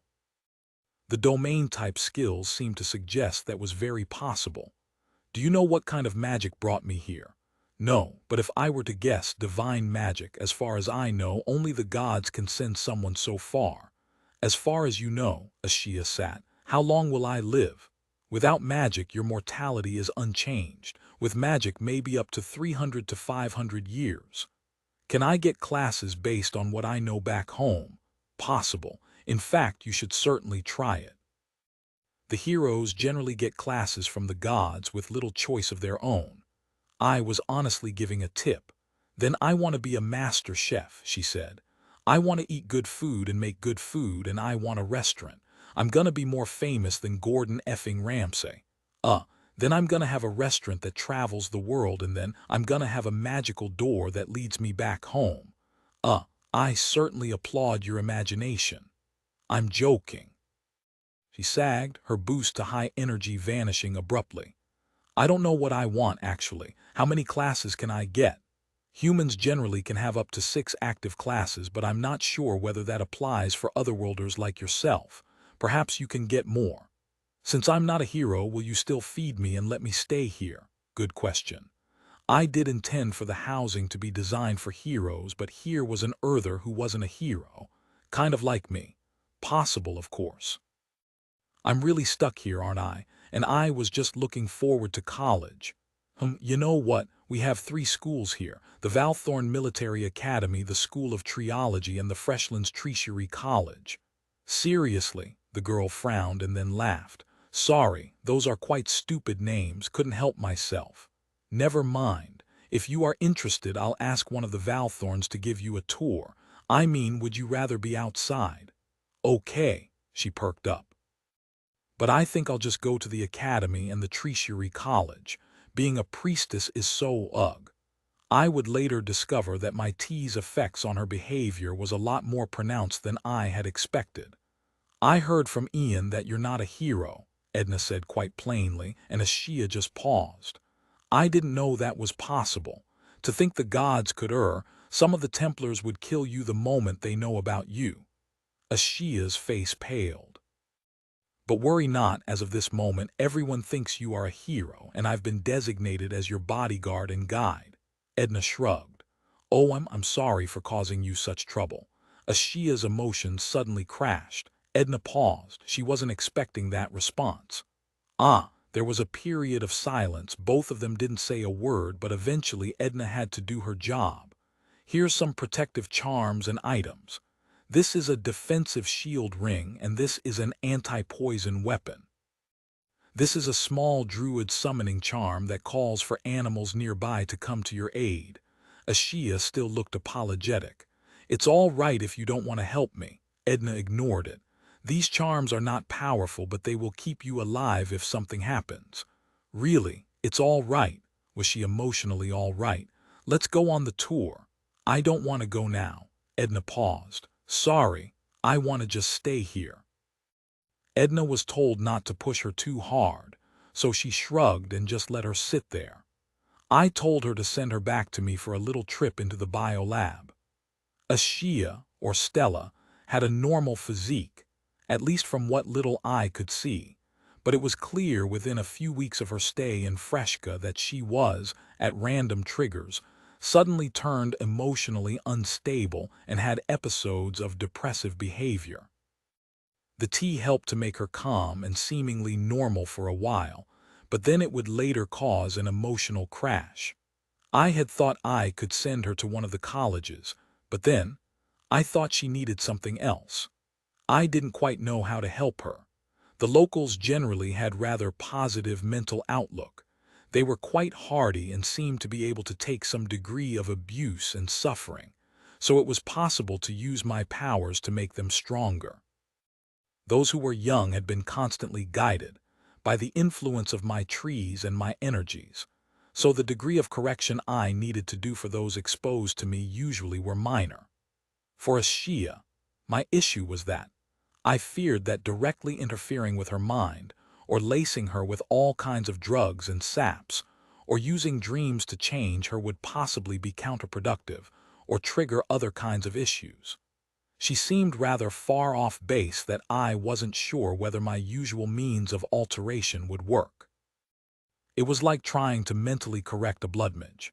Still, I placed a tree of prayer near where she lived and ensured that the effects of the calming trees drained away the erratic elements of her behavior, and even then they seemed to flare up unpredictably. With the locals, it was like steering a ship and charting a course from the day it set sail from the harbor. With Ashia, I discovered a ship stranded at sea and all of its navigational equipment confused and probably broken. I summoned my counsel for a discussion. To be fair, Ian, someone with such an attitude or emotional weakness would have died. This is not a nice world, and if the otherworlders hesitate diligently or are weak, I believe it's quite clear that the monsters, the demons, or just those less pleasant will get to them first. They either become strong or die. Yvonne had the most dire of assessments. I wondered how she'd made it out of the Rotterdlands. Adrenaline. This sounds like a city disease, the malaise of the large capital cities, one of the patriarchs explained. She needs faith more than anything else. Perhaps she also needs to spend more time in the company of the faithful and some time alone with nature. Through faith, and through being one with nature, one can heal one's soul. It was a soul disease in a way. But was I trivializing depression and emotional disorder to say it was a soul disease? The priest may have a point.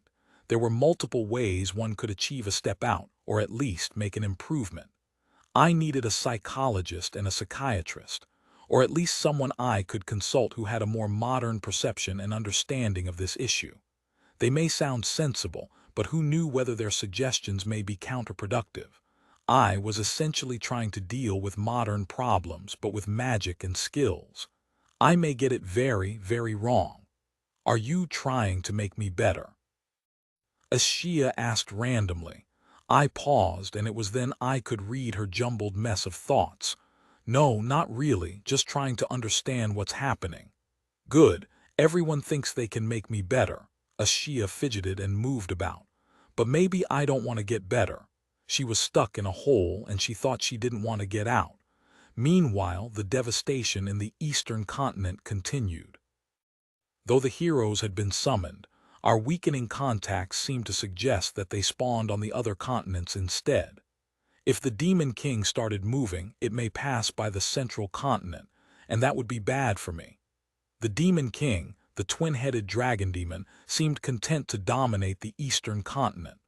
Lausanne, thankfully, still lived. I could still sense her, however distant she was. We didn't know what was happening with the heroes, with our intelligence network crumbling. It was hard to feed and pay for informants when all trade was blocked behind a blockade. The navies of the four temples were still relentless, though quite a bit of Hawa and Avan ships had returned to the eastern continent. My next project should be to build a naval force able to break out of this encirclement. In a way, this was the four temples, the existing global powers, attempting to curtail my rise to power. On the central continent itself, there were a few large naval or maritime kingdoms, and they suffered greatly from the reduction of transocean trade. So it wasn't difficult to sway them on my side. They were weak, and now we're going to commission them to build a new fleet of ships. The Valthorns had to quickly move there to set up a mini-naval academy, fighting at sea, running a ship. All these things were very new to the Valthorns, who never had any experience fighting at sea. It seemed I, too, had very little experience of my own, though from the process of harvesting the souls of the dead, there was a decently sized repository of knowledge. That was all conventional warfare, fighting the wars the same way the temples did.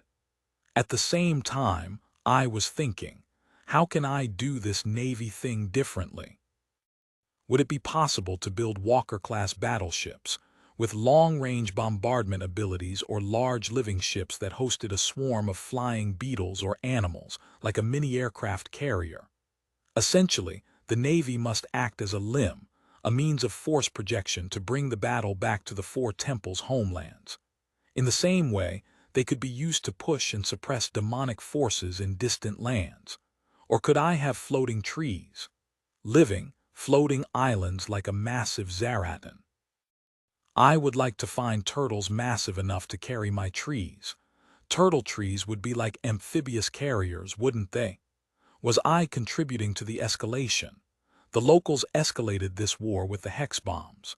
The demons retaliated with long-range bombardment cannons. Now we had flying demon drakes.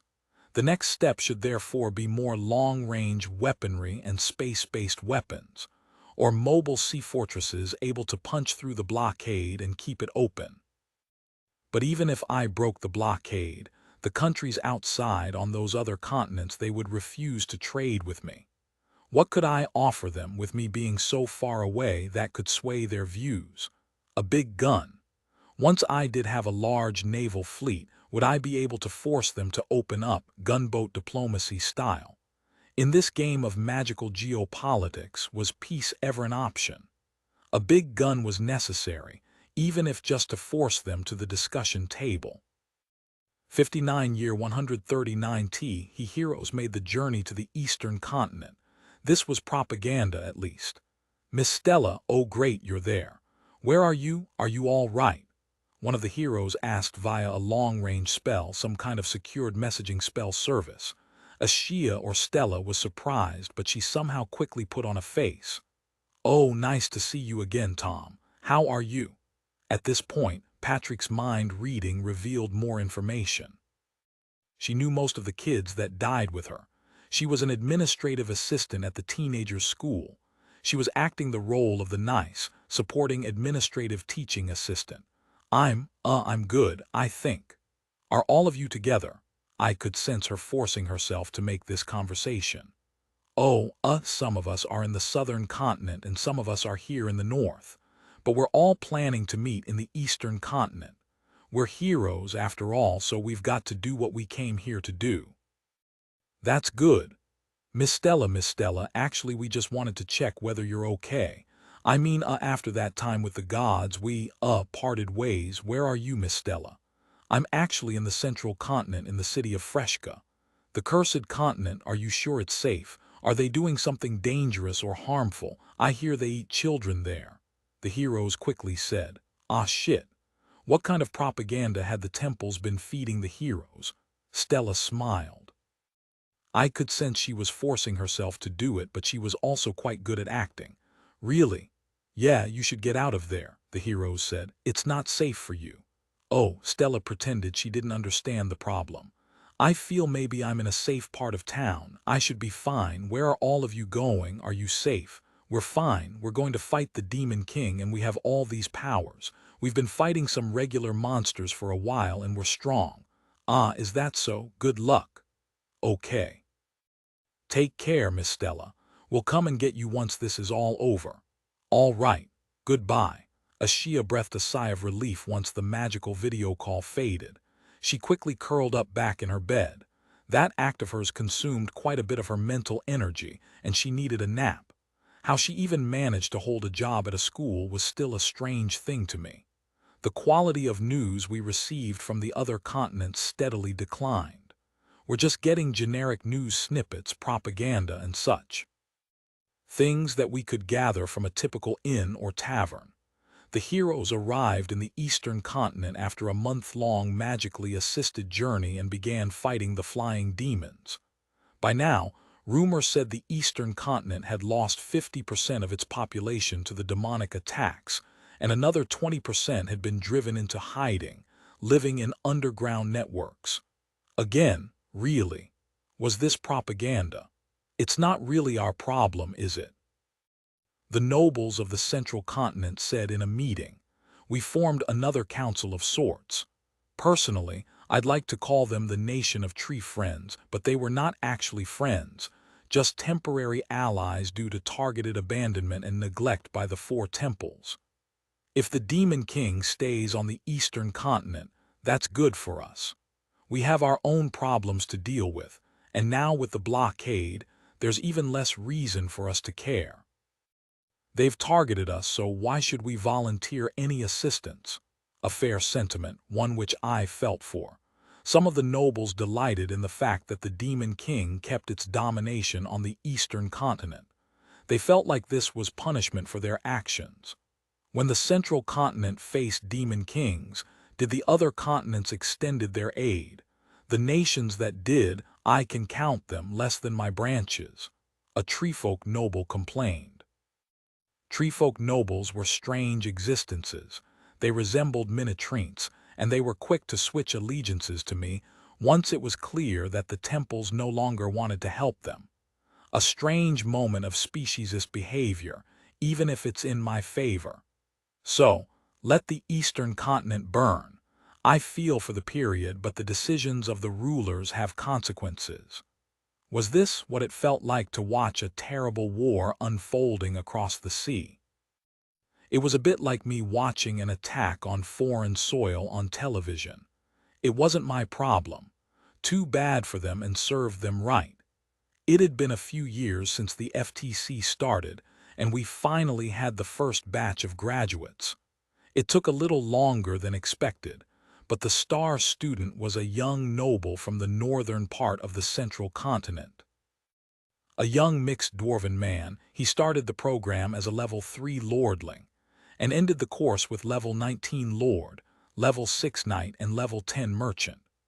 A good start, and the growth was pretty good for 4 to 5 years worth of work, especially the lord class, which had conditions of the student doing ruling things, like making decisions about the land and development.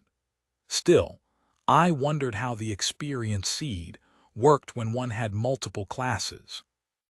Did the level go to the class that they wanted? The experience seed clearly was overpowered in the sense that it gave a guaranteed level up, regardless of levels, which was why I'd been hoarding it forever. The drawback, of course, was that levels didn't always cover the weaknesses of real battlefield experience. Anyway, back to the young dwarven lord. As promised, I granted him a special class seed, a trade lord class, a merger for lord and merchant class. If he took it, it would almost guarantee the merger of the two classes. He could, of course, give it to someone else in the family, and that person would start with level 1, trade lord. The dwarf ate it immediately, despite his family's objections. There was some complicated family tussle for power in the background, something I didn't care for. It was a typical, useless son suddenly excelling in life and now family wants to claim his success. He was, in other words, the fourth son who the parents thought was going to be a spare of spares and was now doing well.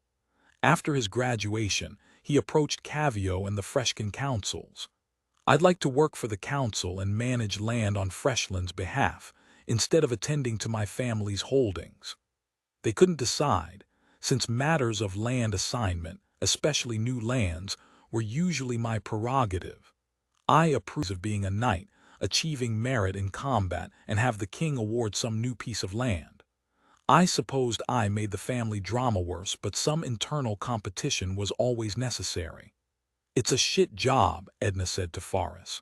The group of upgraded classers had some sort of a monthly drinking session. It was quite a big group. Faris just shrugged. She clearly isn't normal, though. The things she knows are very strange. Thank goodness I can rotate with the other Grand Knights. I'll go nuts if I stay with her too long. Is Ian giving her some herbs? I heard the Patriarch tried using some skills on her, but that didn't seem to really work. Edna said, she's like a child, sometimes. You're not older than her, though. She looks about the same age as you, Faris teased. But yes, I get what you mean. She's like someone who's afflicted with a curse or magical trauma. The kind you've seen when something really bad happened. But it's different, Edna complained over a mug of beer. They were both approaching their early 30s now and were good friends because both of them were first-generation upgraded classers. What does Ian want to do with her? Faris asked. Did Ian tell you, or is it just babysitting because she's from the same world as the heroes? Edna shrugged. Lovis, the spearmaster, just nodded. I'd never imagined that the gods could summon someone who wasn't a hero. Luckily, this was the Valthorns' private bar, deep within the Valthorns' keep. Everyone here was a Valthorn. Indeed, more so if it's an accident. Edna sighed. She herself said her presence in this world was an accident of the gods. Gods can make mistakes, too, Faris shrugged. I wonder whether that'll get included into the tome of Ionic commandments that the Pentade Karches are compiling. The group of upgraded classers collectively groaned. If you don't mind me being absolutely honest, that's honestly the biggest piece of ass-kissing I've ever seen attempted, one of the Grand Knights present said. What else do priests do, other than sing praises of the deity? Lovis retorted. Just smile and nod and we laugh at the way they venerate Ian. Is that what the outer circle nations are saying? Edna asked. The Valthorns internally categorized the neighbors into circles, in the same way trees had rings. The Freshlands itself was the heart, the immediate neighbors the inner circle nations, and those further out the outer circle nations. Again, it was an academic exercise. There were many, many ways to slice and dice the classifications of nations and their relationship with us. One could use race to quickly make classifications, too. For example, the treefolk nations, however small they were, had a far higher natural loyalty to the Freshlands than the rest of the nations. This was simply because the treefolks, whenever they were in the presence of the Tree of Prayer, or any of my trees, could quickly sense my power flowing through the ground, and so they did not doubt the extent of my powers. On the other hand, the human nations were a lot more wary, since they had a longer history of believing in the four temples. A familiar visitor came. She even had the scythe, the druid hunter. We meet again, Ian. Lethia was an old lady, now in her 90s, but to me, she looked like she had not changed much in the past 40 years. Most likely because of the influence of her class, her aging was slower. She was the executioner of the Houghton Council. The Houghton Council was now a far smaller entity than they once were. Many of them died during that long period of the Rotedlands, and the growth of the Freshlands and Valthorns also gradually whittled down their influence to a much, much weaker self. After all, with Faris, my great druid, and my group of upgraded druids, the Houghton Council no longer had a strong claim as the best place to learn the druid's craft. She visited the Valthorns' keep, and was granted an audience with the Valthorns. They quickly sent her to a special area where I had a few Tree of Prayers. I suppose it's strange, but would you consider employing me? I thought about it briefly. Yes, but not as a hunter. You shall be one of the Valthorns' military trainers, she accepted. Funny that our paths crossed again after decades. Glad to see you are still alive, executioner, Jura smiled. And the ages have been kind. You certainly don't seem like you've aged, unlike myself. I'm pleased that you still remember me, counseled Jura. Lethia bowed slightly. They sat in a small cafe in Freshka itself. But that's rich coming from an elf with a naturally long life. I believe I saw Counselor Yvonne as well. She's a principal now. Jura sipped on tea. And certainly, one must remember the person who waltzed into our town and killed 4 druids publicly. Lethia gave a gentle, grandmotherly smile. So tell me of the Houghton Council. How have they fallen so far to lose even their most feared executioner? It followed the typical path, really. Greed, incompetence, arrogance, and overconfidence. Lethia shrugged. How could druids compete with a few great druids anyway? Even our most senior arch-druid is but one person, and certainly the way of the druids in the Houghton is haphazard, messy, very much unlike the structure of the Valthorn. Some would say such is the proper way of nature. I have heard that the Houghton says the way we train our druids is artificial, quite like a farm rather than the wilderness. So they say. Lethia nodded. But in the face of the Demon Kings, a farm's speed is superior. The large number of competent druids they can churn out every year means the Valthorns can lose 10 for every one we train. The archdruid may be a damned good druid, and I respect him for that, but he has failed to lead us through the constant, regular monsoon of the demons. Then what brings you to join us? I heard from Ian that he agreed. I may be old, but I, too, wanted to see for myself this blend of faith, institution, and might. There are times in legends of yore that individuals must recognize the men and the creatures that change the world. I would never picture you as the kind that could be inspired by legends, executioner. They both chuckled. Well, do you like what you see? Too early to tell. Back at the Treasury College, the commoner's presence was now undisputed. However, there clearly was a large social gap between the noble-born children and the commoners that joined them. This was because the Treasury College was in function a tertiary college. There was a certain level of understanding that was implied, and for commoners, they lacked this baseline knowledge.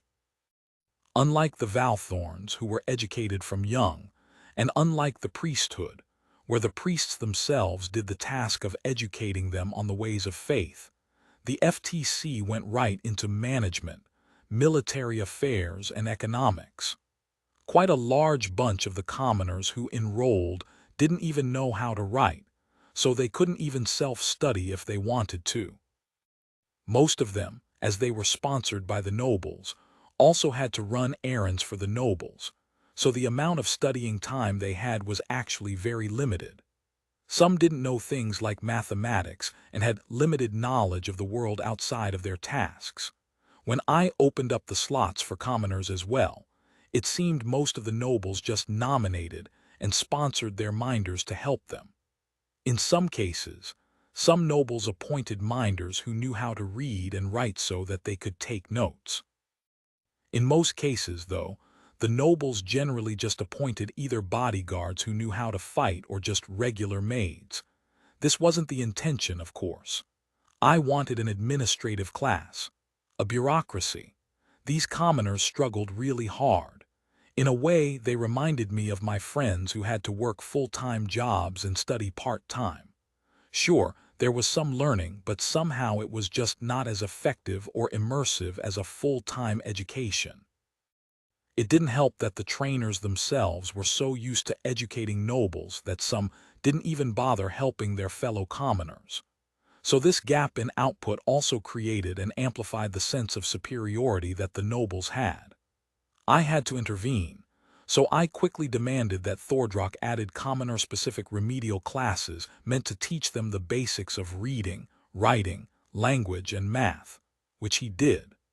As the year approached its end, I wondered whether the heroes were making progress. I hoped they were. We honestly didn't have much information. The blockade was a pain, and the Navy still needed more time. Building warships and training sea-capable soldiers was taking far longer than expected. So what if we broke through the blockade? If none of the other countries wanted to trade with us, what was the use of breaking through the blockade? We needed a strategy that looked past that, so the first thing we needed was a way to communicate with the other kingdoms on all those continents. Some may be open to trade and communicating with us discreetly and ways to make trade happen. Alternatively, if we did break through the blockade, we must have a naval force able to transport a sizable army to capture and hold a port on one of the other continents. Only from there we could then restore communications and our intelligence network.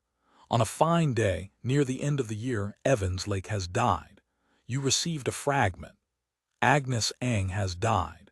You received a fragment. Surya Mahmud has died. You received a fragment. Of the heroes were not doing well, were they? 60-year 140 MY news about the heroes came mostly through eavesdropping on Stella. After the death of 3 heroes, they called her frequently, hoping to rely on her for mental support, which was strange because I could see Stella struggling and she turned to alcohol and herbal remedies to cope. Was I supporting a junkie? Was I enabling her behavior by giving her things? Look, Ashia. I used her name. I didn't want her to know I was eavesdropping or reading her mind. I'll need you to earn some money. I can't keep supporting you like this, especially if you're not doing much other than mope around all day. I felt like a dad giving a talk. She nodded.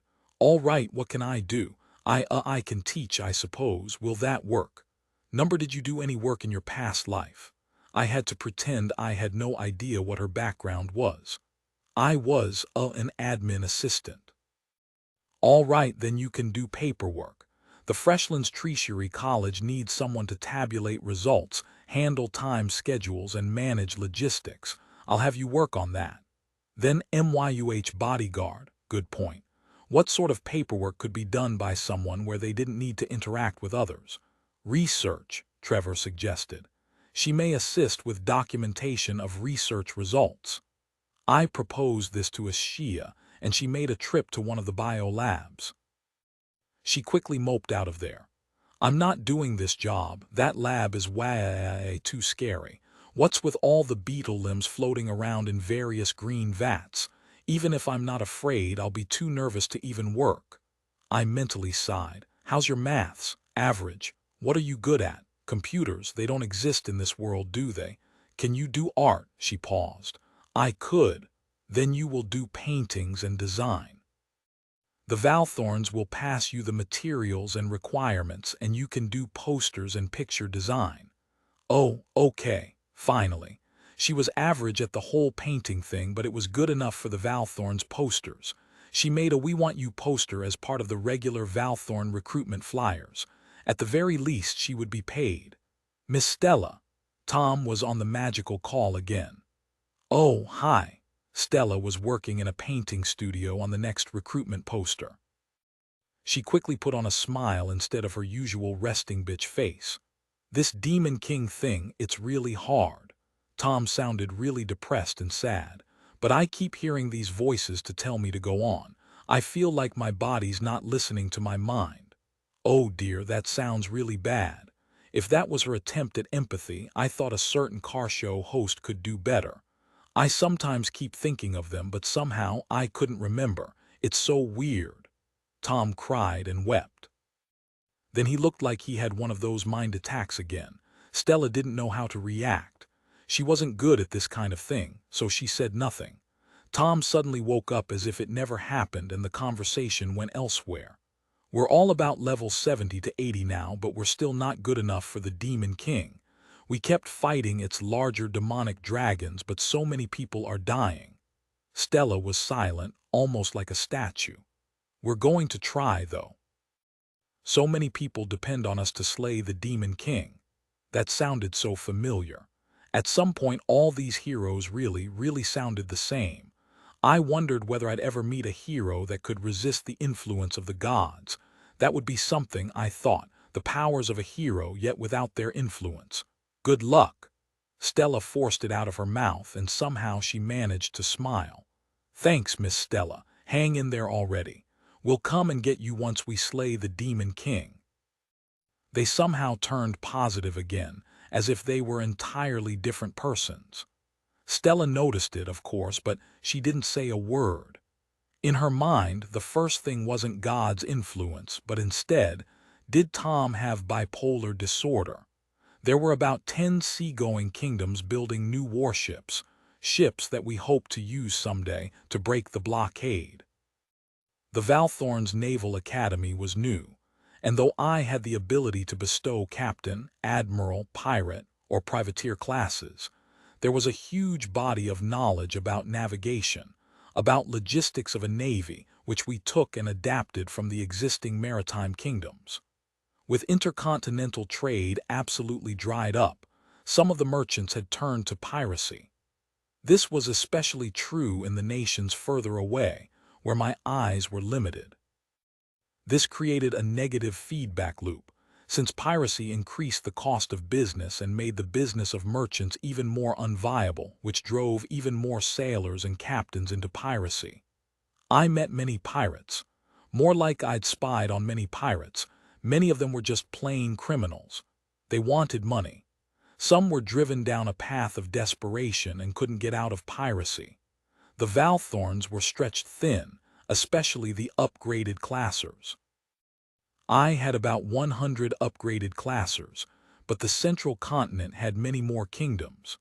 So the Valthorns had to travel from place to place, and I could not focus all of my classers to take out the pirates. It also didn't help that some of the pirates were quite high level, in their level 50s, so they could easily be a match for the younger upgraded classers who got their classes not so long ago. I needed to strengthen the elite much more. Still, I'd reclaimed close to 40% of the Rottedlands, except for that magically combustive space where the last Demon King perished. The swirling vortex was difficult to tame, and it kept destroying all the trees that I placed. The magical energies were something else. I thought my forest rod could be useful, but it had a small area of effect, so it must be placed in the heart of the vortex to work. So, over the past few years, I made small steps toward the core. I tried to tunnel beneath the ground and discovered that the magical vortex extended even underground. In short, whatever that was left in the middle created a spherical spinning vortex. That didn't stop me. Spinning vortexes, that was just like my soul forge. Not exactly a stranger. So I set up multiple giant attendant trees around it and gradually drained out the mana from the vortex, and at the same time, injected my own mana into the spinning vortex to neutralize the spin. It was a slow process, since I couldn't slow it down immediately. That tended to cause a whiplash and a really strong mana explosion that generally destroyed even my giant attendant trees. Still, this was a process that just took time. Eventually, I managed to diffuse and pacify the vortex. It just took a lot of mana. Then we discovered the vortex had spawned a massive demon hybrid from all the concentrated demonic and magical energy. It was not a pure demon, as it seemed like a Frankensteinish creature with limbs made from a hodgepodge of animals, and seemed only lightly affected by my resistances. It was asleep, or at least inactive, up until the vortex was broken. It woke up. It was more powerful than a walker but less than a demon king. It had demolite crystals all over its body and living flesh in other parts. It roared with its worm-like head that was a mix of organic teeth and demolite.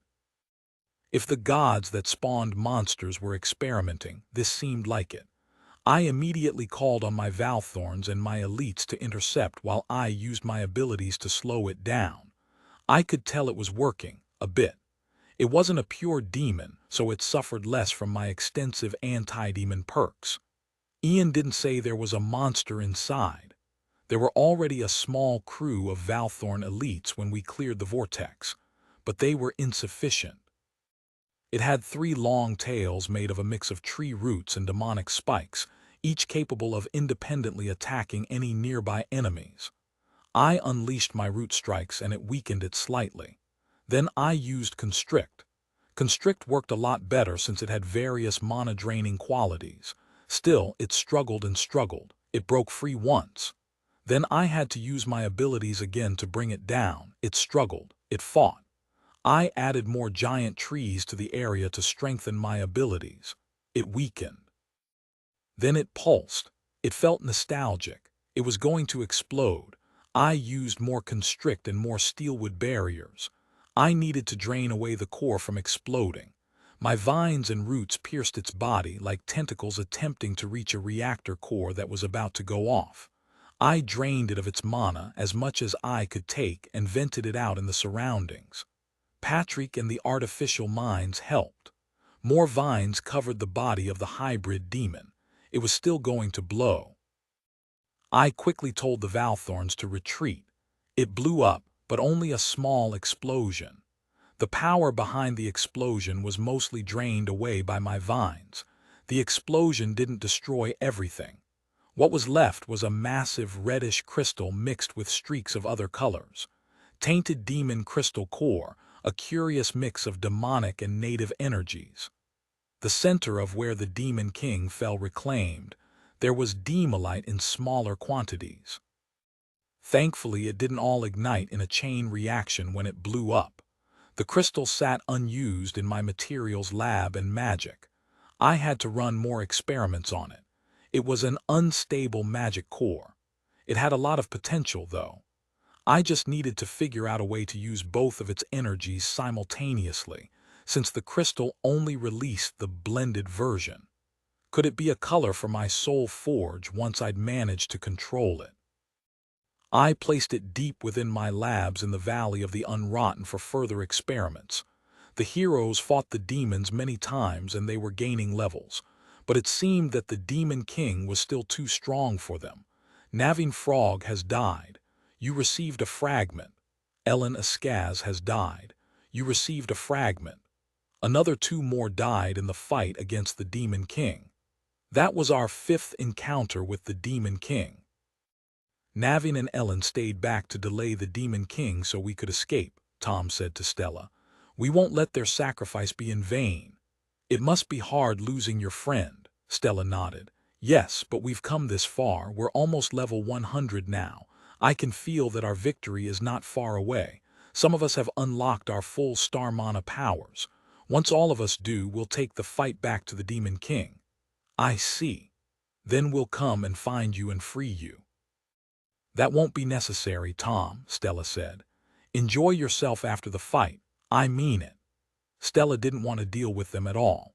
I'd begun to see some slight benefits to the various schools, as I noticed some kingdoms setting up mini academies to train their noble children, a prep school, before they were sent over to the FTC. The commoner students also had some improvement, as I started to give them classes more liberally. Merchant, knight, or administrator basic classes, I gave them out to any commoner who wanted them, since these were common classes anyway. These generic classes helped them to cope with the various topics of administration, trade, and warfare. Also, among the first generation of graduates, they created new trade routes and formed cooperation agreements, spearheaded by the Dwarven Trade Lord. It was, in many ways, what I wanted to see. An FTC alumni created a network that would only grow with time.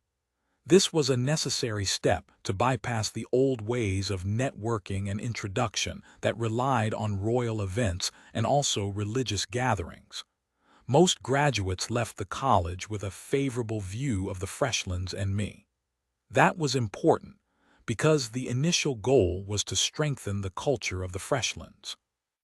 I needed the nobles to act as advocates of the Freshlands culture, and I believed they would come into conflict with the incumbent culture of the nobles, carried forward from the days when the temples ruled.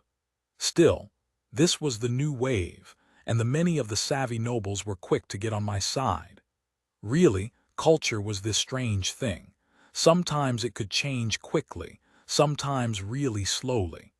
I wanted a cultural change that would stick in the continent as a whole. The ones who felt the cultural change the most were the priests and the Valthorns. They ventured everywhere in the central continent to spread my cause, to carry out social work, to provide protection for soldiers and traders. They were unknown, then they were scorned, and now they got treated with respect. As a whole, though, the central continent still had their conflicts. In a way, the Freshlands had become the Vatican, and I was both the Pope and the God. The countries fought wars with each other, and I'd ignored them so long they continued to profess loyalty and faith to the Freshlands. Of course, the Valthorns and our assets were pulled out from the participating countries. There was no point getting caught in stupid friendly fire. Countries would have disagreements, and after some discussion with my artificial minds, it was fine to let them fight each other, as long as the source of their unhappiness was not me. In fact, it was also the opportunity for the priests to strengthen their cultural hold, as they stepped in to provide relief to those affected by wars and battles. If anything, these wars only weakened themselves and strengthened the Freshlands. Cultural victory, in my opinion, involved watching others make mistakes and then resisting the urge to interrupt them. We've fought the Demon King 8 times now, Tom said in a call with Stella. I honestly don't know what we're doing wrong. We're using our Star Mana powers. We are all level 100 plus, all 5 of us. We attacked the Demon King, and somehow it managed to either run away or find a way to hurt us so bad that we retreated. Keep trying. You'll get there. The people of the Eastern continent are starting to complain and grumble, Tom said. They didn't say it in our faces directly, but many cities don't even want to host us. Often they would send us a messenger with whatever supplies we needed and told us to camp outdoors, preferably far away from town. They said it's for the safety of the cities. It's not our fault that the Demon King attacked us when we are in the cities. That's tough. Any ideas how we should fight it? Sometimes it refused to even attack us, instead fleeing. I totally don't understand this Demon King. The gods told us the Demon Kings are simple-minded creatures. Tom sighed, and at the same time I felt bad. They were clearly being lied to. The Demon Kings so far had displayed some intelligence, especially in battlefield intelligence and strategy.